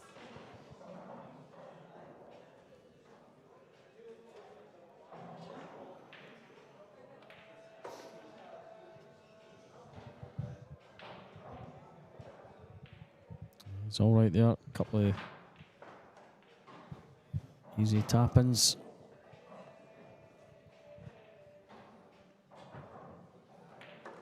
He always checks everything a couple of times, Elliot. Doesn't just get down and take the shot. There he goes. He's gone round, having a look at the angle he needs for the 8.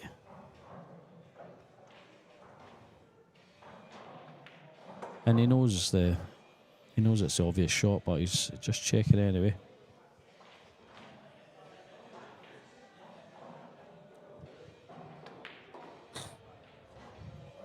That'll do nicely.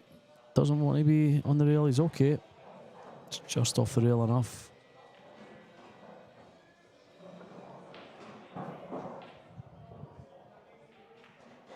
And there it is, 1-0. Elliot Sanderson taking the first rack off the semi-final. Adam Smith, Matthew Wrigley still yet to score. Matthew at the table at the moment.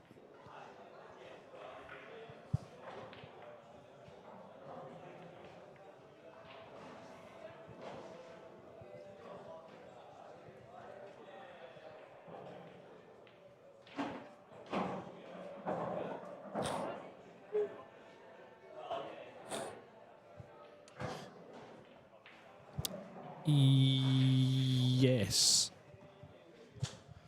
Yeah, I mean, it's been a fairly... I'm just looking at Elliot's progress throughout the days. Come through... he got a bye in the first round. And then he's come through 8-3 David Marque, of course. We watched that earlier on. And then he's just had that close match with Phil Burford, 8-6. So he's had a pretty good day, Mr. Sanderson. Look at this for a break. Yeah, that's pretty good. That is pretty good. If the 4 passed the 7 into the bottom left, it would be absolute perfection. I'm not convinced that it does, however. And that gives Dean something to think about.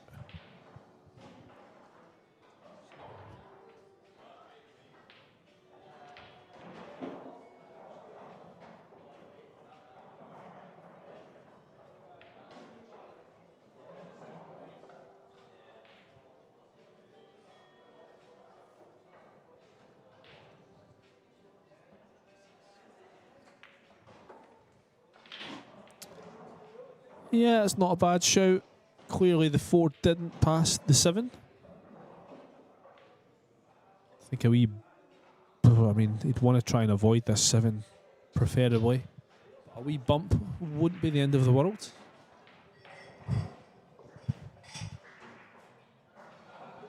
That's good. He's just missed it. It's pretty close to the rail here, though. It just makes the next shot that a little bit more difficult. Still getting it on the 6. It's a shot that I struggle with big time. If I'm hampered in any way, and anyone that watched the stream earlier on, I think about 95% of my missed balls was when I was having to cue off the rail or cue over balls or whatever. Do not like it. Yeah, so he's going to need to play off a couple of rails here. Or even just one rail. He can just play off the bottom rail straight back up. Yeah, he's okay there. Well, I say he's okay. He's anything but okay. He's completely hooked. Cannot see the 6. A little swerve. A little swerve into this. And it's going to take him.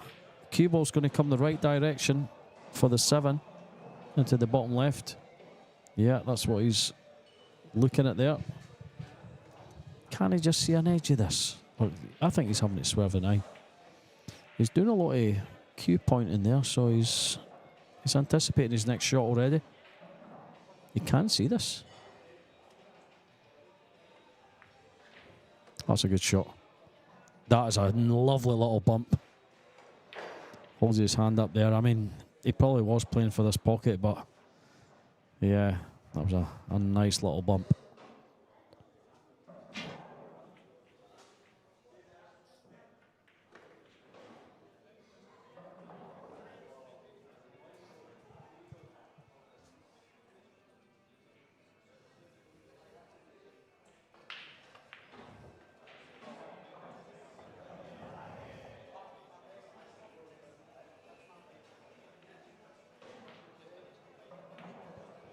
And there we go. Dean ties it up at 1-1 against Adam Smith. Elliot Sanderson. Did I say Adam Smith? You did. Yeah, so I did. Goodness me. Okay. Maybe I am predicting the final. Maybe that's what it is. Right. I predicted the final at 12 o'clock today. Thank you very much. I'm going to say Matthew Wrigley, Elliot Sanderson. There you go. Boom. Elliot on the break. That could be a really interesting game, actually, because Elliot's not going to want to lose to him.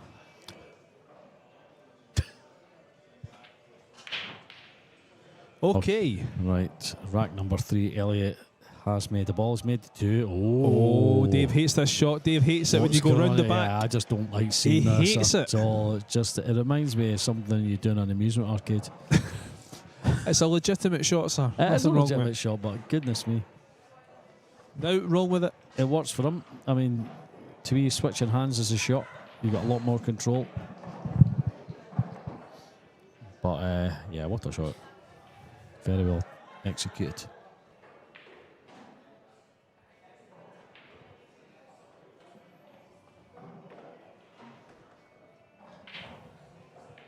Yep, nice and gentle. Just checking the potting angle there. It's going to be absolutely fine here. Back up for the 6. Couple of rails.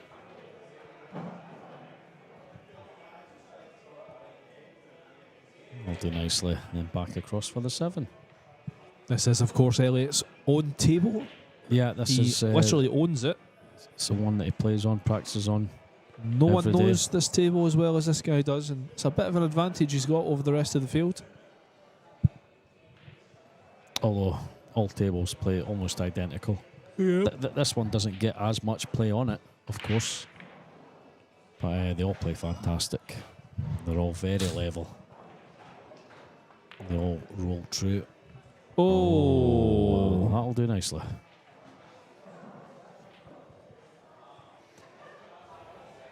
What does it do here, G? Off the top rail, back down? Nope, stop shot. You think so? Yep. Literally doesn't do anything. Okay, it's going to roll a little bit. Because of the angle he's got in the 8, it's going to roll a little bit. There we go. Exactly. So, just going to literally just hit the centre ball. The cue ball is just going to run a little bit forward and to the left. Yeah, it does look like he's hitting a centre ball. There Yeah, we well go. done. That should be 2-1. Nice quick rack here. Is that a breaking dish? That is a breaking dish, isn't it? Yeah, I think it is. Dish of the day. Dish of the day indeed. Very well done. 2-1. Adam Smith is 1-0 up on Matthew Wrigley on table 12. Are we going to see another Hill game? Adam Smith's come through 2 of them today. He has, yeah. That match he just played Jake Dylan Newlove and Gio Edgar as well, 8-7. And Stevie Capaldi. And Stevie Capaldi. Every match he's played has gone Hill. Yeah. So he's played a lot more racks than Matthew. How many racks has Matthew played? Let's have a look. We won't talk about his second match. So his first match, 8-2 against John McGinn. We all know what happened in the second match. And 8-3 over Darren Murray. Yeah. So he's played a lot less than what Adam has.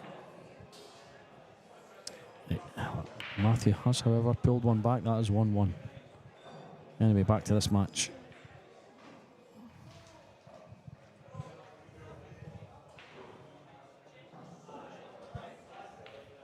Nice little split up, and they did make the 1 ball. You can see the 2, but it's just going to be the safety here.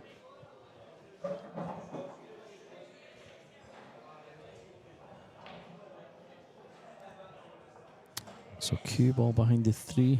That's what he's looking at.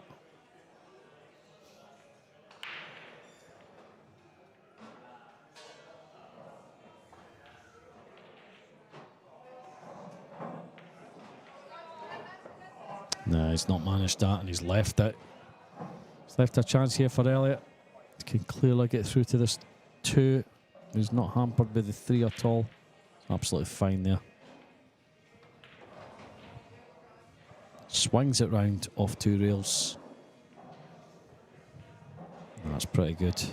It's going to have to be the 3 into the bottom right. Or the centre right. Yeah, he's went for the centre right.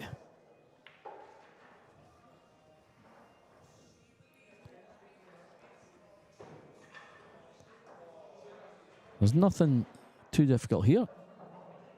And this should be 3-1. Elliott going to call it already. Easy enough to call when they're sitting like that, and a player of Elliott's calibre. That's a nice little shot.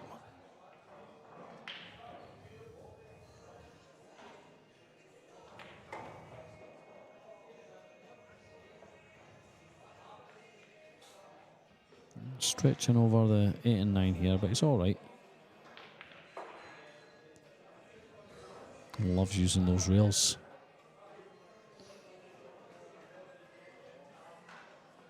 Nine in the same pocket, and it will be 3-1. Another nice quick crack there. Takes him away nicely. Adam Smith 2-1 up over over Matthew Wrigley. It's been a long day. Elliott Sanderson 3-1 up on Dane Shields here, as you just saw. And Elliott is breaking in rack number 5. It's went quiet on the chat. Viewers are still there. But yeah, I think they've run out of ideas. A bit like yourself, G. Graham's almost sleeping in the booth here. He's had a long day. Yeah, I had a rough night last night. Oh. Cue ball! Yeah, you had quite a tough match as well. Your first match was really tough. That went to hell. Yeah. I say your first match, your only match today. Yeah, sorry. thanks. Yeah, I know it's singular limb. I keep forgetting that. But yeah, that was a tough one you had against Kev McLean. It was always going to be an unpredictable match, that one. So, Elliott putting the extension on. He's made that nicely. Watch the cue ball. He's fine. He's absolutely fine there. Okay, so back over for the 4. If they punch this one.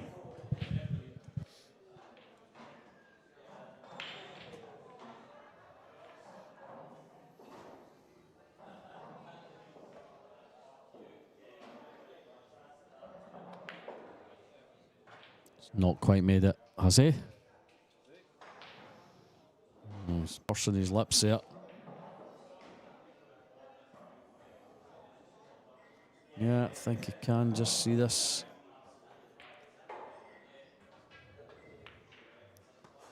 No problems at all. If the 6 passes 8, he's looking good. He's not taking too much time in this, so I do believe it passes.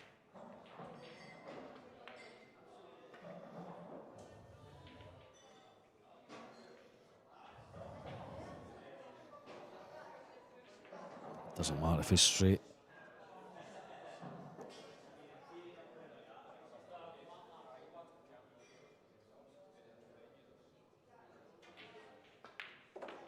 Yeah, just follows through. The cue ball's in the middle pocket. Cue ball is in the middle pocket. Now there's a mistake. That's one of the mistakes we're talking about. Who's going to make the most mistakes? I mean, so far it's been Elliott, and he's 3-1 up.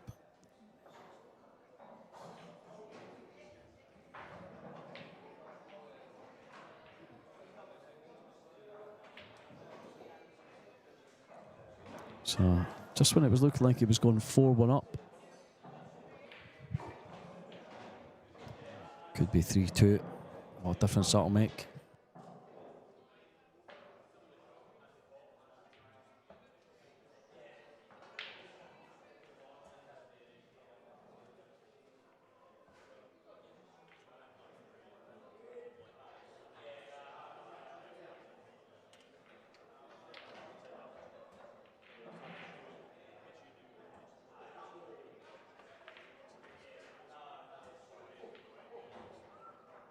G's left to comms box. He's away for a nap. He is getting old after all.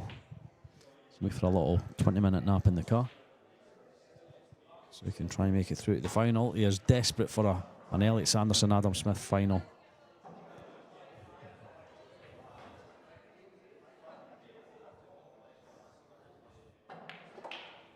That's pretty good. That's very good.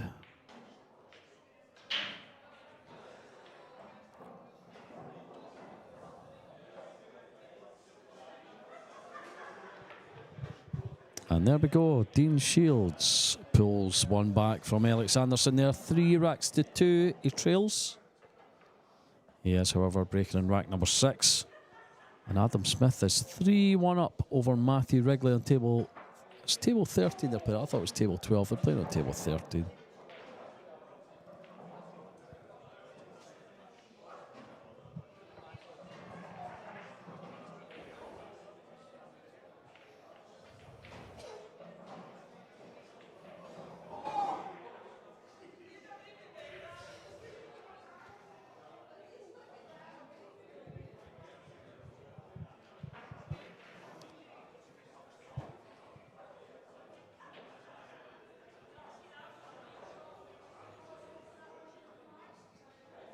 So Dean breaking rack number 6.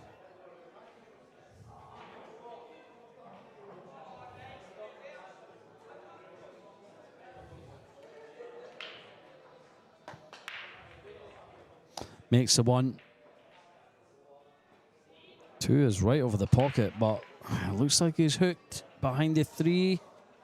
Can he? I mean, easily swerve around this, I suppose. Let me just play rail first. Yeah, he's not happy with that. Just catch a rail first.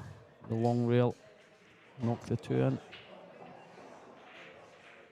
Doesn't have to do much with this. It should be relatively easy to sink this 2, even though he can't see it directly.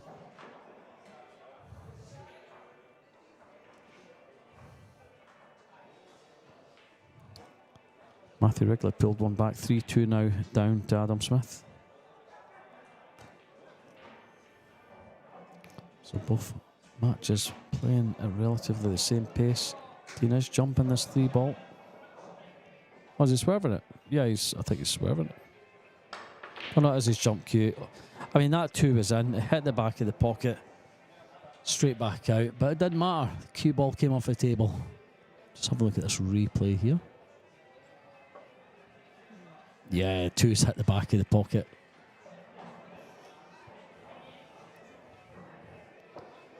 As we said, didn't matter. Cue ball came off table and gave Elliot the advantage. And what a chance this is to reach the halfway point in this semi-final for a place in the final of the main event of the Scottish 9-ball series, the Rasson Scottish 9-ball series. Event number 4 of 2025, the 4th and final event. It does, however, split into 2 tiers tomorrow, Tier 1, Tier 2.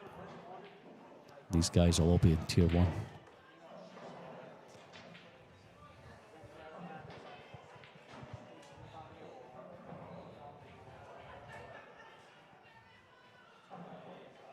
And Elliot Sanderson will play Adam Smith tomorrow in Tier 1, the first match.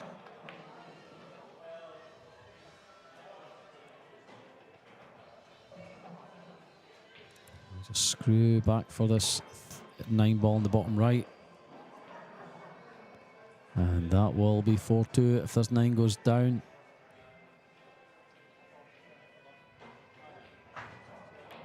Should be a problem.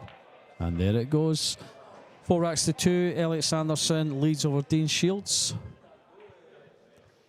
Adam Smith, Matthew Wrigley still 3-2 to Adam. Adam is at the table. I think he's got 4 balls to go. Yeah, it looks like he's... Yeah, there's only about 4 balls to table. There's only 3 now. Yeah, it's a 7 that he's on. So 7, 8 and 9. Yeah, like just tightening the pack there. Wasn't happy with it. So that's another go at it. It's going to have another little look. It's not happy with something.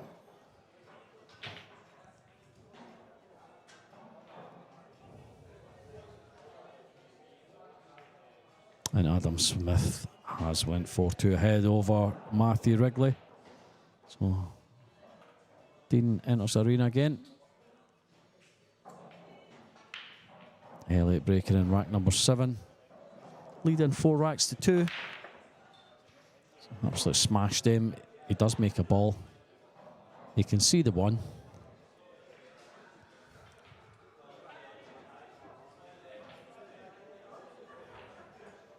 can pot the one. But I don't think he will. I don't think there's any value in it. Yeah, just the safety.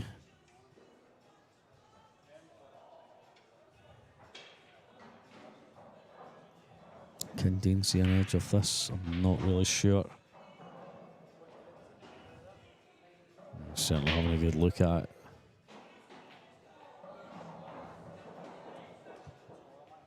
Yeah, a little swerve. Yeah, tapping the table there. Let's have him hooked. Can come off the one rail.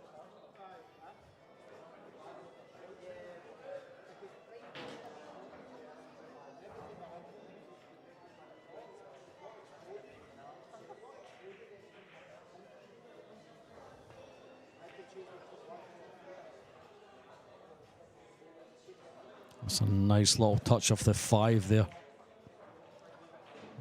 I don't know if Elliott can see enough of this. I mean, he's not taking any time. He's got down. He's been about the right-hand side there, so he's had to swerve slightly around the 3 there. And that's pretty good. Although Dino's got a clear route through to the 1. It's not really hampered by the 6. Q passes the 6. Does he need to go over it?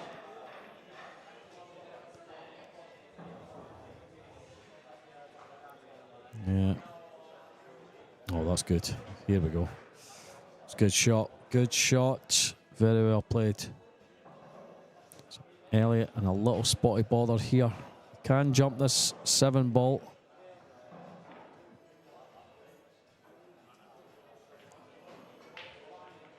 He's going to play off 2 rails.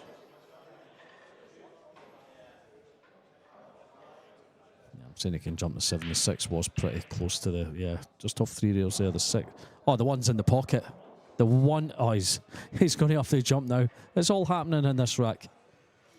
So he has indeed left with a jump shot, which is going to be taken on.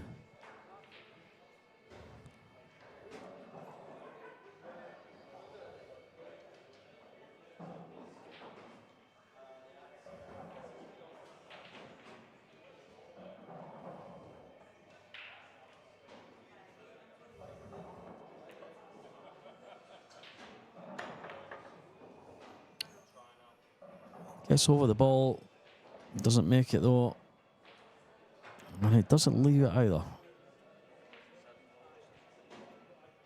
And Dean can just see an edge of this, but doesn't really want to be doing that because the scratch is on.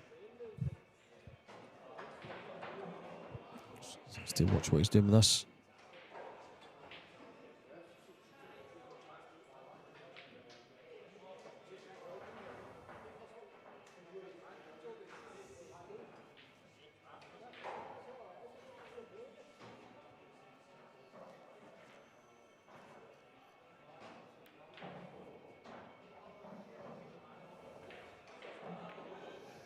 Good shot off the 2 rails.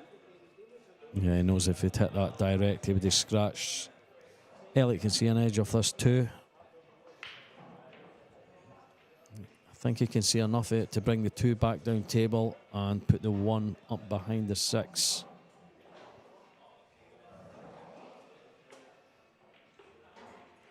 Maybe even come further across the 1. Sorry, the cue ball. The 1. It's been a long day. That's not the 1 ball, it's a cue ball.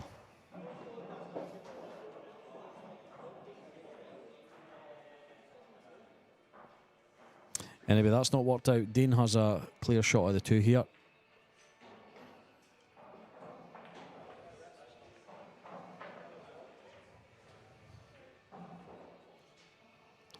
So, how does he get up to the 4 ball here?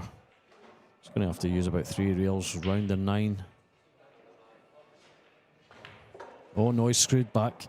What a shot. Didn't think he was going to do that. Thought he was going to use the rails.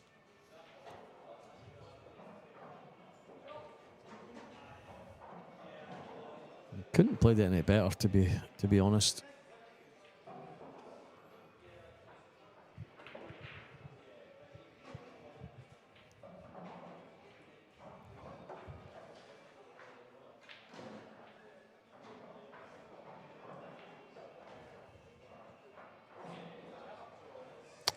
Yeah, you're right, Rogue. He certainly did win the safety battle there. And he should be taking this rack.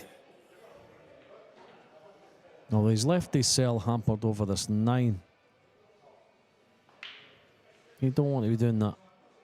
All that space on the table and you're reaching over the 9. He's made it look easy. And that's absolutely perfect.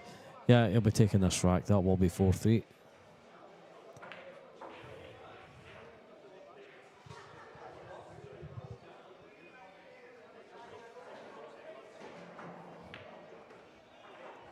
It is.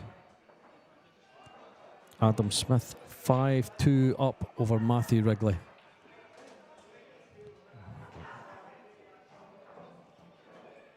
So yeah, Wrigley's got a lot to do here.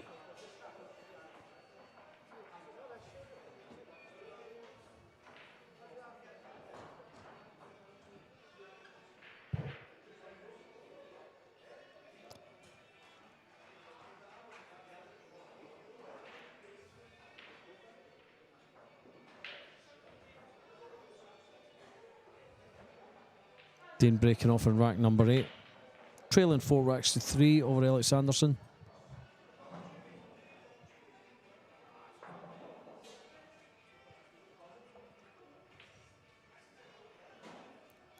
So he's got to make the one in the middle here. This is his break. Cut break, in you go, boom, one in the middle. He's also made the wing ball. And yeah, I think he's not happy with that. 4 and 3s ended up. Does the 3 pass the 4 into the middle? I don't think it does. He's got to negotiate the 2 first, of course.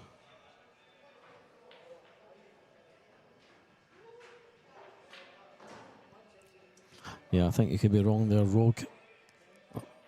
A match with you certainly would wear any man out. Don't think anyone can keep up with you.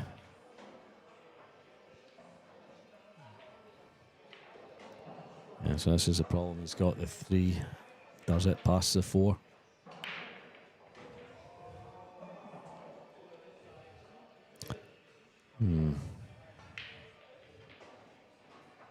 You're thinking about splitting them up. Put the 2, come back down, split the 3 and 4 up. It's tricky.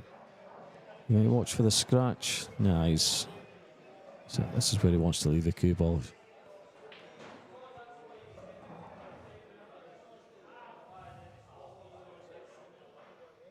It's pretty well by check side here. It's not good enough. And he doesn't even have the opportunity to get this 3 back up table to hook him behind the 4. So, what's your options here, Dean? He's making it difficult for himself.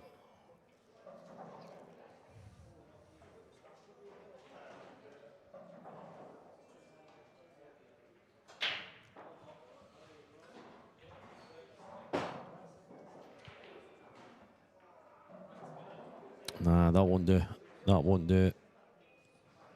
Yeah, he knows he's played a rotter there.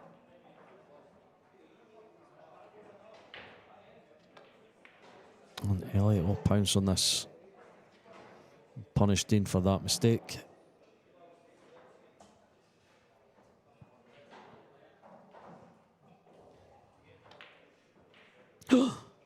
Oh, he's missed that. Did not think he was missing that. That should have been the rack. Dean can't believe his luck. He knows that he shouldn't have been back at the table on this rack. Not only is he back at the table, I mean, this is not easy.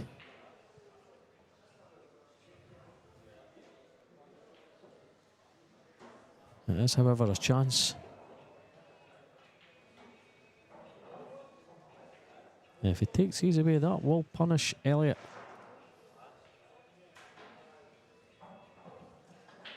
When he should have been 5-3 up, it could be 4-4.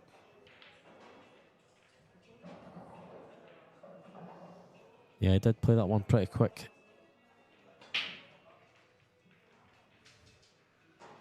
So Dean taking his time, a wee bit hampered by the 8. Pop this in, that's nice. That is a nice shot. It's going to be hampered by the 8 again. No, he's okay. Yeah, that's just stopped in time. So again, just use the rail here, side rail, back across for the 7. That'll do almost nicely. Yeah, still got a little bit of work to do. Didn't want to roll on that far.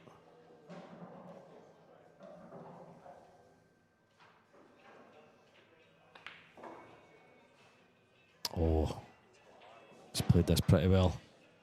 That's not bad at all. Stretching a little.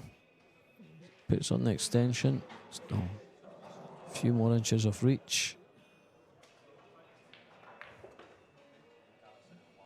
And the 9 in the same pocket to tie things up.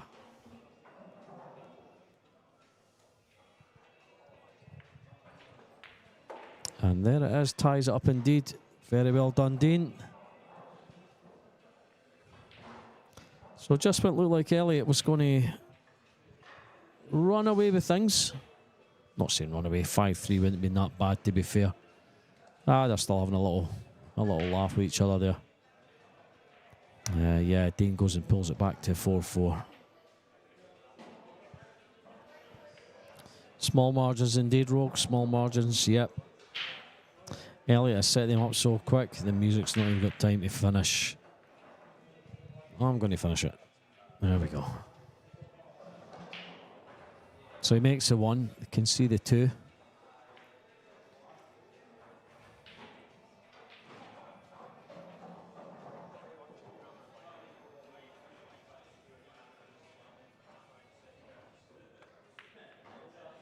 He's played that well.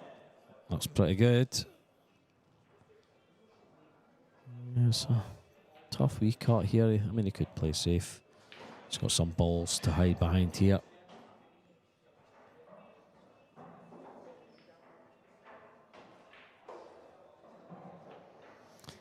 I don't know if that's where he's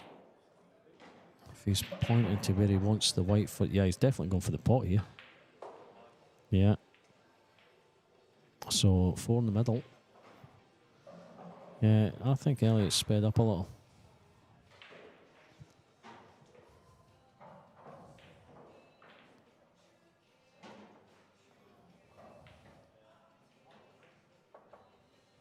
That'll do nicely.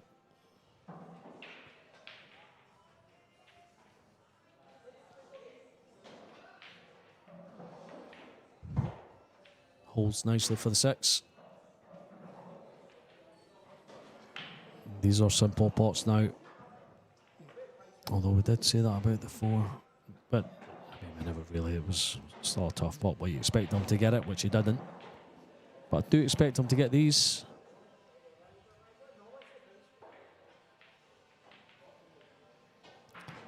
So 8 and 9 in the same pocket. Bring this round a couple of rails.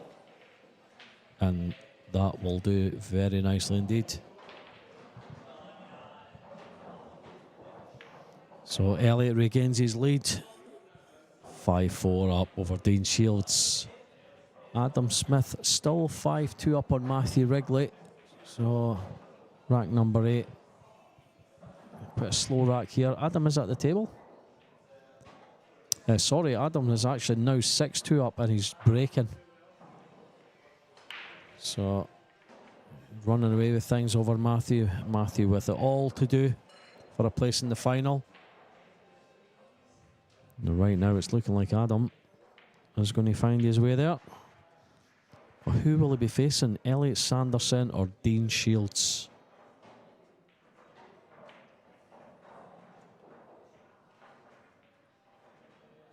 Good call, Rogue. Good call.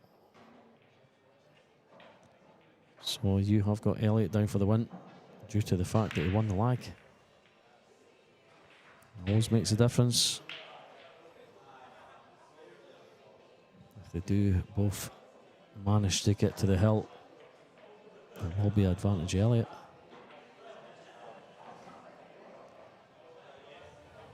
And it is advantage Dean in this rack. Saying that, he's got a bit of traffic to negotiate here. Yeah, I mean, he's finished top side of this 2 here. He's going to have to come through the balls. Or is he just looking at just dropping it in? I think he's looking at just dropping it in. Leaving the cue ball right there for the 3. Which would give him the angle to come off 3 rails for the 4. So drop the 2 in. And he's worked this one out.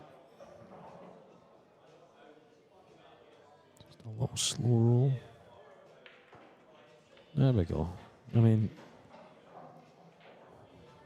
yeah.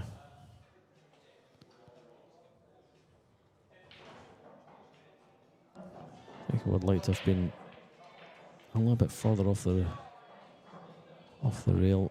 I mean, that's fine. He's fine where he is, but yeah, just try to come off a couple of rails there. He's had a little bit of a result there. Yeah, it is a tough out. It's a tough out for anyone here. Especially like Sanderson, who needs to get over this 5 and 9. And if he does contact this 3 and pot it, it's going to have the angle to come off the rails. Not sure if... I mean, is that what he played, the jump back? Probably. He has left it though.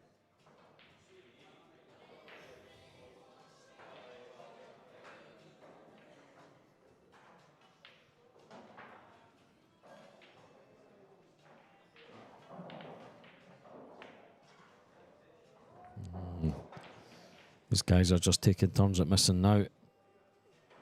They're both halfway there. Elliott's more than halfway there. I was just starting to make a few more errors. And that is the biggest error that Elliott has made in this match so far.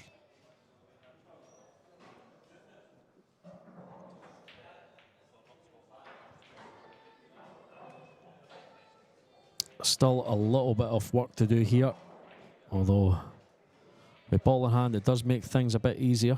Just take the time to work it out.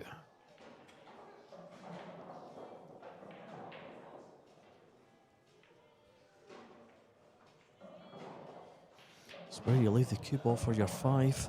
It's just what matters. It's all very well making the 3 and 4.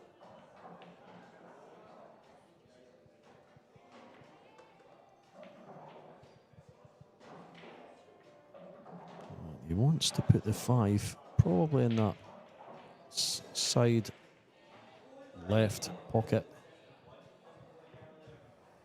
I don't think he can make it in the bottom right. I don't think it passes that 6.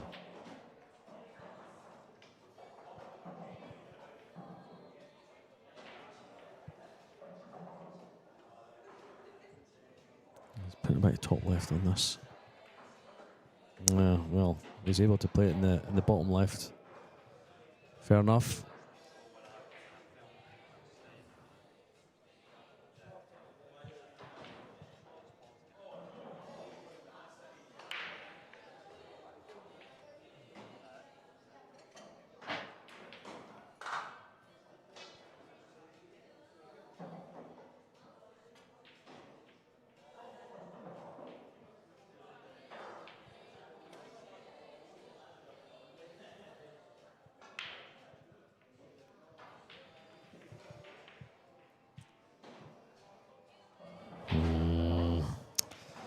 It's the thing with these tables, they are very, very tough, unforgiving. They're deep shelves on these Rasson Ox tables.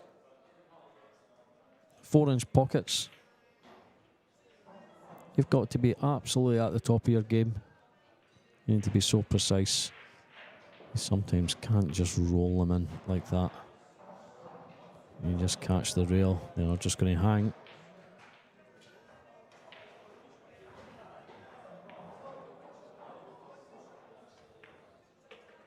That's a good shot. Just that little nudge off the 8 just to bring it out a little and slow the cue ball down a bit. Draw this back for the 9 in the side left.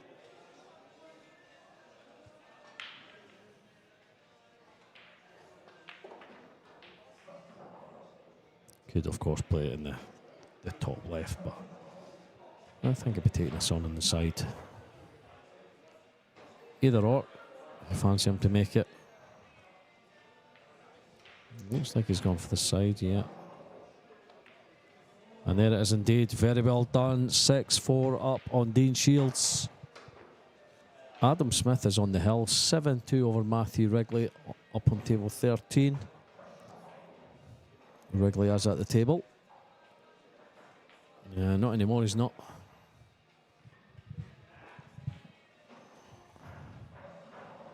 And there is only five balls left in the table.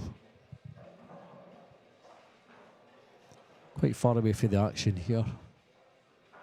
Anyone that knows McGoldrick's will know the position of the booth and the position of table 13.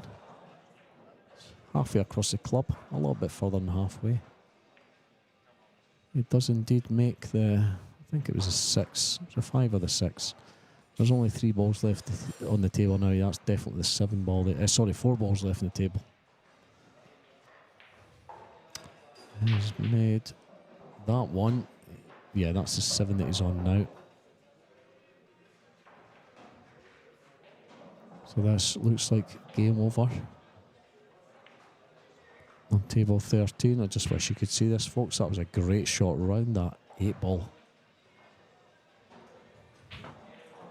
Makes the 8 and has a shot on the 9, and this is going to be it. Adam Smith is going to book his place in the final, and there it is indeed. Very well done, Adam Smith. An 8-2 victory over Matthew Wrigley. Very well done. So that is your first finalist there. Who's he going to be playing? Elliot Sanderson or Dean Shields? Very unlucky, Matthew. He's played well all day. Came up a tough opponent in Adam Smith. When Adam was on his game, guy can be impossible to beat.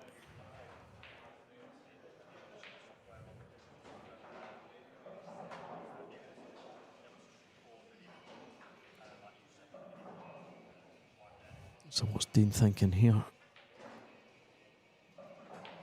I mean, he's got to put the cue ball up behind the 7, I would think. Bring the 2 back up table.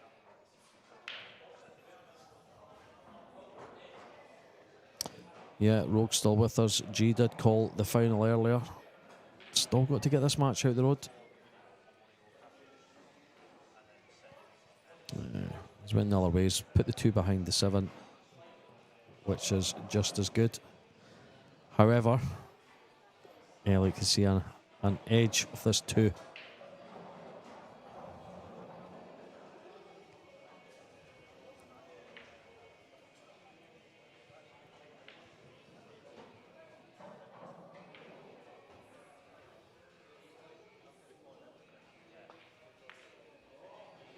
That's pretty good. If it keeps rolling, that is very good. Very good shot.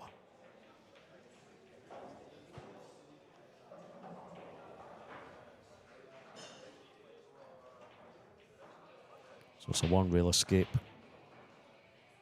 This 2 is going to be, could be going towards this 9 ball. Do you play this pretty hard? You don't want to be leaving a 2-9 combination. Try and take it out yourself. I know that's a lot to ask. Yeah, just off the 1 rail. These guys don't go for crazy shots. What am I talking about?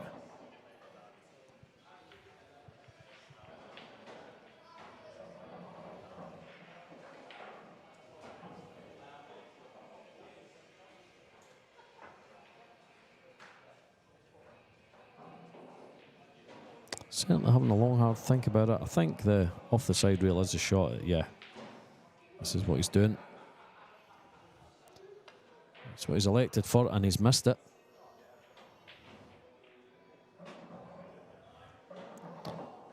Yeah, the 4 does go Elliot, just having a little look there.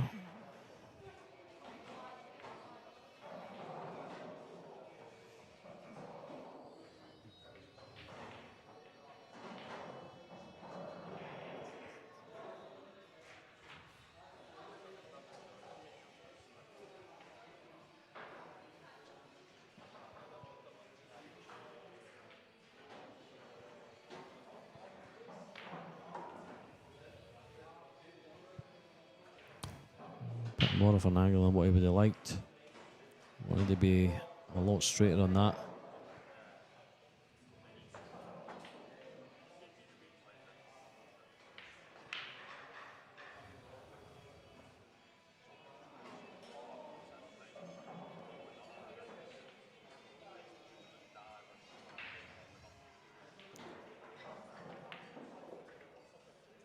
Back across for the 5 in the top pocket. Unless he can just sink in the middle. It's tough if you're going for the middle pocket here.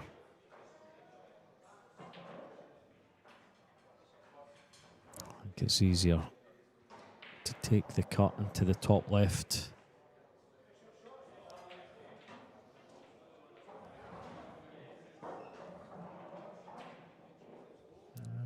Just something distracting him on the floor there.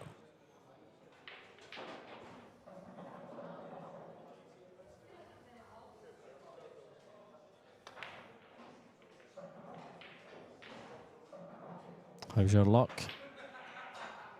Not great. So this is very cuttable for Dean. And look with the 6s. Doesn't have to do anything with the cue ball, really. Just got to make this 5. And you fancy him to take the rack.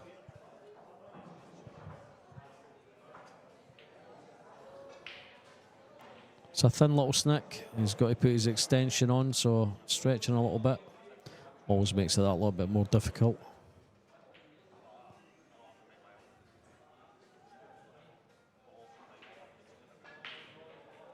Just making sure he's well chalked up. He's had a little bit of bother with his tip today.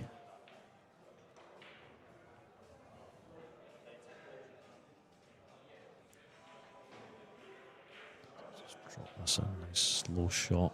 Oh, he does make it. And that is not, I was going to say it's not ideal. It's not ideal, but it's not bad either.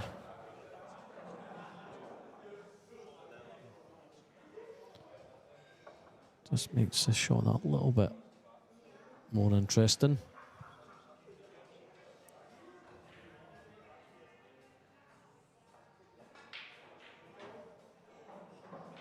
Could have been worse.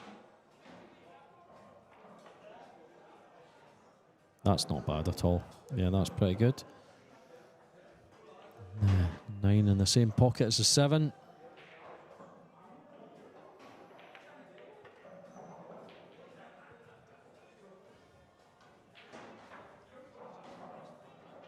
Get a wee bit close to the rail there. But no problems. Sinks a 9 to make it 6-5 to Elliot Sanderson, though. So Dean hanging on in there to win a place in the final. He's got to take 3 more racks. Elliot only needs 2. And the winner of this will be playing Adam Smith in the final.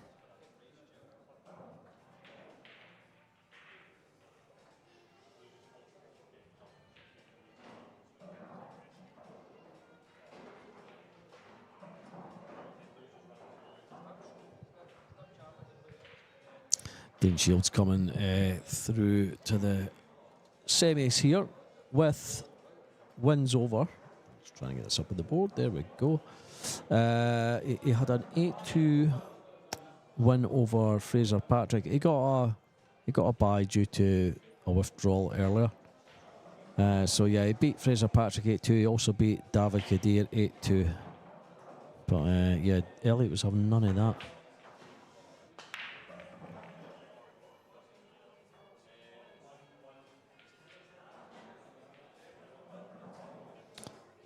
Elliot's basically saying, if you're going to try and beat me, you're going to have to beat me by more than 8 racks to 2.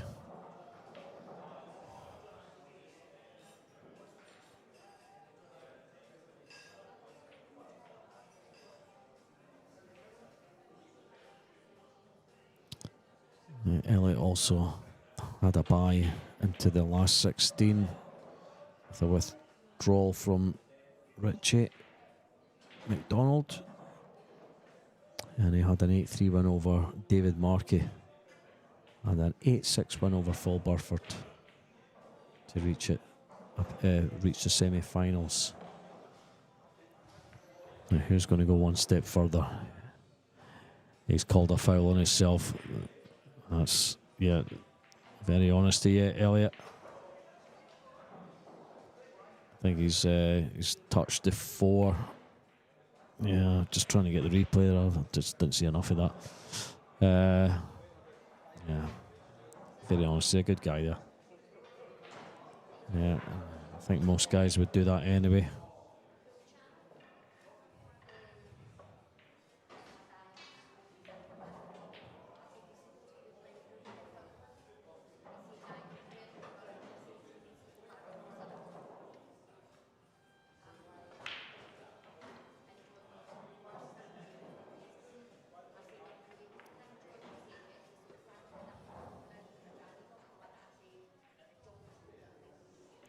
So the shot here is from the 4 to the 5.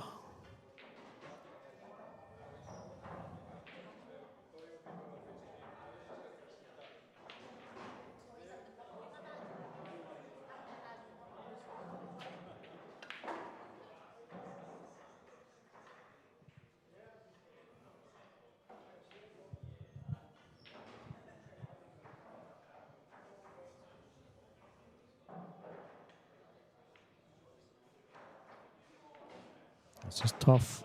Does he screw straight? Can he screw straight back off the right hand rail?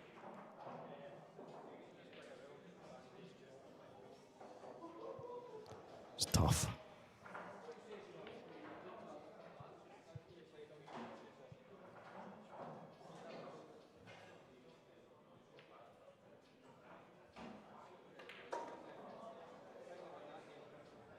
Yeah, he can do it that way, of course. It's a good shot. Stretching a bit. Stun this in, leave the 6 in the side right.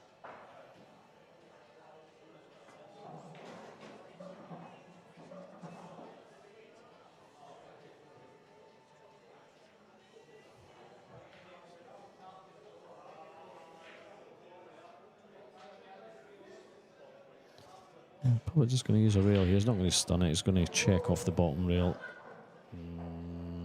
It's not ideal. Doesn't like it. We want it to be straight on that to leave the 7 in the bottom right. Still got a little bit of work to do. He may have to take the 7 up to the top right pocket, but it's going to have to be pretty straight. Just drop below the 7 there. That's where he wants to be. I say pretty straight, you know. Don't want to be dead straight. Don't want to be having to play the 8 off the rail.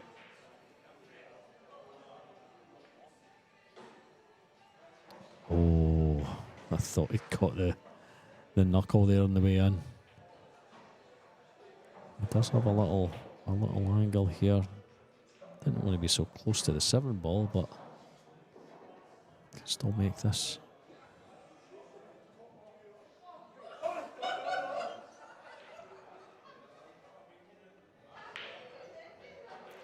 So he's now looking at leaving the cue ball over the opposite side of the table to make the 8 into the same pocket, which he has not quite managed. There goes the chalk. Good catch.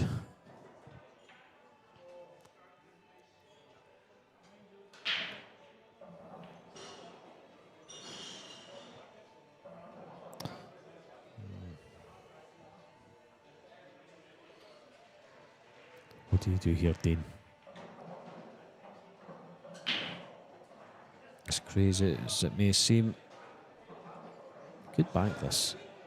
It's a long bank. I do like a long bank shot.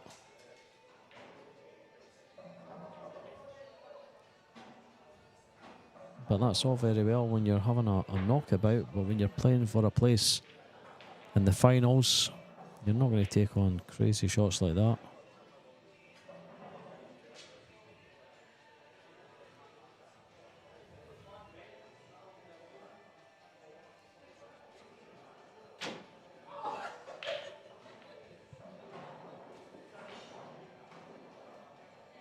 Yes, you are. Yes, you are. He has taken it on and he's missed it.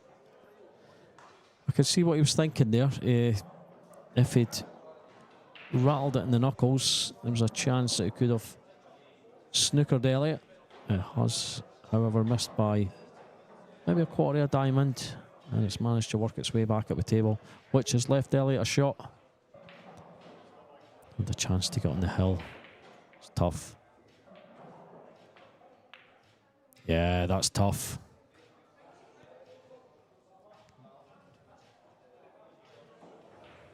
Dean doesn't want to make any more mistakes in this rack or this match.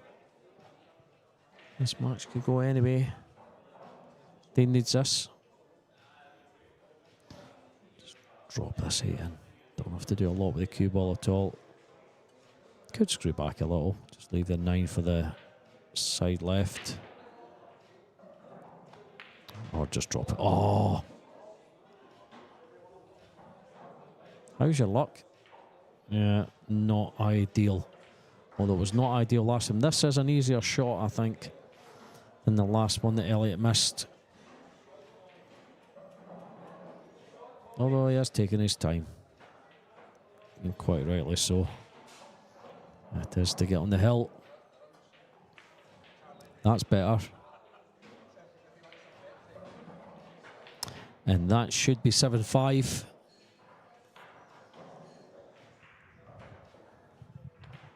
Elliott first to the hill. And one more rack for a place in the final where he would be facing Adam Smith. Dean with it all to do. He needs to win every rack. Last 3 racks. Elliott just taking a little break.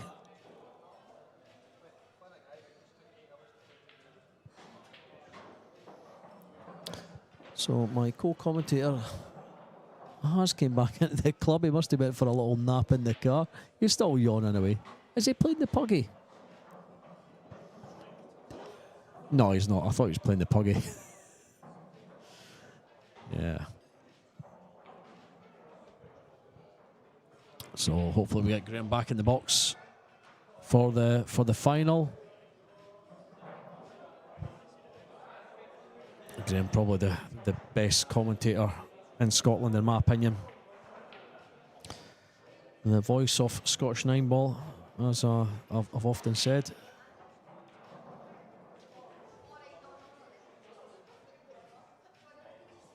So knowledgeable as well. Always has all the stats, whereas I've got to go scrambling for the stats. I don't do my homework.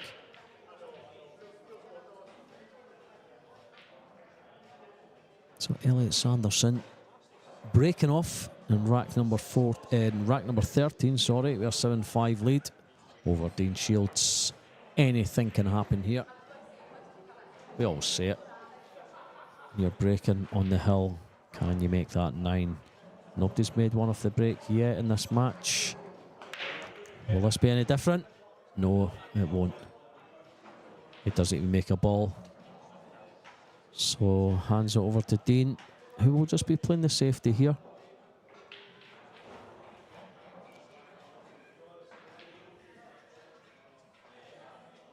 Lots of balls to hide behind.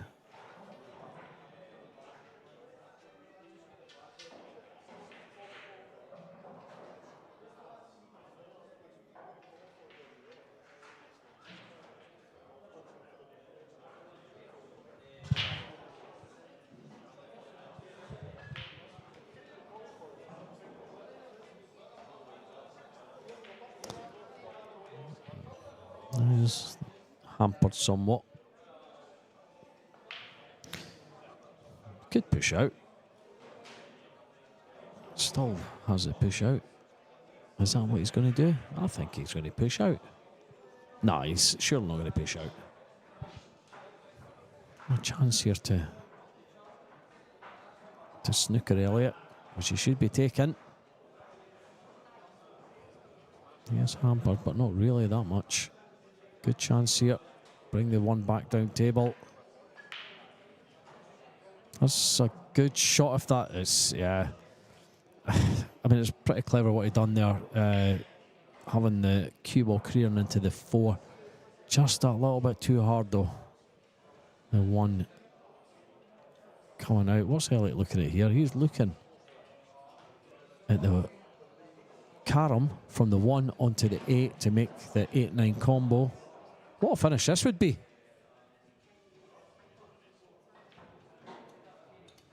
Yeah, maybe not.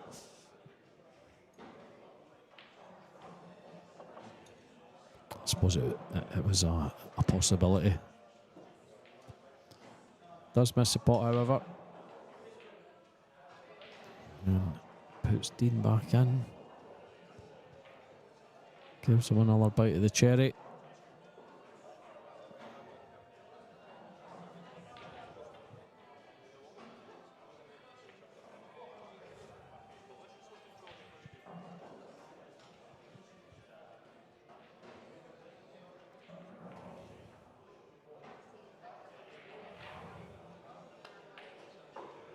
Good shot. There's your cue ball. Okay, it's not ideal at all. Hampered by the 8. It's going to be stretching over this a bit. It's just going to have to be the safety.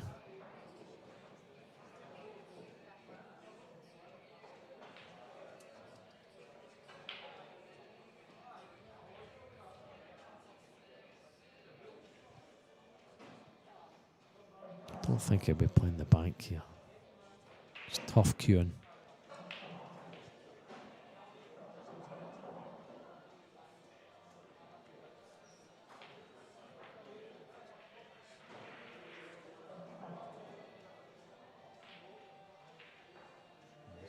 This is a problem. He contort himself into into a position. He's going to get Elliott to have a look.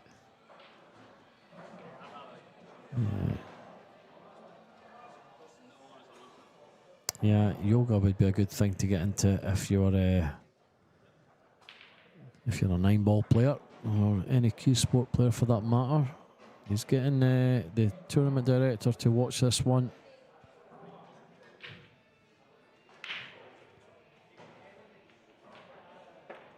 That's good.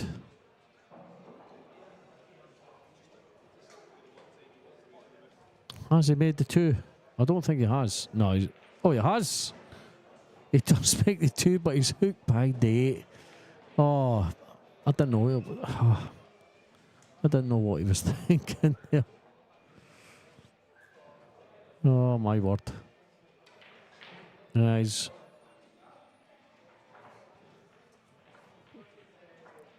not making life easy for himself. But he's somehow hanging on in there. I mean, one rail here. You could knock the 3 up table and cue ball behind the 5. He's just going to come off the side rail here.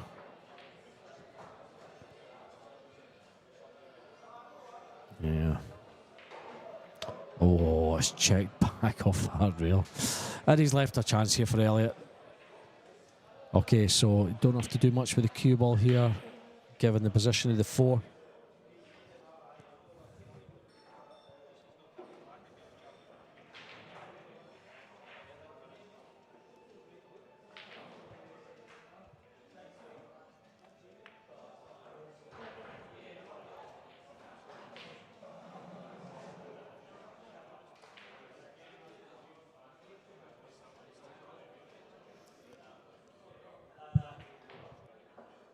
Across the table a couple of times.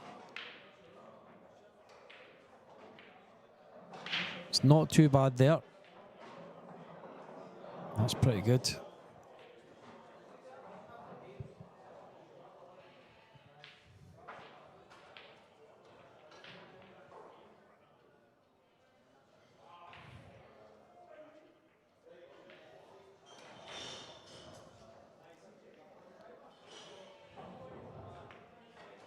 Chops at it nicely. 6 in the side, and that 6 is going to be going in the bottom corner now. Just run on a little bit too far for the side. He could take it on. Yeah, he's taking it on into the side pocket. Well, I'm not sure. Yeah, he's just looking at where he wants to leave the cue ball for the 7 in the same pocket. Now he's gone for the bottom corner now. Yeah, he's just going to roll us down. That's good. Heart in the pocket. It's not came far enough though, but he's still going to be all right. 7 in the side here and 8 in the same pocket.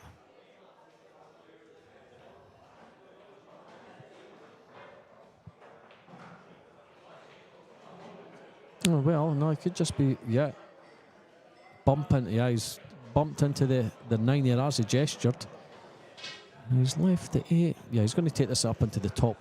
I think he's got to take it into the top left. Sorry, top right. Oh, well, what do I know? How about that?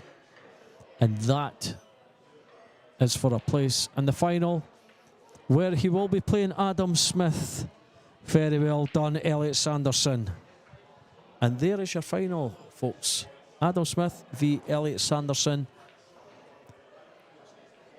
in the final of the main event of the Rasson Scottish 9-Ball Series, Event 4. We will be back very soon.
So this is the final that they predicted, or that G predicted.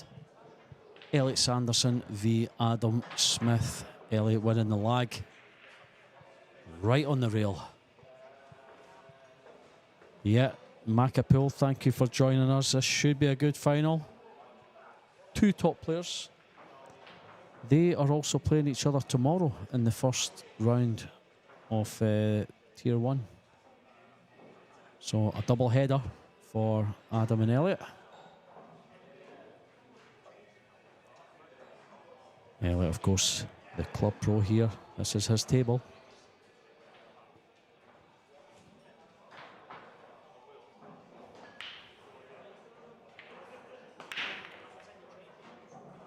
He's got the 9 moving straight away. He does make the 1. And he has a shot on the 2 ball. And it's wide open.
Graham's joined us again. How are you, Graham? Here we go, here we go. This is the final that I predicted, by the way, at 12 o'clock this afternoon. I said this was going to be the final. I've just said that. I told you. See if you were in the commentary box 2 minutes ago. I just said that.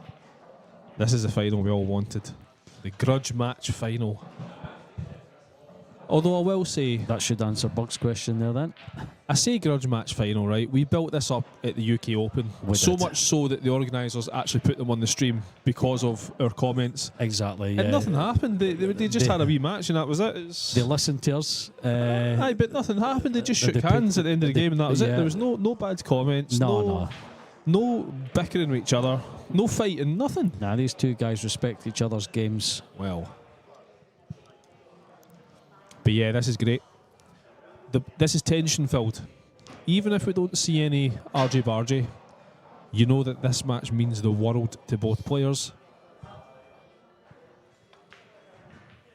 And Elliot's off to a great start. My question to you, Dave, and everyone else watching live is, what's the score?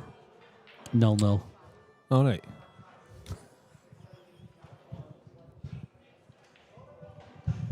Yeah. So there we go. So yeah, Elliot kicks us off.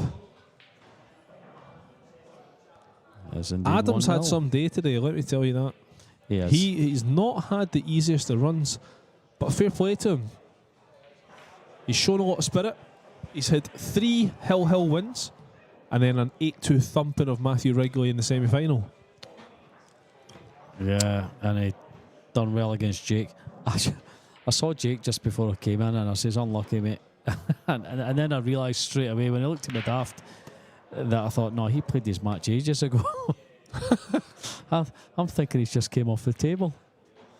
Well, yeah, I kind of just looked at him as if to say, yeah, that was a while ago. That's old history. So break off from Adam.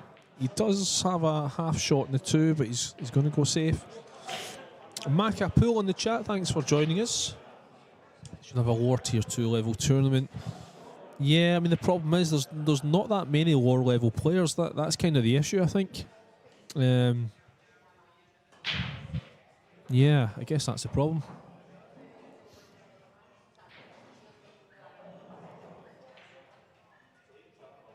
And once again, my tier 2 draw tomorrow is probably as hard as it gets. Last event I got Fraser Patrick. This year I've got this event, I've got Andy Finnegan. Very hard game, and if I do come through that one, it's Fraser again, apparently. So yeah, but listen, it is what it is. We're here to play pool, most importantly, and there's nothing wrong with testing yourself.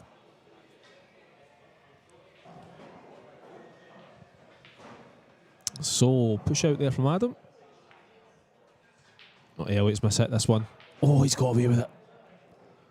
Or has he?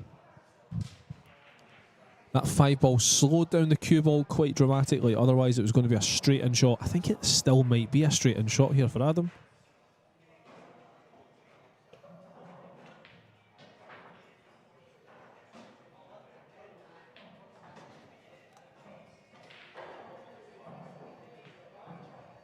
Yeah, he can definitely see this too. To the middle, no problem.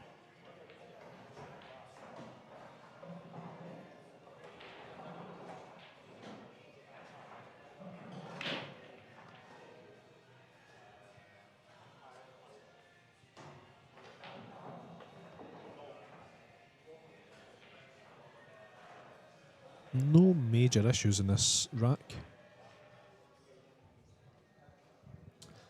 Yeah, as I mentioned earlier on, these guys faced off at the UK Open this year.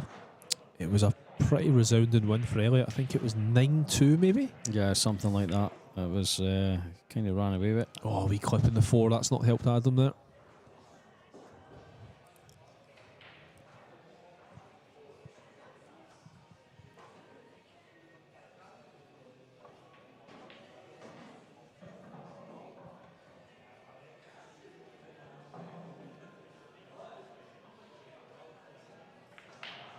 Great shot, heart of the bag, and he's avoided the scratch. What a great shot.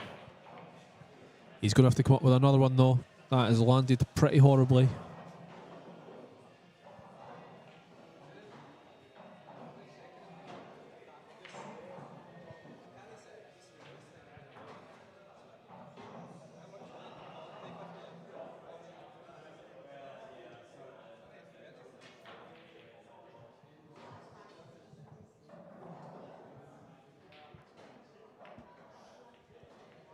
Yeah, I'm not surprised he's missed that. That was a massive tester. He's got away with it though.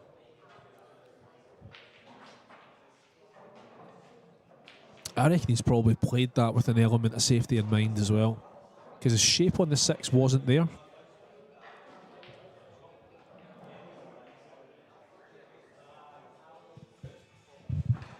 So Marque thinks it's going to be 8-6 to Elliot. Everyone else watching, let us know who's going to win this game.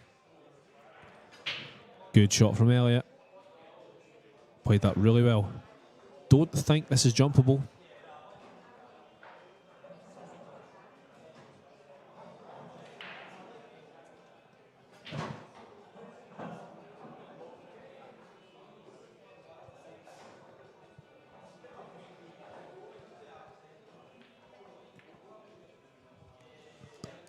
Oh, what a shot from Adam Smith.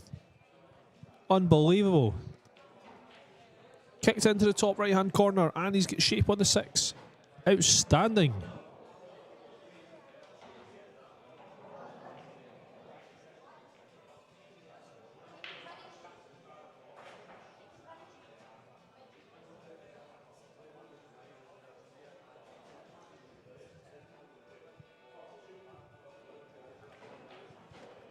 Oh, I don't think he's played for that bump, to be honest. He didn't need to split those balls up. I believe that was an error, but he's still got a shot at him. And if anyone can chop this in, it is the man at the table. Beautiful. Avoided the middle pocket. This is going to be perfect. Great shot. And as expected, both players red hot.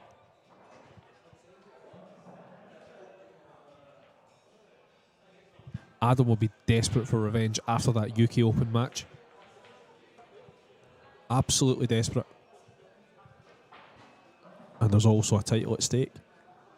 Let's not forget as well, Adam also won a Scottish event 2 weeks ago, beating Phil Burford in the final of the Edinburgh, what's it called? The Cyclops.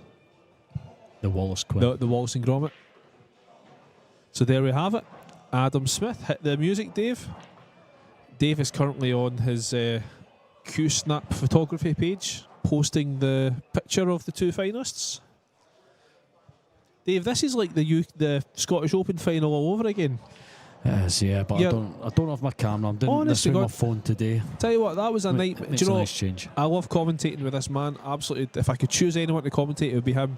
Scottish Open this year was a blooming nightmare. We spent the whole day commentating together. We threw everything into it, and then at the final, Dave goes silent, and he's too busy on his laptop in the blooming final. Yeah, because I was sorting the photos. Do you know what I mean, Dave? No, you did well. I did that last final as well. I was out there taking shots. Don't have my camera. Well, I do have my camera, but I'm not using it today because it's set up for other nonsense. I say nonsense. I'm taking shots of snooker cues and pool cues. Oh, down at EBS, yep. Down at EBS. EBS, the new shop, Dave. Have we told the viewers about the new shop? No, we certainly have not. Well, take it away. Which Graham's just about to say. I mean, it's elite billiard supplies. It should be elite dart supplies. The amount of dart stuff that they sell, it's incredible. I've been in there the last couple of Fridays. You know, people are in and out all the time. Absolutely fantastic. I got a glove there the other day. Very nice. Very, very nice. Yes, I have one myself. An all black one, of course. I think he's gone for the 9 there. I think he's gone for the 9. Interesting.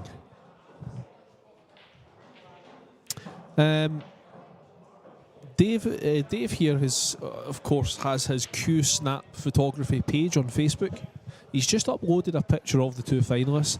Check it out. It's an interesting photo. Yeah, it's. I'm not using my camera today, folks. As I say, I've just taken it with the phone. But there's not a lot of smiling going on. These guys they've got their game faces on. Put it that way. There's definitely a game face photo. I'm sure we'll have a smiler at the end of it though. So Andy has predicted 8-7 to Adam. So we've got an Elliot 8-6 and Adam 8-7. Marque. Yeah, thanks for the comment, Marque. I appreciate it. Yeah, it's a good point. 2-ball racking matchroom rules. I think so. In my match, I did play the matchroom rules for 2-ball. I always play matchroom, regardless of what I'm playing. Even in practice, I play matchroom rules. 2 at the back or on the sides, on the wings. That is. Everyone should just get into that habit, in my opinion. Yeah, no, I agree. I think that is a rule. Just as Dave says, I'm doing exactly the same. I'm doing the 2-ball rule anyway. But yeah, whether it's actually a rule or not, I couldn't tell you. Jamie Hall, thanks for the heads up there. So it was actually Phil that won the last Wallace Quinn, not Adam, but Adam got in the final. Oh, he's missed that one, no. Okay. And this is, let me thin snick off this. Back up for the 5, that's pretty good. So much can go wrong with these shots. Yeah, so Marque Pool on the ball there. Yeah, very observant. With the position of the two. Don't know if Craig's keeping an eye on this, but I do believe that we are playing matchroom rules. And I think just having a wee look at the description on the Q-Score page, I don't actually see anything about the. Yeah, there's maybe nothing on it there. Okay, fair enough. Yeah. So Elliot running these ones out in. I don't think we're going to see too many misses in this match somehow. Letting his stroke out there. It actually hasn't come far enough, to be honest, but it'll still be fine anyway. He'll just push this off that side rail. Yeah, it's just got to do a wee bit more with him there. Yeah, that was indeed Elliot's rack. He won the lag, so that would have been his rack, and very well done. Wins rack number 3 to go 2 racks to 1 up on Adam Smith in the final of the Rasson Scottish 9-ball series, event number 4, the 4th and final event. No, it's not all over though. We have tier 1 and tier 2 tomorrow, so come back to us tomorrow, folks, after this match. And guess who's playing first round tomorrow? Adam Smith and Elliot Sanderson. What an amazing draw that is. Aye, good point, Fraser. Very, very good point. Fraser's jumped in there. They didn't play the final. Oh, I thought they did play a wee one racker. No. Oh, okay. Maybe they just need to. I think they tossed a coin. Ah, right. Nah, very, very good point, Fraser. What's your thoughts on that then, Dave? Guys getting to the final and splitting it. Listen, it's not great, is it? I was just happy to get home. I was I was streaming the event from my phone. You know, it's not the best stream in the world. Thanks for that useless information. What I mean is, in general, I don't care whether you got home or not. I was just happy to get away. No, I like to see every match played out. I really do. Yeah, but absolutely. Yeah, it was just nice to get home that wee bit earlier. Yeah, no, in a way I kind of get it. It's always the same guys in the final, I guess. We should play the finals. These guys are obviously travelling together. They're good pals. I think they split the cash as well. So yeah, they had a drive down to the northeast England after that. Yeah, but do you know what? Yeah, fair enough. Yeah, you should be. Yeah, that's the thing. It's the pride of winning a tournament. You know, people should be absolutely chomping at the bit to win. No matter how many tournaments you've won, you should be absolutely chomping at the bit. But yeah, that's something that wouldn't happen in this tournament anyway. A bit more professional here at the Rasson tour. Yeah. He's gone through the gap. I think it happened once, but that was soon sorted out. Yeah, it won't happen again. It certainly won't happen again. So Elliot's he's okay. He's relatively straight.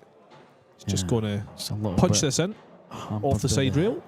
Hampered by the 9 there, but he's fine. Yep. Again, not perfect, but it's still good enough.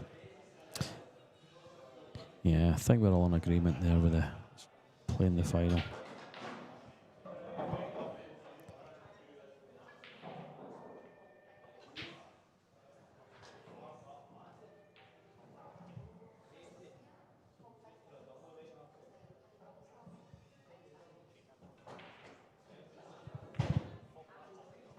Great shot there from the Elliots, and it's worked out. Still needs to concentrate in this one though, and he has. And there he you have has it. Indeed. 3-1. Yeah, Graham, thanks for the comment. Yeah, totally understandable. I definitely get it. Yeah. Yeah, listen, I'm not going to complain. I got home early that night as well. You're absolutely knackered after being there for 14 hours or so. So, yeah, I was happy with that. But I'd rather play the final. You know, I'd rather see it played out. But we're certainly playing out this final, that's for sure. And I'm sure everyone is glad that we are. Absolutely, this means everything. So, Elliot snapping off and rack number 5 there. So often in these matches, calling these matches, I always kind of say, you know, you can't let a certain person run away with it. But actually in this match, I kind of don't feel like that's the case. Like, I think even if Elliot does get a big lead, you know, Adam has got the game and the ability to run racks. And apologies for that. Yeah, I think Adam has got the ability to come back, even if it is quite a big lead for Elliot. So he won't be panicking quite yet. That's a poor shot. Did the 2 actually pass the 3? I assume it did, because he wouldn't have taken the shot on otherwise. But interesting shot selection. Yeah, Andy back on the chat there. It was a late one for me. I'm an old man, you know. You saw how long it took me to get Ben Nevis. Holding you young dudes back. Oh! He's missed it.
3 more to put down. There we go. There's a 7 away. He's playing confidently as Adam. Maybe the 9 in the same pocket as 8 here. Oh, nice. Heart of the pocket. He shoots no straight, problems doesn't at he? all. He Yeah, shoots it so does. straight, Adam. So good to watch. Very well done. Adam Smith pulling one back there. When I Against watch- Elliot Sanderson. 3-2 now. When I Elliot. watch Adam play, I kind of want to get that closed bridge cue action. I said that to him before as well when I played against him. I'm like, I really need to learn that. How, you know, every shot he plays, it's with a closed bridge. Very rarely does he do an open bridge. And it just kind of steadies his strokes so much that, I don't know, his potting is so accurate because of it. I mean, the closed bridge, I play with a closed bridge sometimes. It just yeah. depends on the shot. It just depends how you feel on the shot. But Adam tends to use it almost every shot, Yeah. which is good because it clearly works for him. Certainly on the break I do. And for some shots, it just seems to work. Well. Maybe I should do it every shot. I don't know. Just hard to change your habits when you're an old dude.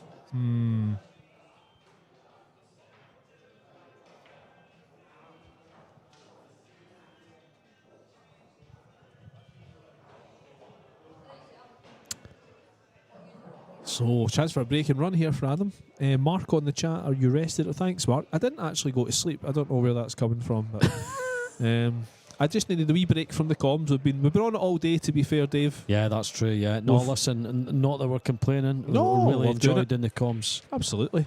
Just sometimes you need a wee rest from it. Aye, yeah, absolutely. It must have been after that big meal you had because it was straight after your honestly, food. it's the burger destroyed me. Aye. It defeated me. Yeah, that's definitely. So I won't make that mistake again. The burger was unbelievable. It Yeah. was so nice, but That's definitely it well done. absolutely killed me. So yeah, no lesson learned, but I'm fine. I'm all good. And there's the bug, being a GB9 champion, and he is.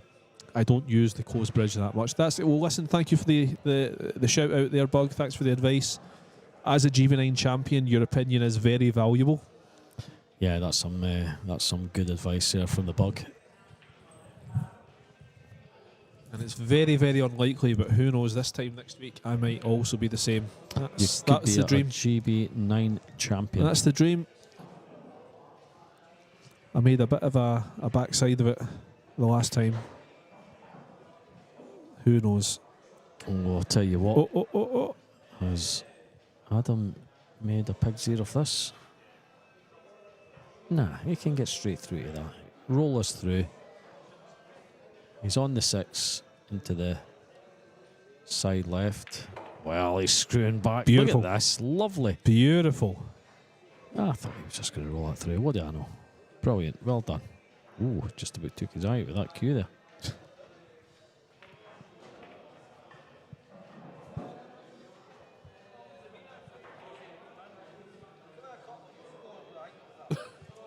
Yeah, I see what you mean, Dave. Sorry, we've got an extra screen in the booth here where you can kind of watch, or we can watch it maybe like 10 seconds before.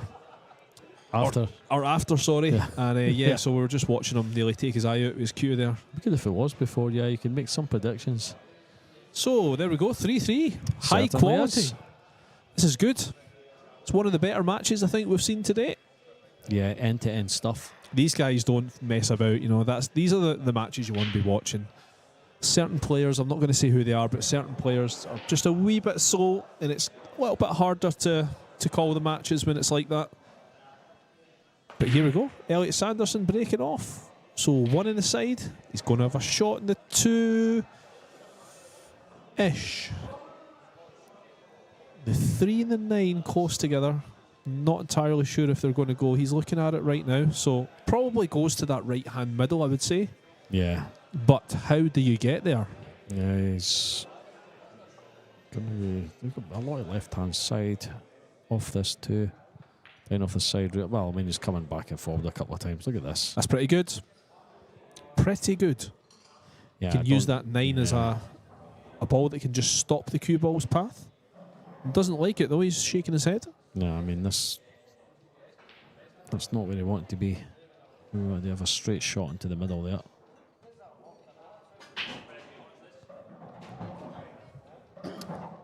think he wants to lift the template. This is where it which gets interesting. means moving the 3. He has to lift the 3 because it's sitting right on top. Now, how do we negotiate this? There Nice, we go. nice That's to see the Well boys done. working together. Fantastic. Well done, gentlemen. Of course, we don't operate with a referee in this tournament. So the players referee themselves. We do have a TD that can kind of make a call if he has to, but Yeah. the players tend to sort everything out between themselves. That's a good thing about 9-ball is you tend to get quite a lot of honesty. Oh, look at this. Yeah, I think it's all right. I think he's trying to play it safe, Yeah. and that's worked out. It's a containing safety. I mean, Adam's got a couple of things he can do here. Main thing is he's not given up a pot.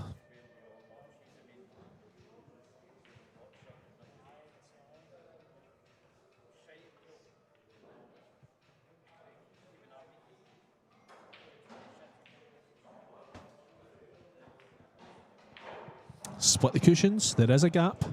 And it appears that Elliot can get through the gap. And if he can put this 3 down. He could, yeah, could he even make the 3? Yeah, that's what I'm saying. Yeah. Cue ball's going up table towards the 4. No. Oh, the He's bank. banked it. Oh, What a shot. beautiful. He's found the gap. He's banked the 3 ball. And he is on the 4. He's kind of got shot on the 4 here, yeah.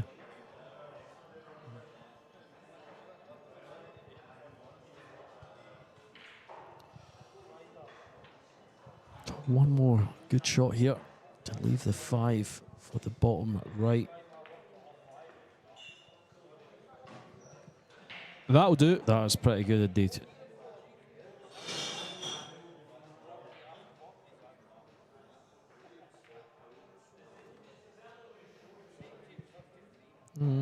Yeah, it's absolutely fine there. No problems at all. That is travelling. Oh, wow. He's just taken his eye off the ball. Flew. I mean, You can't believe it. I don't think he meant to be that far away from the 7. He's rolled on a bit far for the 7. You can't understand what happened. And again, I'm just Yeah. having a wee look at our. Yeah, a wee bit late. I don't think he knows what happened there. Has he just taken his eye off the ball, or has it been a wee bit of a funny bounce off that rail? Can he chop this in?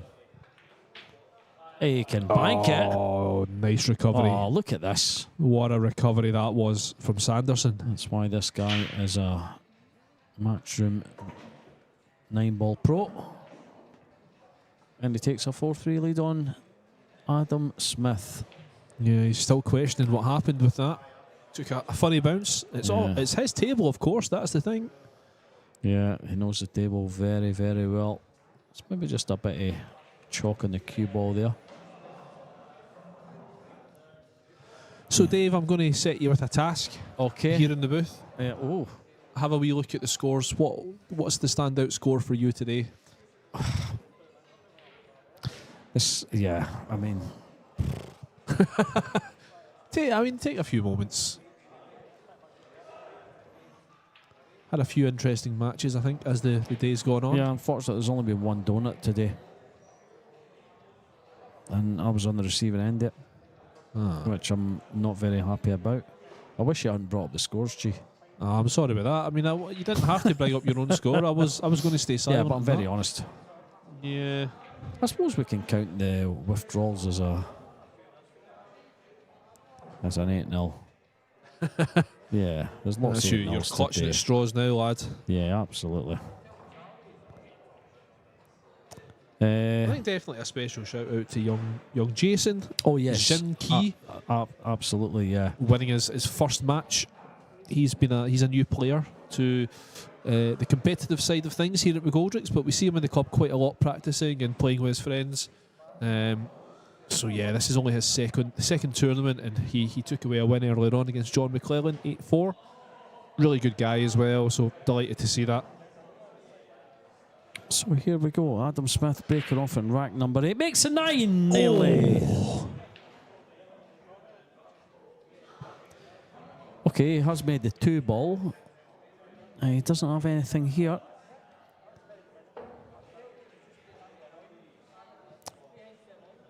Certainly won't be jumping it. Adam plays the dart jump. Can't get anywhere near as much power in the dart jump as you I can. don't think the jump's going to work considering where the 7 is. Yeah. Again, you're mental enough to try that jump. I mean, but I would jump that. Yeah, I'd jump both balls there and good chance of making the 1. And the good chance of the cue ball smashing into the people on the 8-ball table behind you. Not at all. Maybe the second one. No, not at all. Yeah, I think you got a bit more power and accuracy in the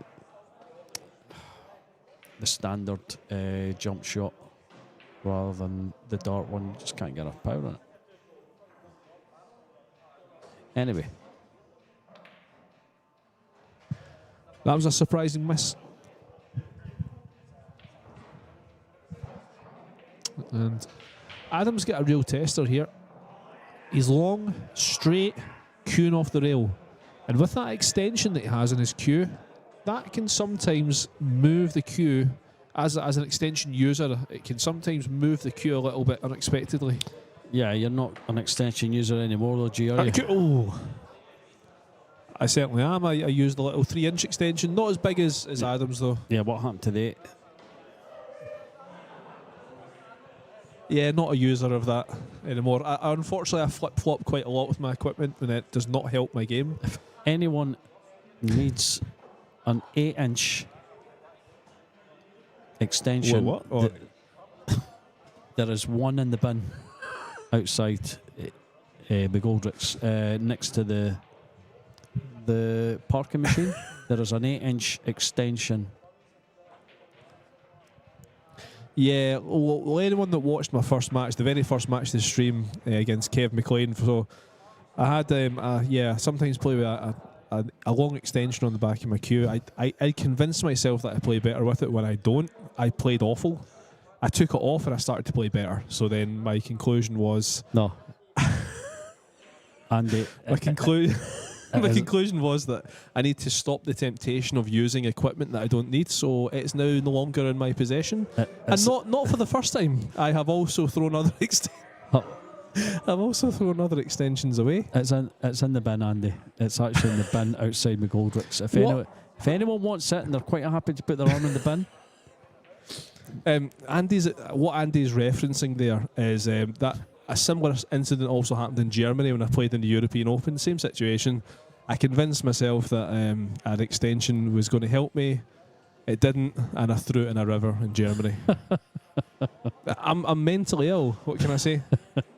You and your extensions. I know. I convinced myself that it's going to help me when it doesn't. The 3-inch one does. Anyone that plays with 3-inch extension, you know what I'm talking about. Never helped me today. In fact, you were great last night though. In practice, you were absolutely stroking. See, even if it was helping me, and I mean, I could have made you feel bad today, taking that extension off me halfway through a match. Well, I had to. About 2 racks in, about 2 or 3 racks in. I was 2-0 down. Yes. And you took it off me. And what happened? I won the match. Exactly. So not only did it help you, it helped me get a little bit better as well. So stick it up you. He just came up to us and says, I'm going to have to take that off you halfway through a match. I had regardless of how he thought I was playing. Well, I don't care, mate. It's mine. Stuff you. No, it was good fun. I don't care. There is, however, an 8-inch in the pocket, the bin that I can get. But you've already got one. You've got. Is it 10? That's 12, I believe. That was your old one. Well, yeah. We've done a wee swap. I think they're all your old ones. That's right. Yeah. So I've spent a lot of money in extensions. I'm not going to give you that back, even if you want. No, absolutely not. It will end up in the Clyde. No, it's yours. We physically swapped it. You heard it here first, Andy. Well, look. Yeah, but that one you gave me was yours as well, so they've all been yours. Exactly. Right. Okay. Listen. Anyway. I've done the right thing. Aye. Yeah. I've done the right thing. It will help me. It was a brave adult move. Right. I'll tell you what wasn't a great move though. Adam almost marrying that 5. So it's just a safety here. That's good. That's pretty good, is it? Is it good enough? I think it's good-ish. Yeah, he can pot this. He can get straight through to this.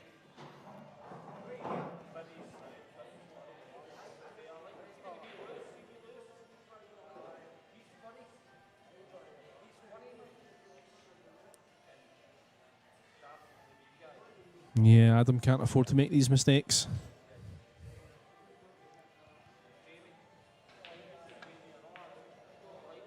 Just Whoa, it was a that'll good. do It was a good pace. Yeah, it was And a good that's something pace. I've been trying to teach you for a long time, Dave. Hit it nice and soft. Give it every opportunity to take. Can't teach an old dog new tricks. I've been telling you that for a long time. Mark, it is in the bin. If you want it, it is in the bin outside McGoldrick's. You can have dibs on that one. You just got to get here in time before Ronan does. In fact, I am going to put my arm in that bin and get that extension. You've already got one. I don't care. It's a waste. Someone could use that. Who? You need the bumper to use it. The bumper on the back of your cue. Yeah, but you can get that. I mean, I've got that. But you've all got... Oh, I do have a spare bumper. Oh, wow. Oh, my Whoa. word. Oh, wee bit. I tell you what. What's he? He's not What's he been gesturing at? happy with someone there.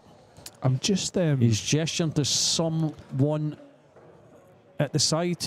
I think there's a couple... I mean, there's an 8-ball table that's quite close to this stream table. A couple of boys have just come from the bar. I don't know if he's referencing them. Don't know what was going on there. He's referencing something to someone. I can't really see. Oh, and Adam's missed that 9. Tony's come out. Is Tony going to have a word with someone there? But I can't really see drama anything, here. though. I can't really see what's going on. Like, there's nothing is jumping out. yeah, Tony making his way back there. I think it might be the boys that were coming from the bar to the 8-ball table. I'm surprised that Adam's missed that one, though. This is a big tester. Rolled it in. Oh, What a that's shot. beautiful. That. Yeah, and he's just holding his hand up an apology there. He knows that he's been fortunate to get back at the table there and make that 9-ball. And he does indeed go 5-3 up over Adam Smith.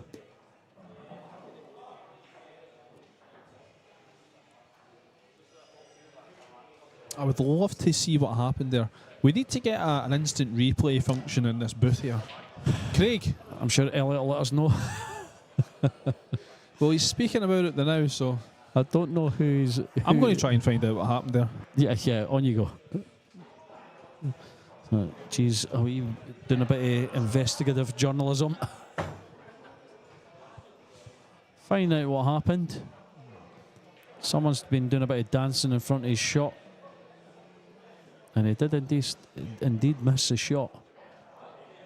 But fortunate enough to get back at the table and take a 5-3 lead over Adam Smith in the final of the Rasson Scottish 9-ball Series Event 4 here at McGoldrick's Pool and Sports Bar in Rutherglen.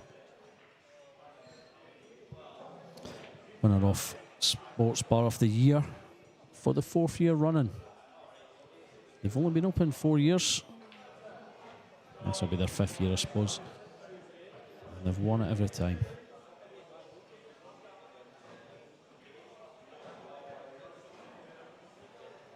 That's a nice little shot there. Yeah, how's your luck? Yeah, not great. Yeah, so just trying to find out what happened with that 9 that Elliot missed, and we've seen him gesturing after it. I believe there was someone basically right in front of the table who was having a chat and started waving their hands just as Elliot was on the 9, not realising that he was looking at them or they were visible to Elliot. So yeah, just a misunderstanding. Not sure why Adam missed the 9 though.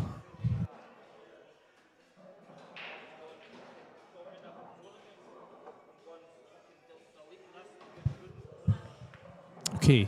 Oh, That's all right. I think Adam needs this rack. Yeah, I mean 5-3. I would fully expect him. I mean, yeah, the 5-3 is a funny score. 5-3, it could be 5-4 or 6-3. And a race to 8. That could be pretty important.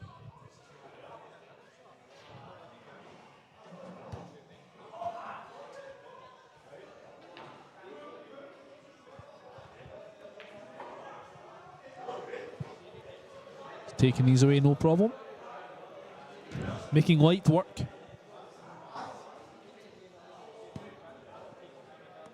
Yeah, as I was saying, I do have a bumper. If you want to raid a bin for a bit of equipment that you already have, then that's on you. No, it's just I just don't like seeing things. Oh, look at how awkward this is sat. You know, perfectly good things wasted. You know, What's happened here, Dave? He's landed against the rail there. Plenty of angle. oh, He's played it really well. Oh, that's a great It's shot. a great recovery. Very well done, Adam. And he should take this rack.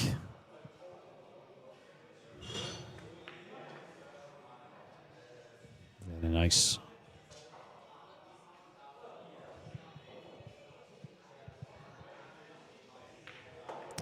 There we go. Big rack there for Adam Smith. 5-4. This has been a really good match, I think. I've really enjoyed it. Lots and lots of quality pool. Couple of funny misses as well. You don't want to just see break and run, break and run.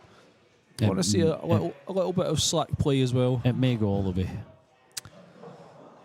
Well, we did have a couple of predictions, didn't we, for 8-7 and 8-6, I think it was. So, yeah, 8-6, I think we had a couple of predictions for you. I think this could... I don't know. Yeah, I think it could go all the way. That's what we want. It's not what these guys want. Unless your opponent's on the hill.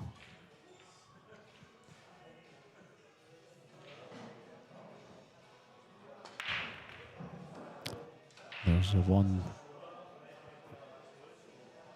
and the 8 ball. Can he take this 2 and off the 4? I'm not sure. I don't think so. I don't think the 4 is far up enough. Yeah, it's just too much over the pocket.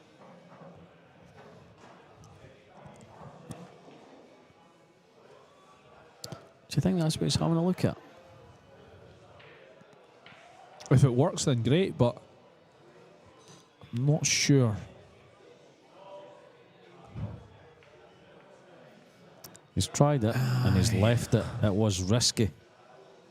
I think he just had to hit it full in the face, didn't he? Yeah, he obviously fancied it. I'm still not convinced it was in line. Okay, so chance for Mr. Sanderson here.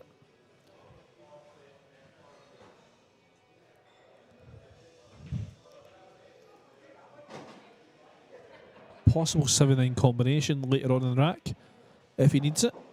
And I think if Elliot gets this one, it's going to be hard for Adam to come back. I think he would need to win 4 on the bounce, even if Elliot got to 6. Just wouldn't want him to get to 7.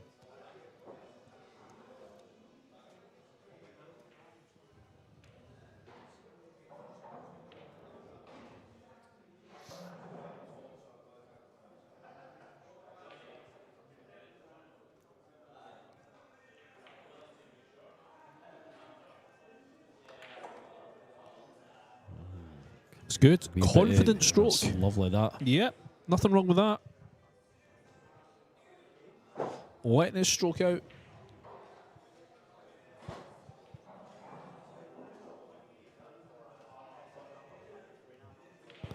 So just roll this through 7. And this side left. Oh, he's used the whole pocket there. It's okay. He knows it. Nice little angle just to play almost a stop shot. There Nice. we go. Stands 6-4. up nicely. No. 6-4, yes, indeed. Okay, it's going to be a tough one for Adam to pull back. More than capable of it, of course, but certainly a position he didn't want to be in. Especially with Elliot having the break here as well. I think that makes quite a difference. Definitely does. Really depends what he does with the break, I guess. But again, with this table being his home table, I think that's a slight advantage that Elliot holds. Exactly. I mean, it's like He'll know how it breaks. it's like playing someone in their own house, you know. It's his table. Plays in it every day. Well, Adam's no stranger around a very nice table. Who are you playing tomorrow in Tier 2, Dave? I am playing... I've got a bye. Yep. And after that? I don't know. Huh. So, Not sure. does the 3 pass the 6?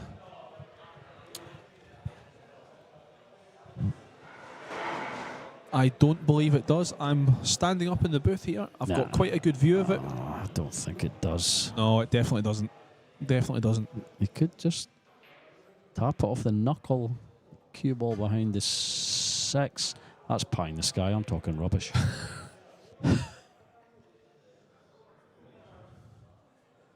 You know what I'm thinking, though? No, I've not got a clue. He's gone for the pot. He's trying to put this in. Yeah, I don't think... He's made the 6. What about that? I mean, the 6 was right on the knuckle there. He's knocked the 6 out enough. Yeah, I don't... No, he's definitely not meant it, but... That 3 definitely didn't go. Well, I don't think it did. Or if it certainly did, it had to be 100% accurate. Does this 3 pass the 9? It's going to have to, or he's taking the combination on. No, the 3 passes, surely. The 3 passes. Oh, sorry. You're right, Dave. Oh! Yeah, definitely. You saw him queuing up the 3 on the 8. Oh, right. 9 I there. missed that. Sorry, my apologies.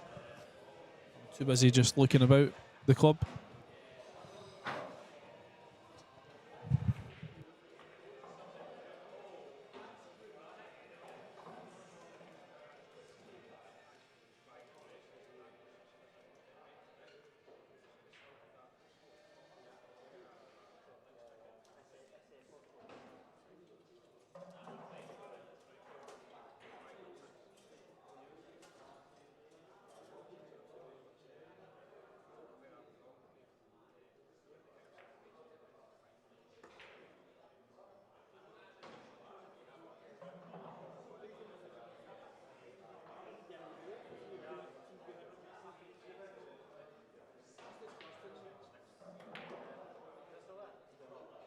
Nicely done there from Adam. Yes. And that's that extension helping him. Just that little bit of weight on the back. Don't you talk about putting extensions on. It makes all the difference. Adds a little bit of extra spin. I think I might get an extension for the end of my queue, actually. I know where there's an 8-inch. Bins are us. Oh my word. That was unexpected. What happened there? That could be catastrophic for Adam Smith. Oh, what's Elliot looking at? He's having a wee look over at something. I thought there was something going on there. Okay, we're all right.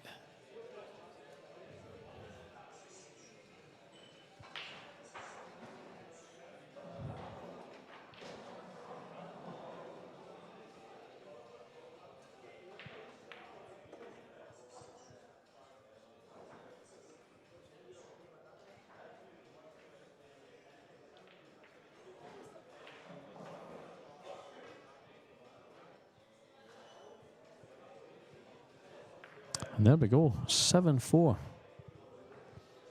Elliot on the hill. Adam Smith has got it all to do.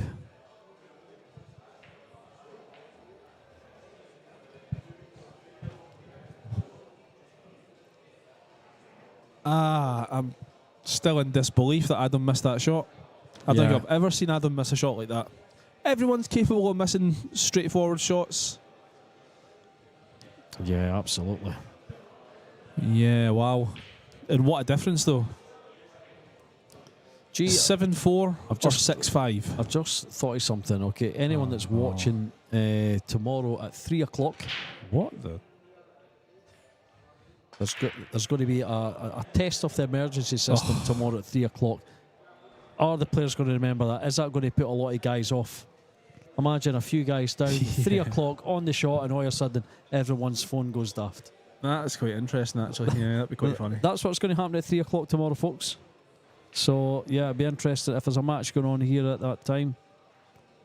That would be great. Yeah, let's just not tell anyone. Well, I've told everyone here. looking at my draw, it's certainly not going to be me, that's for sure. Adam, I think Adam's kind of not giving up on this one, but he's not quite hit that the way that he would have at the start of the match, that's for sure. So, Elliot's got a chance to win this now. It's been about a year or so since Elliot last won this Rasson title. He's not played in many. He's not played in many, no. Yeah, I think this is his. Well, I mean, it would be about a year. This is his first one this year. No, Hold on. We said earlier on that he didn't play this year, but he did. He played in January. Oh, so that'd be event one. Because remember, Gio Edgar put him out. Ooh. Yeah, that's right. Oh, it's hung it. Oh, wow. A chance for Adam Smith. And if Adam comes back, let's remember this moment. There's still some play in this match.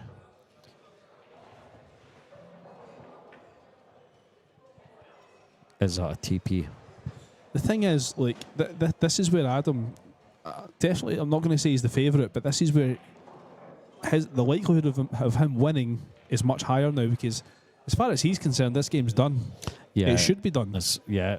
And he knows that Elliot can miss anything now. So he's completely relaxed. He's relaxed as you can be.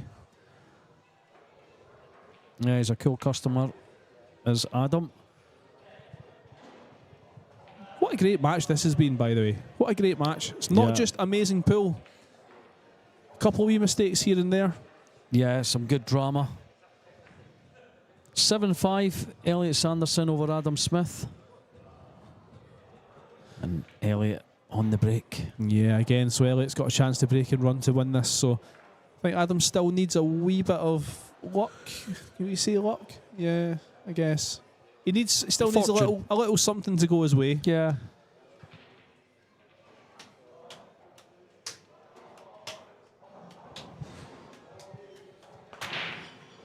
Okay, one in the side. Dave, stop that music. Okay, well, this is the shot, really.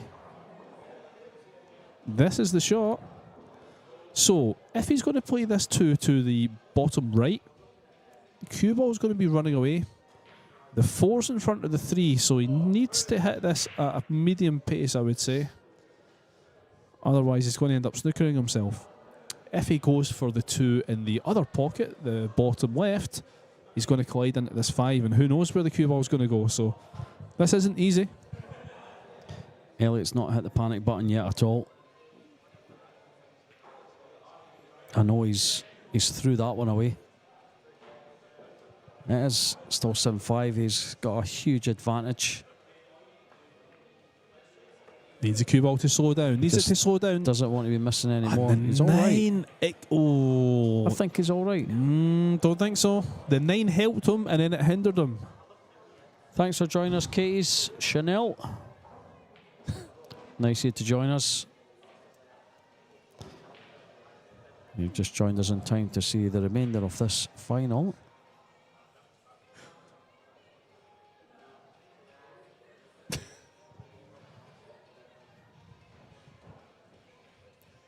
This is a big shot. This is going to tell you if Elliot Sanderson's going to win this or not. Oh, he's done the swerve shot at the cue ball. Oh, what a shot he's played there. It's just stopped. Wow. That could have went wrong. What a shot he's played there. Okay, he's still got the 4. Yeah, he's not out of the woods. Yeah. Look at where the 5 is, the angle that the 5 has. This is not easy. Do you play safe here, G? Well, no, I don't think so. But do you go for it? I mean, it's fairly easy to put in the side pocket here, but yeah, that 7's in the way. This is it. Ideally, the shot you want to play is with maybe a bit of left-hand side to try and come off the top rail, check back down for the 5. You can't do that, of course, because the 7 and the 6 are in the way. He could bump the 7. He could bump into the 7 here and just hold the cue ball. He's going to go top right-hand pocket here. Yeah, this is a blind pocket, a big blind pocket. What a shot! He's played. Oh, he's missed. That had to be an amazing shot, and it almost was. I thought he played a blinder there. Oh, what a shot that would have been if that went. That was a very, very hard shot. Very brave shot. And it was almost excellent. And a big chance now for Adam. Yeah, he could have handed Adam this rack. So that was a massive shot.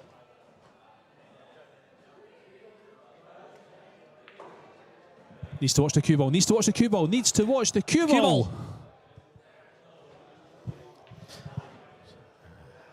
Just catches a knuckle there. Still got a little bit of work to do. Nothing major though. No stranger to getting himself round a 9-ball table.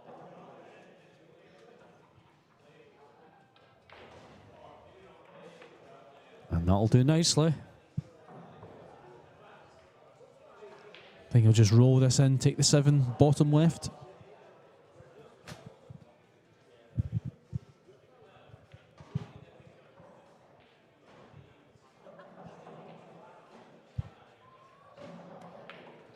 Okay, hit it with authority. That's a great shot. What a great shot. Really good chance of hitting that 8-ball.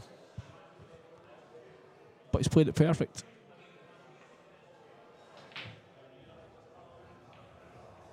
Still looking relaxed, isn't he? I'll tell you something, I'm really looking forward to this game tomorrow between these two guys. Yeah, it's going to be a rematch. We've been treated to a high-quality match here. An Adam Smith, Elliot Sanderson doubleheader. There we are. And there we go, So, 7-6. just when you thought it was over, Adam Smith's right back in it, and he's got the break, don't forget. Break and run here for Adam, and suddenly, it's a hill thriller.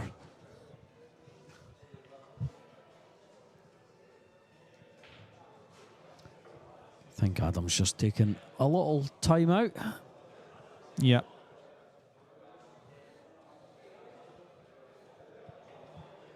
So we'll be back with you as soon as Adam's back.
Ellie just doing a wee bit of housekeeping on his tip there. He's looking pretty relaxed.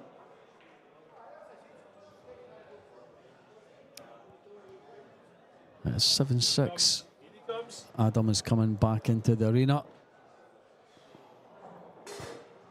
And it is Adam to break. Have we got some more drama left in this match? Let's hope so. Oh, these guys don't want any drama. They just want to get this over and done with. A break and run would be nice here for Mr. Smith.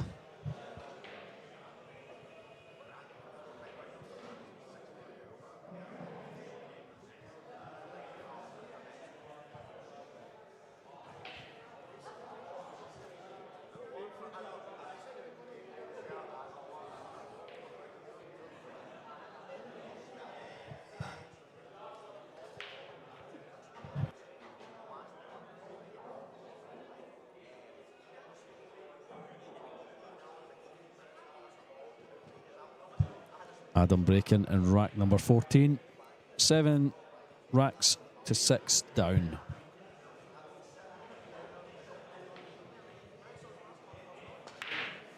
One. Oh, he's just missed the one. Cue ball is in the middle.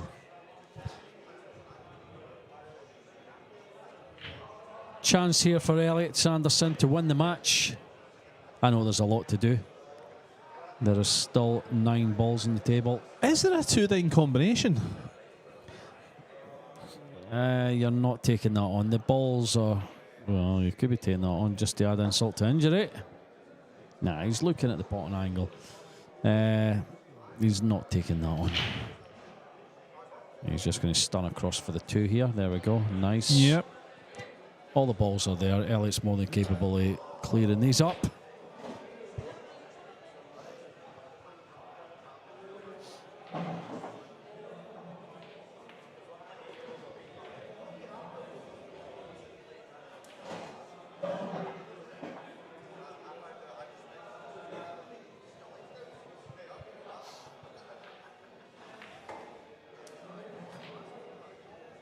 Good shot. That'll do nicely. It's just the right side of the 4 there to leave yourself perfect on the 5. Knowing that the 5 to 6 is a key shot.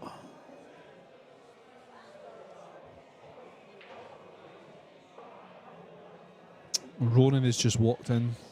Yeah, he did say he was coming back. He does not look great. It's a Saturday after all. And that should do nicely. That's not bad there at all. Screw right back down for the 7 ball.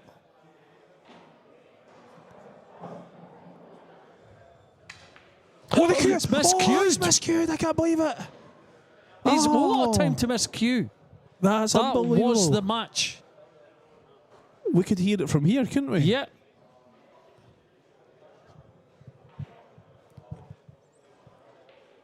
That's unbelievable drama.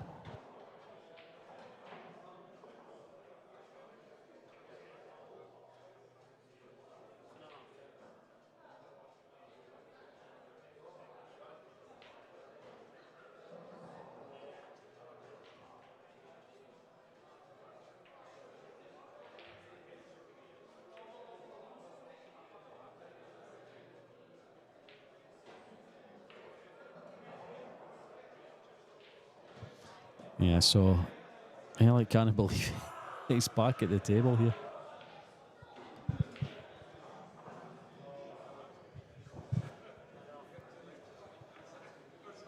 Oh, he's played it well. No, It's not tight. It's not tight, but he's okay, I think. Not good enough.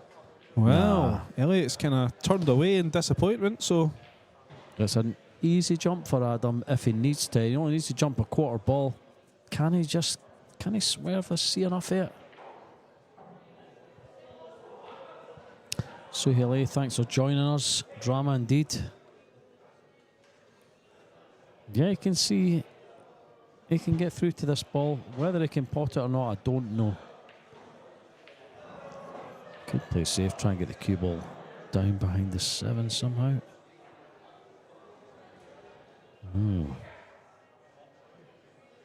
Don't know.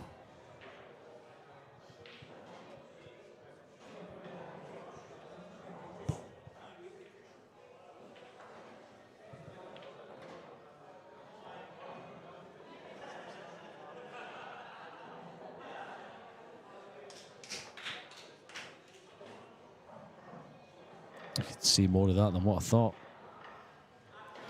But he's left a shot here. So, what are you going to do? Are you going to draw this all the way back? This is going to take some stroke. It is tough. It looks like he's looking to push it through. Yeah. Still, let's not forget these are 4-inch pockets. Yeah, this is tough. I think you need to draw this back. It would be an exceptional shot. He's gone forward. I think it's... I don't know if that makes it a harder shot. I don't know. For me, it does, for sure. Yeah. But also the position, it does for me. The cue ball is going to be coming to the left-hand side of the 7. Yep. If he's drawing it back, it's going to go to the right, where he's got a much bigger margin for error. No, he's gone forward here. Oh, great stroke. shot. What Great a stroke. shot he's played there. Outstanding. That, for me, What a shot. Should be the match.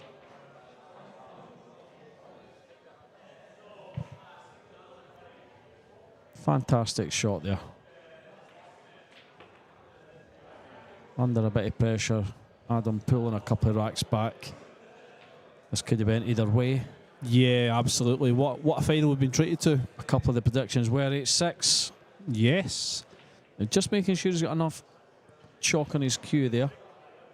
As you saw 5 minutes ago, that miscue almost cost him this rack, potentially the match. But he's redeemed himself. And there it is indeed. Elliot Sanderson is your main event champion of the Scottish 9-Ball Series, event number 4. Here at McGoldrick's. Thanks for staying with us, folks, and listening to our endless drivel. It's been good fun. Maybe not for me, but yeah, I mean, I had 1 win and 1 defeat. Yourself, G, you've had 1 defeat and a loss of an extension. But we are back tomorrow. We'll be back for Tier 1 and Tier 2 competitions. Full day streaming on here again. Make sure you join us. Hopefully we get lots and lots of commenters on the chat. Thank you very much, folks. Speak to you tomorrow. Again.